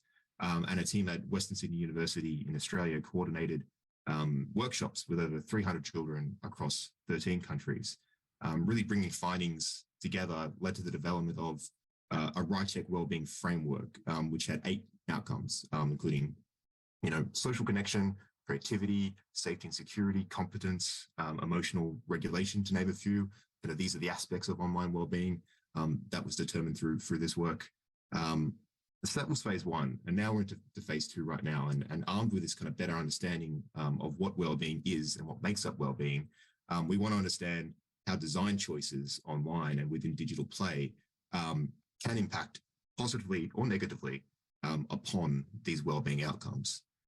So we have New York University, University of Sheffield, Queensland University of Technology, all examining a diverse range of research methods, the relationship between game design and these wellbeing outcomes I just discussed. So this is the research that's currently taking place across 6 countries, and we anticipate will be finished by the end of 2023. In phases 3 and 4, our ambition is to develop and make available to businesses practical tools for designing digital experiences in a way that really supports wellbeing outcomes. So we hope to support governments and industry and policymakers in their effort to regulate the online world in a way that delivers both protection but also opportunity for children. This is an ongoing stage right now, so we will be in a position to share a lot more publicly early next year. So watch this space. And that's in a nutshell the RITEC initiative. Thanks so much, Adam, for that. I think it is this approach that you're taking is very interesting, and it's actually pushing the goalpost, because, as I said initially, and also as you also mentioned, the current debate is very much about avoiding harm, and this is where this is our goal. But of course, you're looking much further than that, and the question is, as a company, how can you design products that really also avoid harm plus advance the well-being of children? And could I just ask you to tell us quickly these aspects of the well-being framework, just that we have it all fresh. So what really advances well-being, or which aspects are important for children's well-being in the context of digital technologies? Sure. So the eight well-being principles that the initial framework in phase one kind of revealed, it showed that certainly safety and security and ensuring children feel safe when engaging in digital environment and digital play is a critical component to overall well-being, and it shouldn't be minimized. But it's joined alongside a few other really key principles like empowerment, for example. I mean, digital play should encourage feelings of autonomy, agency, and choice within children. Social connection. The digital environment should facilitate children's connection with peers, family, and friends. And there's other research recently that really showed the power of digital experiences to kind of foster senses of community, particularly in marginalized children and teens. Competence is another metric. So digital play and well-being really should contribute positively towards a children's perception of their own competence, their ability, their knowledge. Emotional regulation is a key developmental phase in children. It's a key competency that they develop growing up, and digital play has a lot to contribute towards that. They should be able to use the digital environment to adjust their mood, relax, and regain energy, to engage with peers in the world. There's diversity, equity, inclusion is another key aspect of well-being. And creativity, which is really kind of a Lego priority here, is we love kind of unleashing the power of creativity in our digital experiences and our physical experiences. And children's engagement with digital play should enhance their feelings of curiosity, nurture and openness to new experiences. And lastly, there's also self-actualization. So digital play should provide children with a sense of purpose and improvements in their social engagement and the feelings about themselves. So all these different aspects kind of, make up this broader idea of well-being and, what that we're trying to put at the heart of digital design. Thanks so much, Adam, for reiterating that. And I think it's really interesting to really understand the complexities of children's behavior in the online space and what, from their views, is really important for them. And against this background, Maymin, I wanted to ask you as a young person, how does that resonate with you? It seems like children, young people have all these different aspects that are important to them. And maybe from your perspective, as a young person from Myanmar, how do you feel about that? Does it resonate with you, or do you think something is missing from that framework, maybe in your opinion? Okay, so as a young person, I've experienced a lot of things happening, and a lot of young persons have been sharing various stuffs on social media. So I would like to say that since young people are getting in touch with the digital environment more, they're getting exposed to a lot of new environments and a lot of new challenges.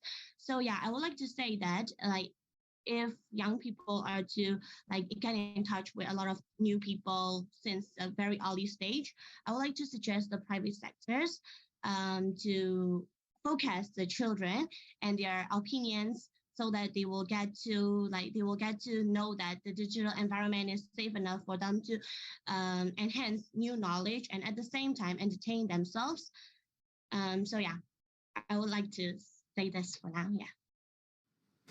Yeah, thanks so much for that. And I think that kind of confirms also the research. And I know you will speak a bit later also about a children's call to action that was developed with children in the region here, that safety is central, but there are also a lot of other aspects that are important and that children want to continue to do in the context of the digital environment. So now we have kind of an understanding of what impacts children's well-being from a children's perspective in the digital environment. So let's now focus on the role of tech companies in all of that. And we heard in the beginning of the session, of course, according to the UNGPs, that tech companies have a responsibility to respect children's rights.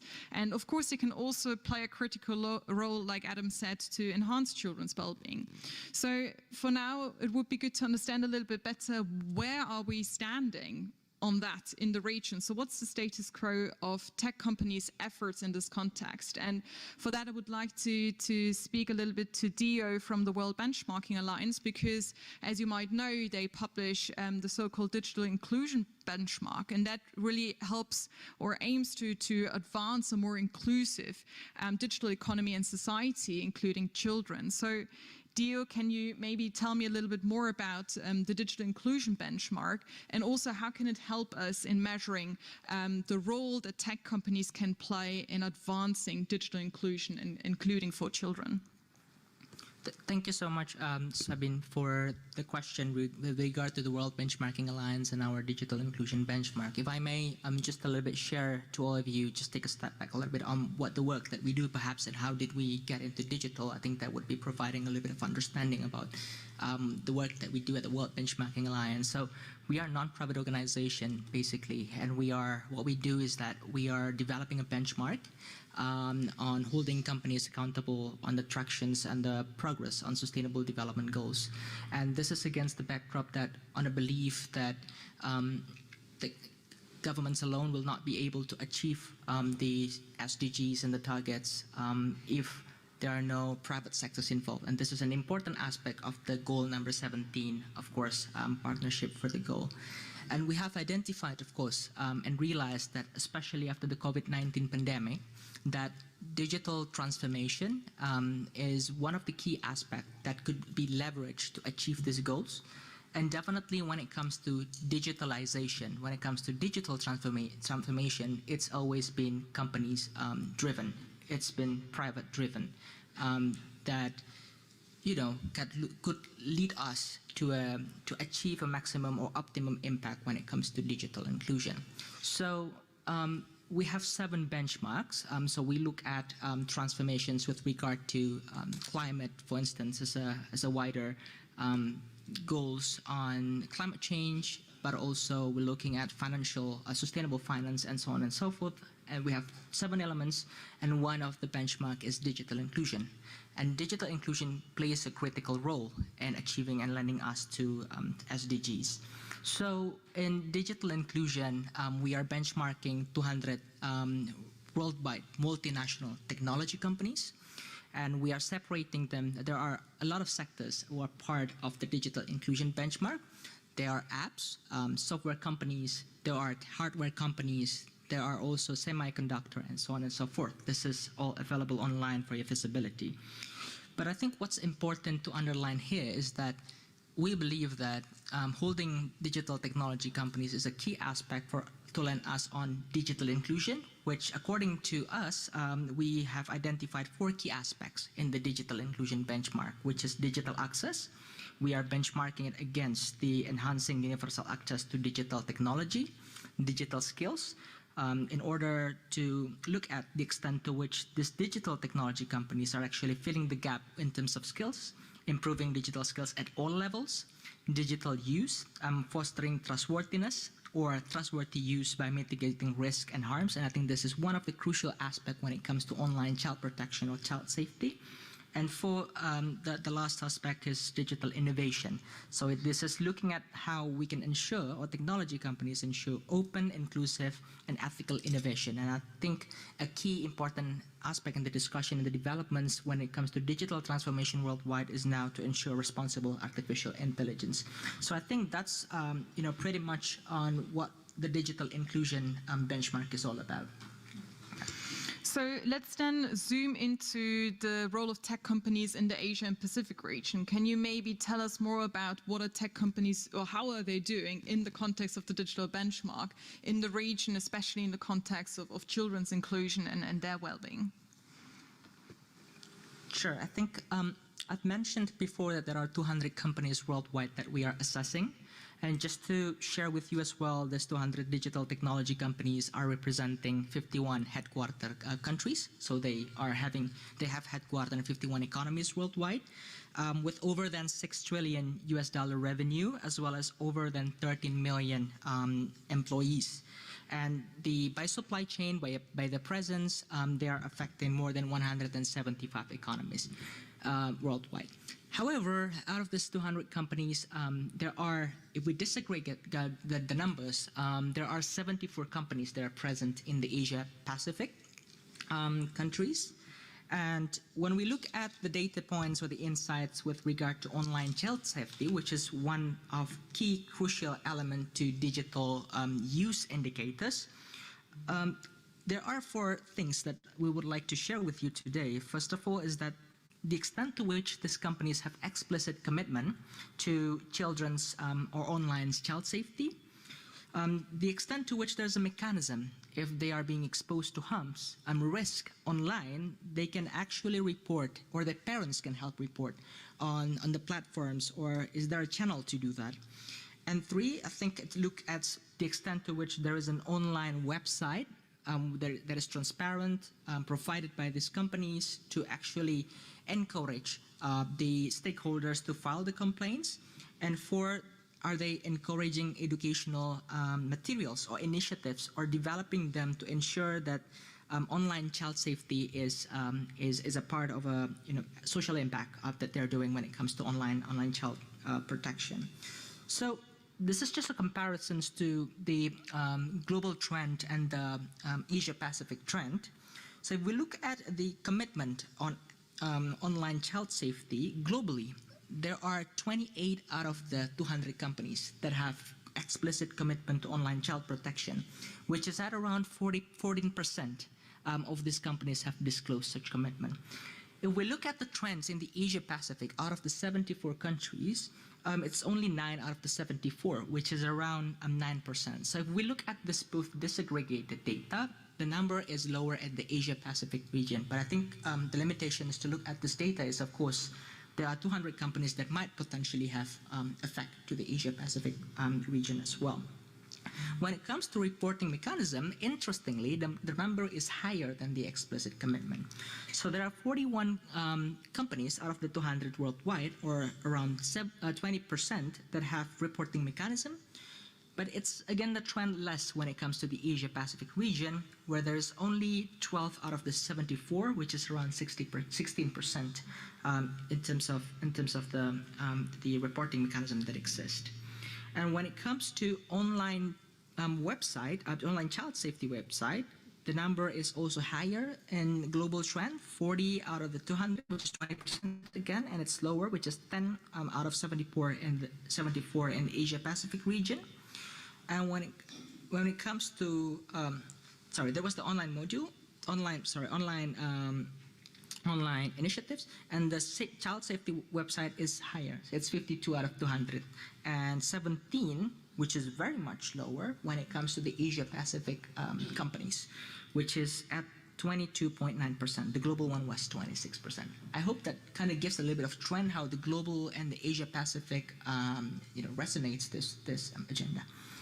Yeah, thanks so much, Dio. That's really, really interesting. I think especially to see the comparison between global and Asia-Pacific and that kind of clear discrepancy between the commitment of companies on a global level and in Asia-Pacific. So what do you think is the reason for that? Why is there less action, voluntary action maybe from companies in the region? Does it also have something to do with stronger regulatory frameworks that mandate companies in, for example, in Europe to put some of these measures in place? Or what do you think is the driver of that?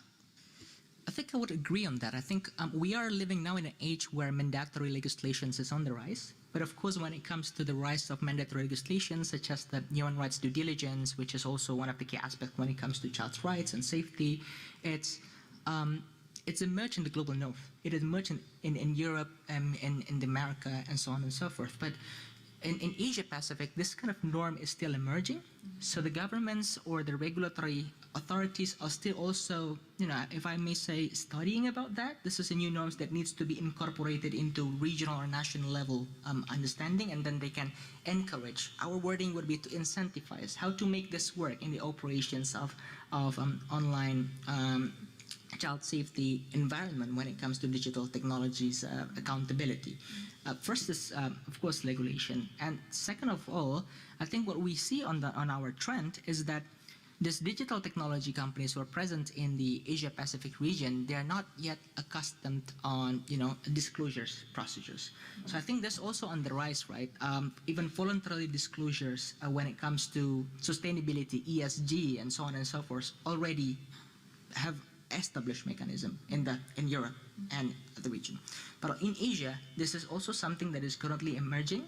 So they might need some time to actually get used to that, some time to actually translate that into their actions and companies' commitments, but also, disclosing to the public that we are expanding our level playing field to ensure that we are safe for children. We are trustworthy in our digital use, and in terms of our innovations and responsible use of ethical artificial intelligence, it's also going there.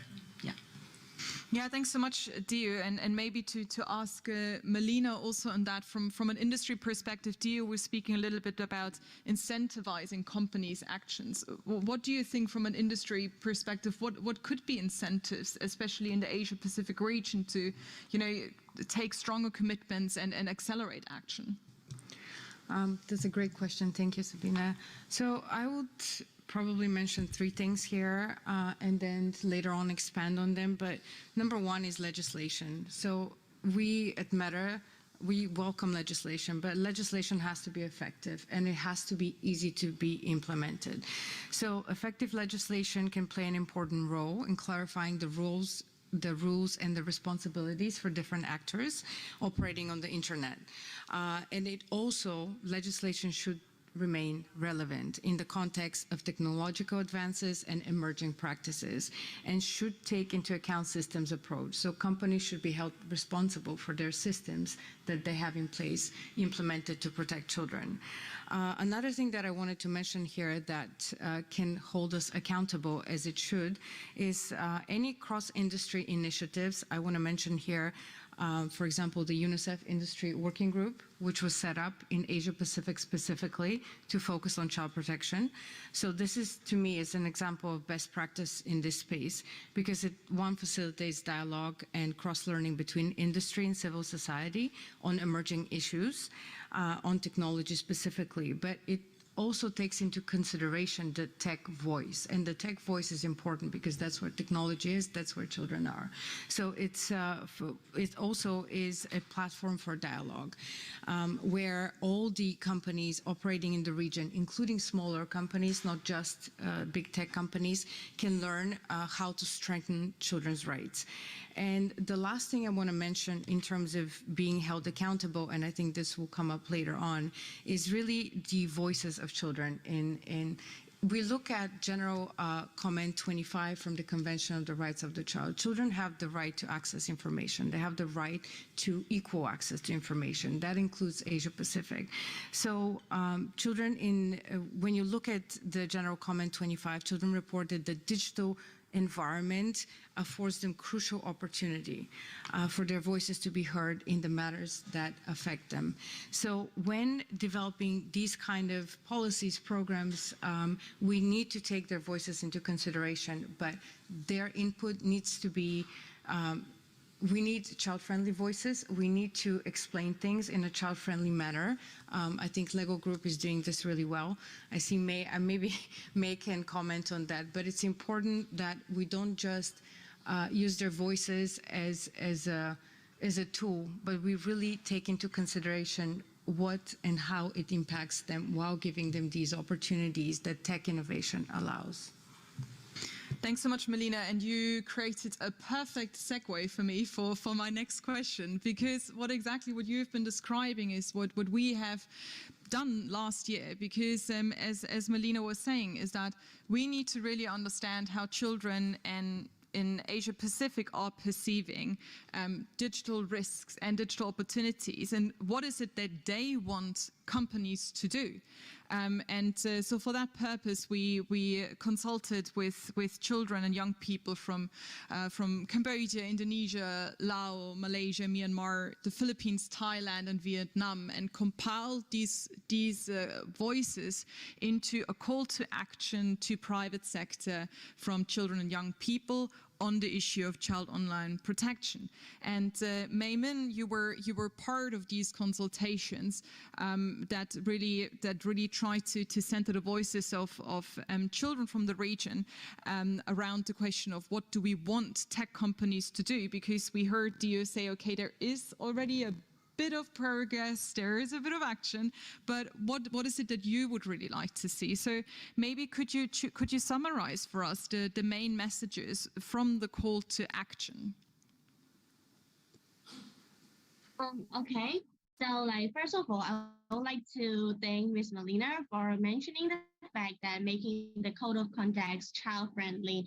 Yes, of course, children like they're very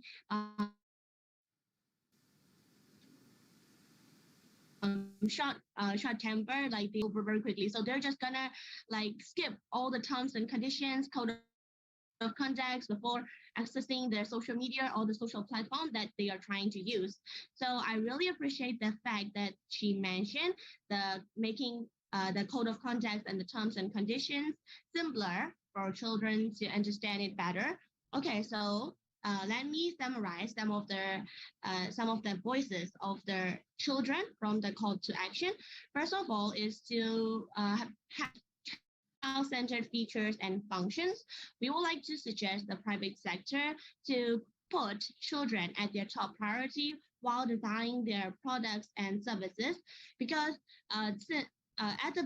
since the beginning of the 21st century, children have become part of the digital environment and they're taking place more rapidly than people have imagined. So we suggest the tech companies to have more child-centered features, because we wouldn't want the children to get in touch with inappropriate contents and products online.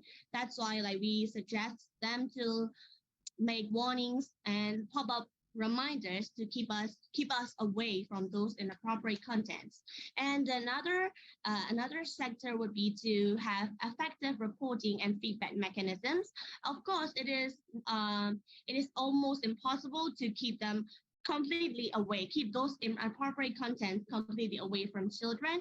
So like if we have effective reporting mechanisms and if they are child friendly, children can like easily report to the to whom it may concern more easily. So like those contents can be taken down from the internet for goodness sake. And that's why like we suggest the tech companies to have effective reporting and feedback mechanisms. And another thing is to have like guidance for digital literacy and online safety for children to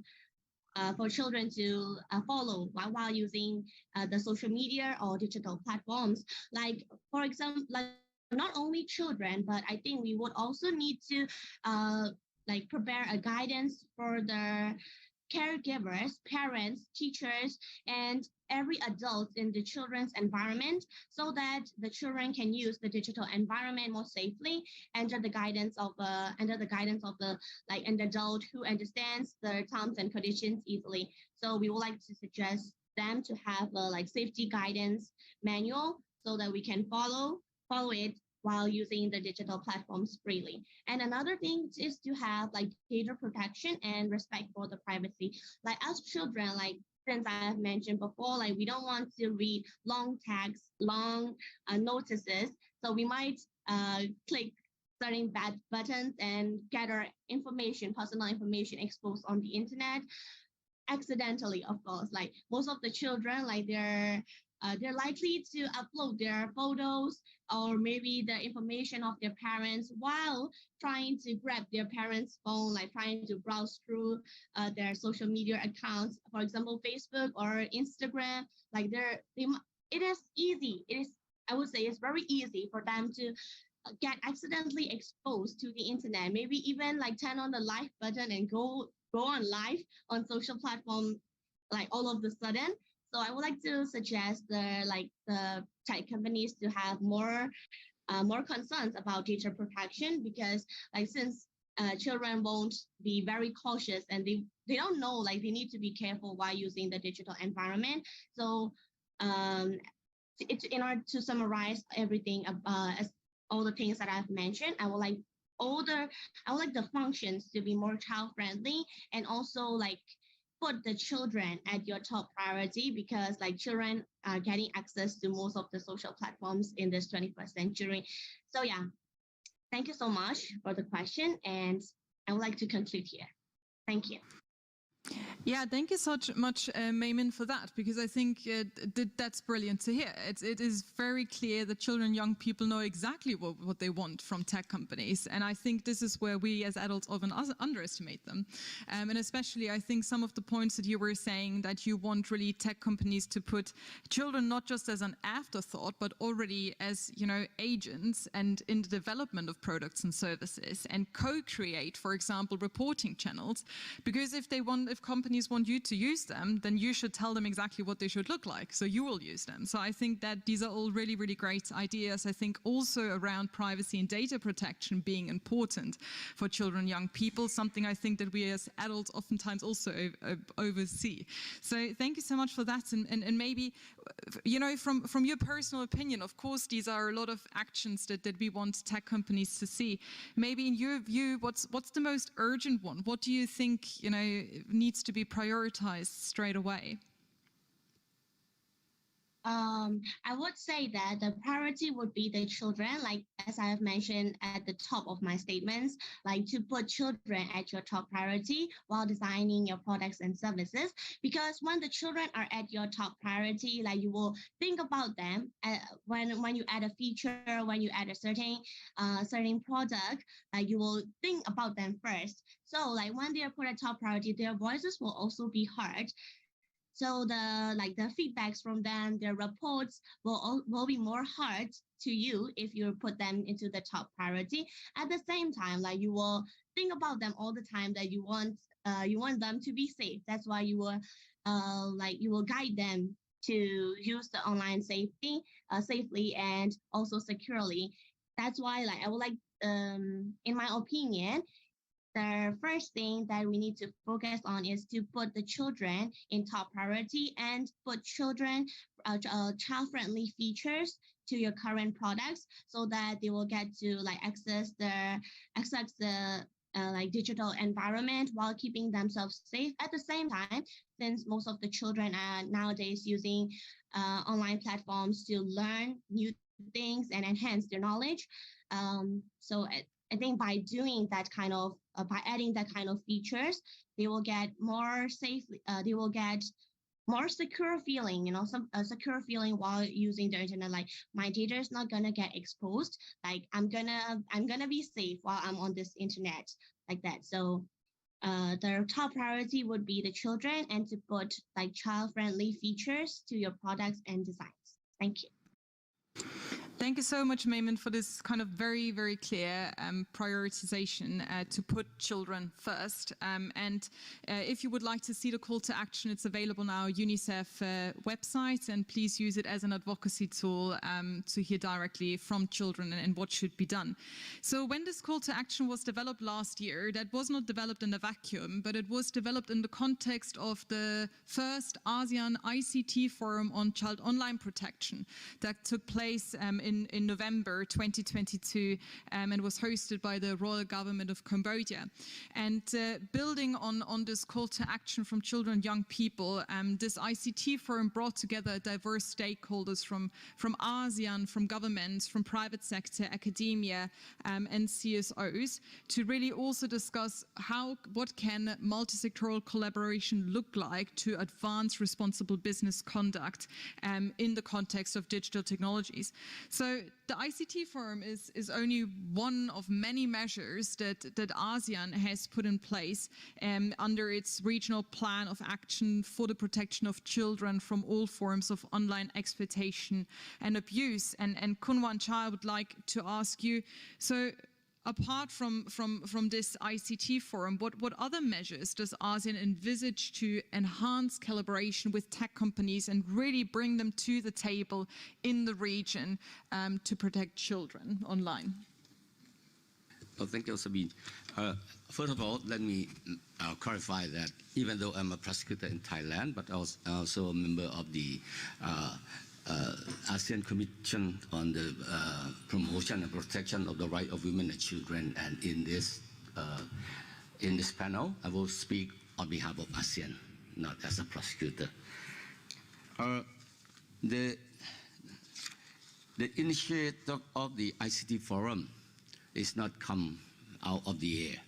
It's come from the commitment of all 10 leaders of ASEAN when in 2019, the ASEAN Summit of all ASEAN member states, all 10 member states had issued the declaration on the protection of children from all forms of online exploitation and abuse.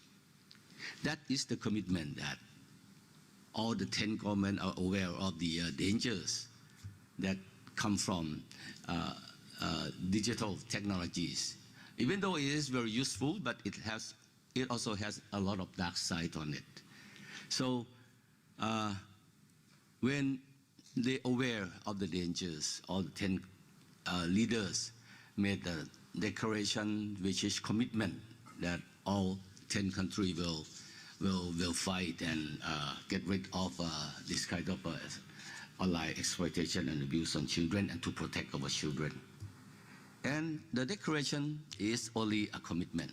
So in 2021, ASEAN came up with the regional plan of action on the protection of children from online exploitation and abuse.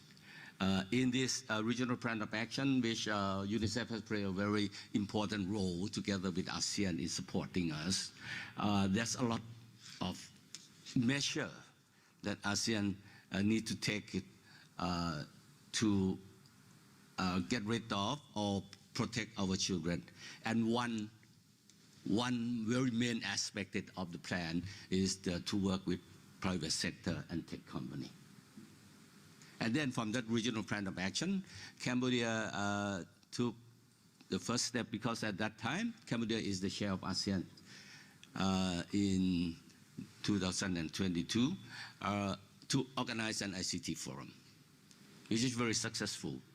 We have nearly 500 attended the forum, including government sectors, private sectors, tech company, all the service providers, NGOs, and civil societies, both on-site and online. Because at that time, COVID is still not subside. In the meeting, ICT forum, the main point is how to cooperate between government and tech company, how to work together more. And the basic principle is that profit comes with responsibilities. Once you get profit, you have a responsibility to protect it and prevent the dark side of the digital technology.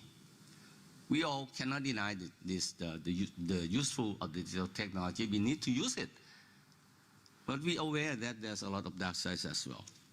So in that ICT forum, which is 2 days conference, a lot of constructive going on. And one is that, yes, government need to control tech company, how to provide and to protect the children by issue legislation and regulation. But as you know, it is these quite new technologies.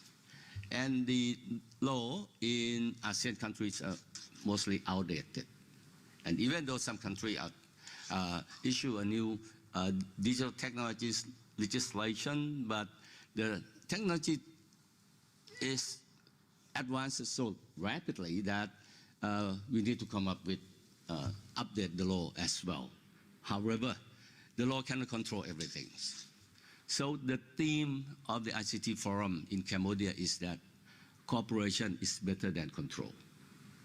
How we get sincere cooperation and working together closely, not separately, between government and tech company to find a way to protect the children. And in that, that's come up with a lot of recommendation, and one of a very strong recommendation that all private sector ask for another or maybe others meeting like this.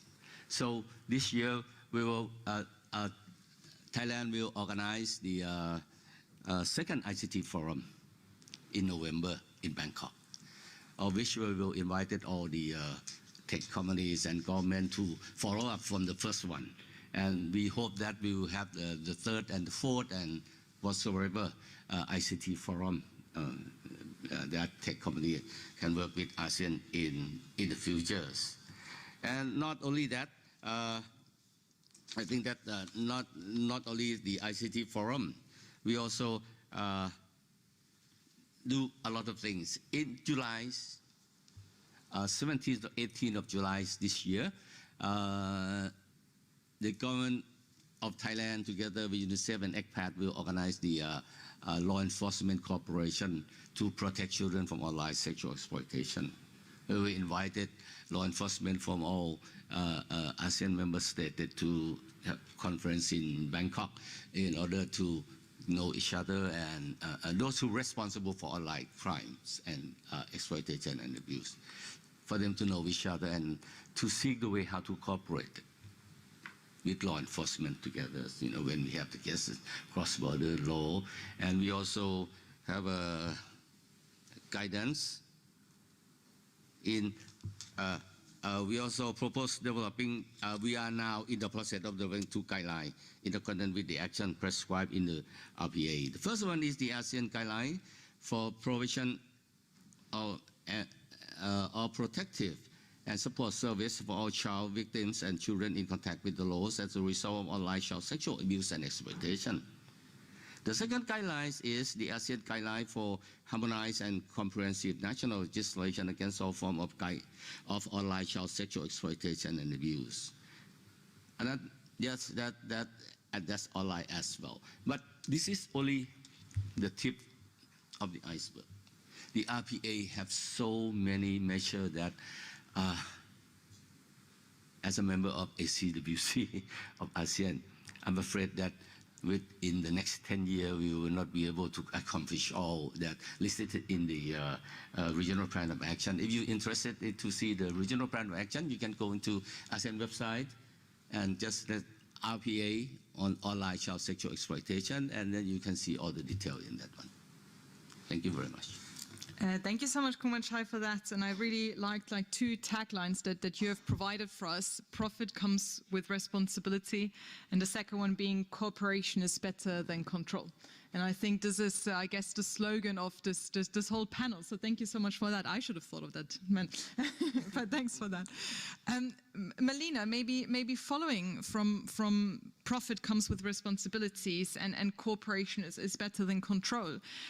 Meta is a member of the Asia Internet Coalition, which was established in 2010 as an industry association of tech companies. And your objective is to promote the understanding and resolution of internet policy issues in the Asia-Pacific region, which of course also includes the role of children and digital technology. So could you tell us a little bit more about the Asia Internet Coalition's work and how you and other members are thinking about advancing children's rights and well-being in the context of digital technologies? Thank you, Sabina. So Meta is a member of the Asia Internet Coalition. That is correct. We are really privileged to be one of the members, among others like Airbnb, Booking, Google, Amazon. So as you can see, is a wide range of members in the group. So the mission of the Asia Internet Coalition is to represent the internet industry and participate and promote stakeholder dialogue between the public and private sectors. So we share best practices and ideas on internet technology and the digital economy. So I wanted to talk a little bit more about the content regulation workstream. So the formation of the content regulation workstream and the AIC Online Safety Forum. So the workstream was created as an avenue for the members of the coalition to discuss and deep dive on specific policy issues related to content moderation. This includes topics such as transparency, misinformation, and child safety. So the content work stream is used as a platform for thought leadership and membership-driven collaboration. I will highlight a couple of activities within this work stream. So Sabina, you were part of the Online Safety Forum in Singapore in December last year. So the Online Safety Forum in Singapore was done in partnership with the Tech Coalition and Digital Trust and Safety Partnership. So the forum discussed latest trends, risks, and solutions related to online safety, including child safety, and the impact of technology on individuals and society. So there'll be a part 2 of the forum. I do encourage everyone to go on the Asia Internet Coalition website and follow up and to find out more about the second part of the forum. Now, there are 2 things that the Asia Internet Coalition does. So one is work with government. So we work with the Singapore government, Singapore Police Force to launch the Online Industry Safety and Security Watch Group and work on scams specifically and keep users safe from scams. And the second part is that the coalition works with civil society to create industry codes for online safety. So industry codes, those can be co-regulation industry codes. We've seen this in New Zealand, for example, and now AIC is currently working on the code in Sri Lanka to produce a code of practice for online safety and responsible content. That's in partnership with Safe Web LK in Sri Lanka. So among the areas that the code addresses include hate speech, incitement of violence, misinformation, disinformation, cyberbullying, harassment, and online sexual exploitation and abuse. So the development of the code was led by civil society, but in consultation with the AIC content workstream. And this is a really key point here, that us working together and really including not just the tech sector, but civil society as well, into regulation is this kind of successful element that can really bring us over the line and make sure that when regulation is designed, it can actually be implemented. It can be, it includes the tech sector in the advisory and make sure that current and upcoming technologies will not hinder the progress of the code. So I also wanted to mention that this was previously we worked on the New Zealand code, online safety code, and this really demonstrates how systems and outcomes-based regulation can deliver meaningful transparency and accountability. Thanks so much, Melina, for that. And I think it also correlates what Kunwan Chai was saying earlier. I think this original model of command and control regulation, where the government is dictating the rules of the game and then, you know, whoever's regulated follows, just doesn't work in the digital context, right? Kunwan Chai was also saying digital technology evolves so quickly. By the time you have a law, you need to amend it already. So you're kind of stuck in a cycle of amending legislation. And I think the point that Melina was making is something we often call knowledge asymmetry. So governments trying to regulate the tech sector, and I think you've seen that maybe in public hearings, especially in the US, for example, which was a big issue. But that it is very important that everyone learns from the other side. So government needs to really understand how tech companies work, and tech companies need to understand what are the regulatory mechanisms in place. So Melina, maybe as a follow-up question. So what I hear from you is that you were advocating more of like a co-regulatory model where tech companies are given like a very clear role where they also can really kind of work with the government on agreeing what are the rules of the game. And is this also something you as part of the Asia Internet Coalition, maybe would like to see in Asia and see as a suitable model for the region? Absolutely. And I think this type of regulation where we are looking at the systems approach, we're taking into consideration the different sides of the tech companies or ICT companies in general, and we are really including all the voices is the model going forward. And I do want to encourage that. I think the New Zealand code is the one that is really made a significant difference, and the Digital Trust and Safety Partnership really highlighted that as the lighthouse model for regulation. I would encourage all of you to take a look at it and see this type of regulation, if this is something that governments would like to bring forward here in Asia. Thanks so much, Melina. Maybe Kunwan Chai, because of course that's also something that is part of the regional plan of action. Well, what is your view on this kind of co-regulatory model that Melina was describing? Do you see that this is something that could also work in the region, or what is your take on that?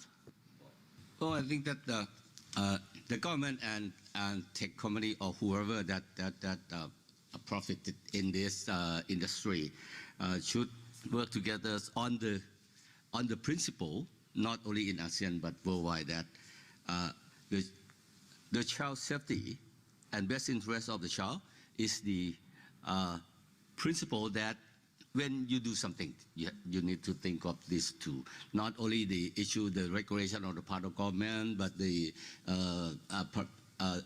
tech company have to keep this in mind. You know, for example,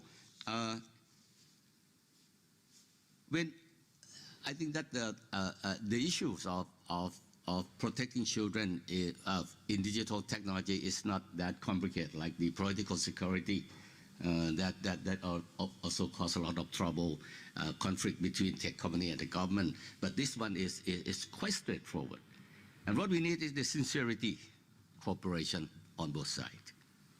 Not only the duty of the tech company that have to comply and then cooperate with government. Government have to provide to facilitate the work of tech company as well. For example, if tech company detected a child's online sexual material, exploitation material, and they take down, what happened if the company was sued by the customer? You know, so in this regard, government have to develop a law, provide immunity to tech company as well, so that if the company take down this obscene material concerning children, they should be provided immunity. No one can prosecute them or sue them for compensation. In that, we'll make tech company more comfortable in providing that, in taking down the obscene material or suspicion. Because sometimes when you have something in the internet, it looks like children. But sometimes it's gray area, whether she's 18 or 17 or over 18, because you don't have any documented to prove that the age of the children. But if there's a reasonable doubt that this is the obscene material on children, the company have the right to take down, and they will be provided with immunity from, no one can sue them from that. That why it is two-way cooperation, not only one way. Another thing is the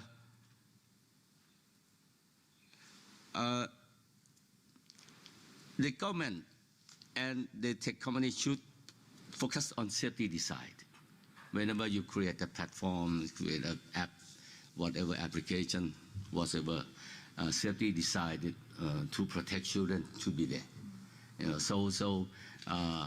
and the company need to be more alerted and cooperate with government. For example, if you get reported from the public safety, from the public, that reported, not only the government handle that, but the reported should be conveyed to the government sector as well. So what I mean is how the government and tech company work closely more than this. Now it is quite separated on company on the other side, government on this side, and then, oh, okay, ask you to do this and that, but how can consult each other all the time as one team? You know, another thing is reporting system should be public friendly and especially child friendly. And every reported must be considered. So in that case, that it will encourage people to report more, and then make it easier to report it, because sometimes people see this kind of child sexual exploitation material in the internet, but they don't know where to report.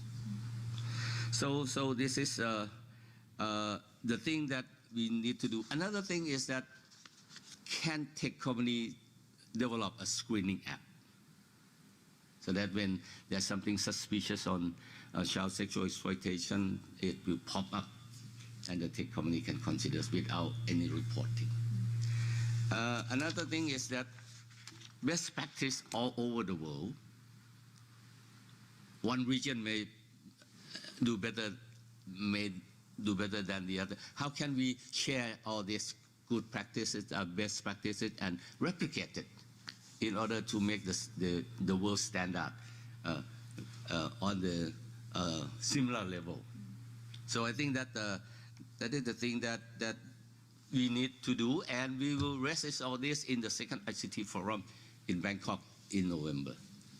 Thank you. Thank you so much, Kumanchai. And I also like that all of that resonates very much with what Mai Min has been telling us at the beginning, what children would like to see. So I think this is maybe an opportunity to translate this call to action in some form of regulatory piece or code of conduct for industry that's really based on the voices of children here.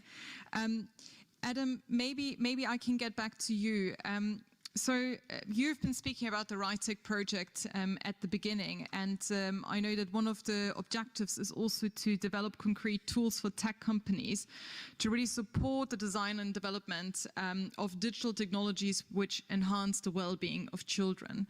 So maybe to hear a little bit from the Lego group. So as a company, how do you tackle your own responsibility to respect children's rights and support their well-being in relation to the digital technologies?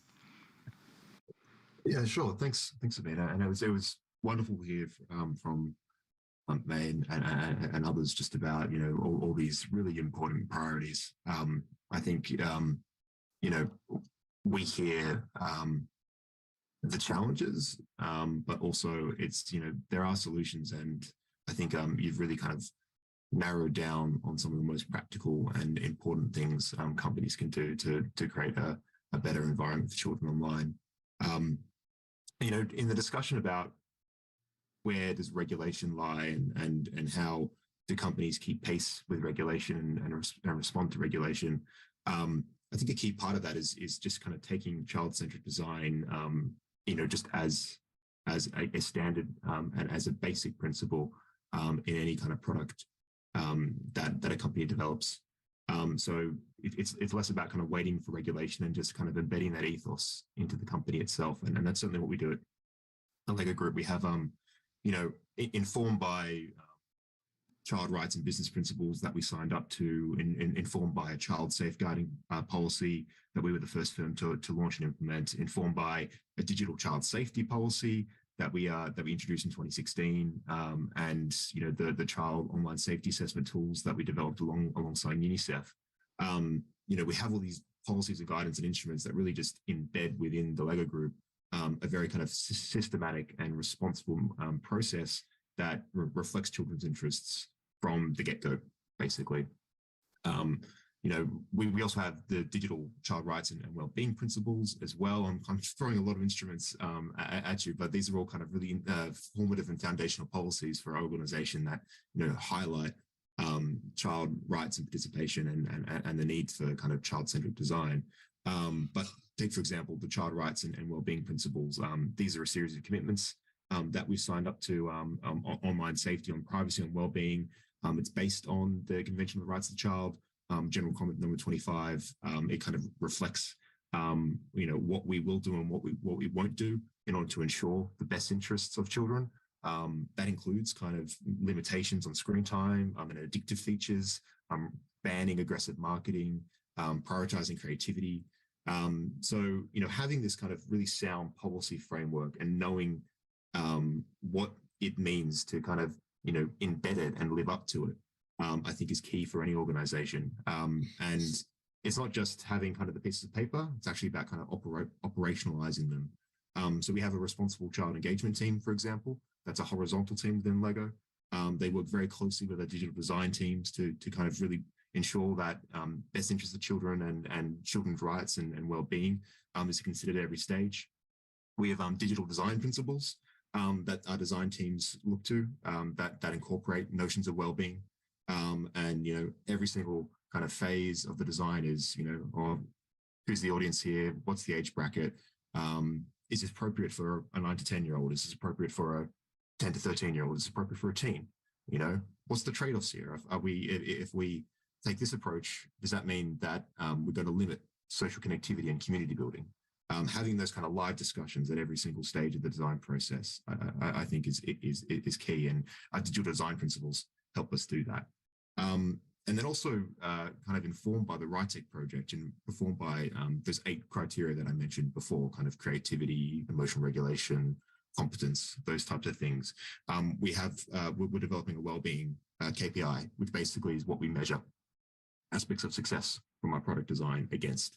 And you know, RITEC is still an ongoing process, as I said, but you know, certainly we're embedding that right now, and we will, you know, further embed it more as the kind of phase 3 and 4, which reveal what digital design best practice looks like against wellbeing. Once those conclusions are made, we'll you know, feed that back into the organization more concretely as well, and also spread the word and you know, help other industry players really kind of embed that well-being by design approach. So I think it's really, you know, understanding the policy, not just waiting for the regulation, kind of anticipating it, getting the right design ethos in the company, and then, you know, having the processes and the team and the expertise kind of follow them through. And then when you do that approach, you kind of get apps like the Lego Life app, which is our kind of really children-centric, children-focused social media app, which, you know, has Captain Safety, who is an avatar embedded into the game that, you know, advises users and children about what digital empowerment and responsible digital engagement looks like. You know, they have child-centric communications on privacy policies and other aspects of online safety. And we kind of, you know, knowing that it's a more vulnerable audience and a lower audience, there's restrictions on user-generated content, and we have kind of pre-moderation features there as well, and an approach to anonymity online as well that kind of protects children's privacy. So it's what to do and the principles to follow are kind of there. I don't think we need to wait for regulation to kind of have best practice. It's clarifying, it's helpful when it happens. But I think it's the message is kind of don't wait. You can start now. Thanks so much, Adam, for that. And I was watching Mei Min, and she was like nodding along vigorously as you were describing all these features. So I think this is a very good starting point. And maybe, Adam, could you tell us maybe how other tech companies could learn from that process? I know you're at the moment embedding these RITEC insights into your own processes. Is there something that's, you know, anything that comes out of this process that you know, might also be able to be used by other companies as a sort of blueprint document? Yeah, I mean, that's certainly the intention of phase 3 and 4 of the project. It's to build a set of tools that the industry can adopt this well-being approach. You know, every firm is different. You know, the model that works for Lego might not work for other firms, but so long as we're kind of marching in the same direction, informed by, you know, a concrete understanding of what well-being is, and then, you know, some handy tools and tips about how to embed it. I think that's great. I think, you know, there really is kind of consensus that this is an issue, but there's just kind of different challenges, design challenges that other firms face. But I think once those reports are released, we start a conversation, we kind of share best practice, and, you know, we really can, I think, create a floor in digital experiences where, you know, it is safety by design, it is safety by default, it is privacy by default, and it doesn't come at the cost of the growth and development of children. In fact, it's enabling. And, you know, already early on, we've actually seen the Danish version of BBC integrate some of the RITEC philosophy at its early stages in some of their work, and that's kind of yielding promising results. So I think, you know, it certainly is something that's intended to be operationalized, and, you know, we're happy to put in the hard yards and the effort to kind of develop it with UNICEF and our partners, but it's something we just want to share as openly as possible. Thanks so much, Adam. And I think, once these tools are finalized, we will also be able to, of course, share it with Kunwan Chai and with Melina and the Asia Internet Coalition and see how can, these tools be adapted to the specific needs and vulnerabilities of children in Asia and the Pacific. So thank you so much for that. We are almost at the end of our session, but of course we would also like to give participants both in here in the room and also online to ask questions to our panelists. I already have one question online, but let me also open the floor to participants in the room here. And of course, as always, please state your name, your organization, and who you would like to ask the question to. So I have 1, 2 here in front. Maybe we can just start with that. The lady in the green dress, please go ahead. Hello, everyone.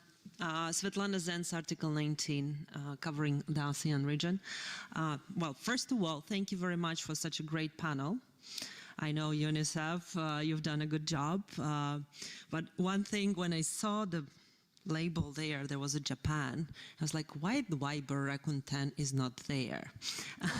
I mean, at the panel, because somehow they also have a fair share on the digital side. My question will be more on safeguards. So UNICEF has done a lot of kind of digital initiatives on the applications, which helping to protect children's rights and, of course, to protect safety and privacy and data protection. One of them is YouReport. And take in consideration that YouReport, I mean, a part of the digital side, how it was created, it implies to have telecom and internet providers service, right? So platform itself can have very strong safety and privacy and data protection policies. UNICEF can have these policies. Meta has these policies. But when it comes to telecoms or internet providers, which actually gives the access to this instrument, this is quite tricky and risky side we're getting into. And taking consideration that the capacity of this sector to provide an unlawful interception, even of children, gives certain concerns. So if you will be able to share some examples how to safeguard the young generation using UNICEF platforms, taking consideration that telecom sector or internet providers sector is controlled by entities which are not adhere human rights principles. Thank you. Thanks so much for that. Is that a question for the moderator? Well, I think yeah. Right. I mean, so okay. I think let me answer in broad terms, and maybe we can take that offline for more in-depth discussion. Also, I think with other colleagues who are more experienced than that. But I absolutely share your concerns, and I think especially in the region here. And as you know, of course, UNICEF is as a child rights organization not only committed, to the right of participation, which we're trying to advance through your report, but also privacy and personal data protection and potential adverse impacts on other human rights. And I think this is the fact that you're raising here, issues around unlawful interception. So I think that's what I can say so far. But of course, we're open for a discussion, but the concerns are very well noted. Thank you for that. Thank you. I think the colleague here in front, you also raised your hand. Please. Hello. My name is Wen. I work for UNDP Vietnam at the time, but I speak upon my personal capacity. So I heard from Wan Chai about the agenda related to children and technology in Asia.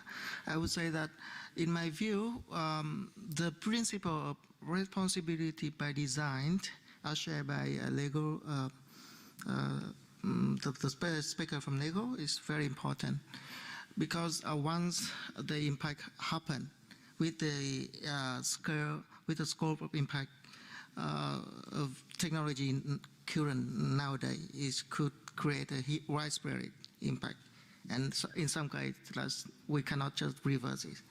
So I would say I saw that there's a concept of co-regulatory model. So what would we do in ASEAN region to promote responsibility by design, especially when we aim at collaboration. Is there any initiative to put forward the agenda to have more collaboration related to responsibility by design? Thank you. Thank you so much for that, Khun Wanchai. Yes, I think that safety by design is one of important aspect to protect children. It's a great idea, and it's been, I think all countries all over the world are working on that one, but to different level. Australia is more advanced, and maybe in Europe is more advanced than this. You know? So how can we learn from them and bring all that what you call the way to work with tech company, make them think of safety by design that whenever they create platform, they create application or whatsoever, and then apply that, bring them to ASEAN and consider that, and then make it to be an ASEAN standard, so that ASEAN can replicate it. As I said, you know, all over the world, not very much of the new idea.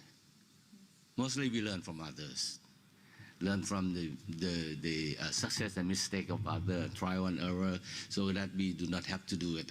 But we need to apply it in accordance with the situation, the environment, the legal system, and the culture of each country. But one thing that I can promise you that ASEAN government now are very active and very alerted, and they aware of the dangers of the digital technologies, and is working on. And we are more than willing to work on the UN.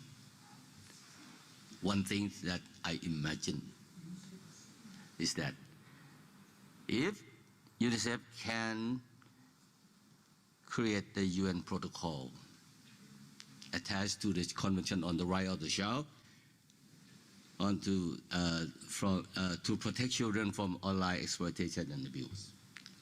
Why we need it? Because digital technology is very complex. It's very complicated, and it's very advanced and changes all the time. How can we make a protocol, and then I believe that all countries all over the world will be signatory to that one, and then we will create a world standard, not only for the government and how the government cooperate with tech company, not only in ASEAN but all over the world, and ASEAN will benefit from that one as well. I mean that just like if we have the Convention on the Nuclear Proliferation, why we cannot have a protocol? Yeah. Thank you so much, Khun Wanchai. I love how you just gave us, like, just on the side, the task of a whole new treaty. But yeah, we will look into that. We have two questions online. Maybe we can quickly run through them. The first one is for Melina. So, what do you think is the role of private sector in implementing the legislations related to protecting children from online abuse, like that of the Philippines and of Malaysia? I think that, again, we worked very closely with the Philippine government, and I was engaged in meetings with them in order to make sure that we can have regulation that can be implemented and ensures both protection for children, but also ensures that we can comply. Because Facebook, for example, Meta is a U.S. company, so we are mandated by law to report every single instance of child sexual exploitation material.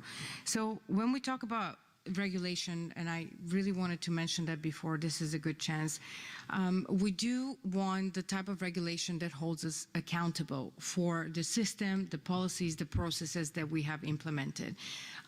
It is very we do not want regulation that makes us liable for each individual piece of content. And like Kun Wanchai said, it is much more effective when you have a wide gamut of companies that do different things. Some do video games, some do social media, and some do marketplace, for example. You have to make sure that the systems approach is embedded, and these companies are held accountable for that. So in terms of child safety regulation, I think the most meaningful, we suggest that online child safety regulation should, one, as Adam said, uphold the best interests of the child, encouraging industry to develop products, systems, and procedures to balance child's needs for protection, but also their need for access to information, to freedom of expression, and their right to privacy. We need regulation that's flexible to be applied across different services, like I talked about, live streaming, messaging services, social media, or gaming. We want to make sure that regulation avoids specific technical solutions or rigid requirements and allows companies to respond in a way that matches their risk profile. So this also, regulation needs to take into account technical limitations, resources. Meta's resources are not the same as a small company resources. So regulation should take that into consideration. And of course, legal and privacy considerations. So I think in terms of, we have the 5 I's voluntary principles in terms of regulation that we look at, and we feel that these principles to combat child sexual exploitation and abuse really address the need for regulation. And again, we welcome any regulation. We are very happy to work with governments, and we want to encourage not just us, but all the private sector companies to be at the table, because it matters to all users, but it matters to the most vulnerable, which are children. Thank you so much, Melina, for that answer. Let me, if you give me one more minute, because there's a very important question in the chat from Liru, a lawyer from Taiwan, and she's asking, and I think maybe that's a question for Adam. She would like to ask, as children with disabilities are also active internet users, but often a marginalized group in a digital environment, how have you accommodated their special needs in the frameworks you just introduced to further empower them and safeguard their well-being? Adam? Maybe just in 1 minute. Sure. So certainly very briefly, I mean, one of the key aspects of the RightTech framework and the concept of well-being is diversity, equity, and inclusion. And that's, accounting for neurodiverse children, accounting for diversity within age bracket, in diversity of ability. And that is absolutely critical. I mean, at a design phase, you need to think, who is the range of audience that could be using this? How do we make this accessible? How do we explain this? And, as a global company with global products, how do we explain this in culturally appropriate and sensitive ways? How do we explain this in an accessible way that, someone with a different background or a different way of engaging with mediums online can anticipate? So I think it's a critical design principle. It's one that's reflected in the framework. And I think, again, it kind of goes to that tenet of responsibility in design and by design. But I promise to get it brief, so I'll stop there and say thank you. Thank you so much, Adam. So I think with this very important last question, I would like to close this panel. Thank all the panelists online and offline for their participation and sharing their expertise and knowledge. Just one line to add. Okay, Kun Wanchai has one line to add. Kun Wanchai, please go. This is my idea on legislation. We can draft what kind of legislation to solve this problem, but one of the things is that we must keep in mind that the legislation on digital technologies must be competent and fair and logical. And we should work with tech company in order to design the legislation so that we can have a sincere and close cooperation between government and tech company. Thank you. Thank you so much, Kun Wanchai. And I think maybe to also close again with your words, cooperation is better than control.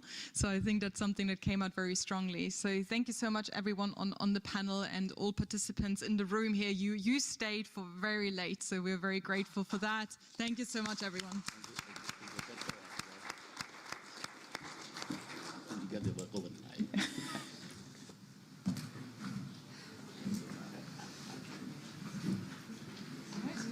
you.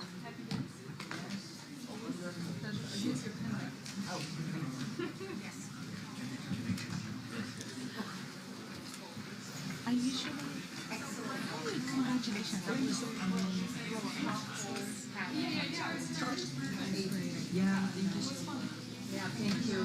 Thank you. We need to take a picture in the front. I usually close the session, so I think.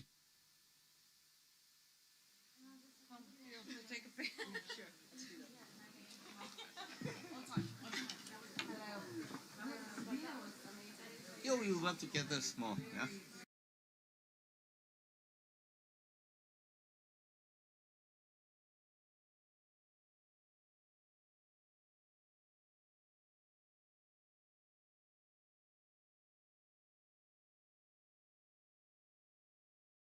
Recording stopped.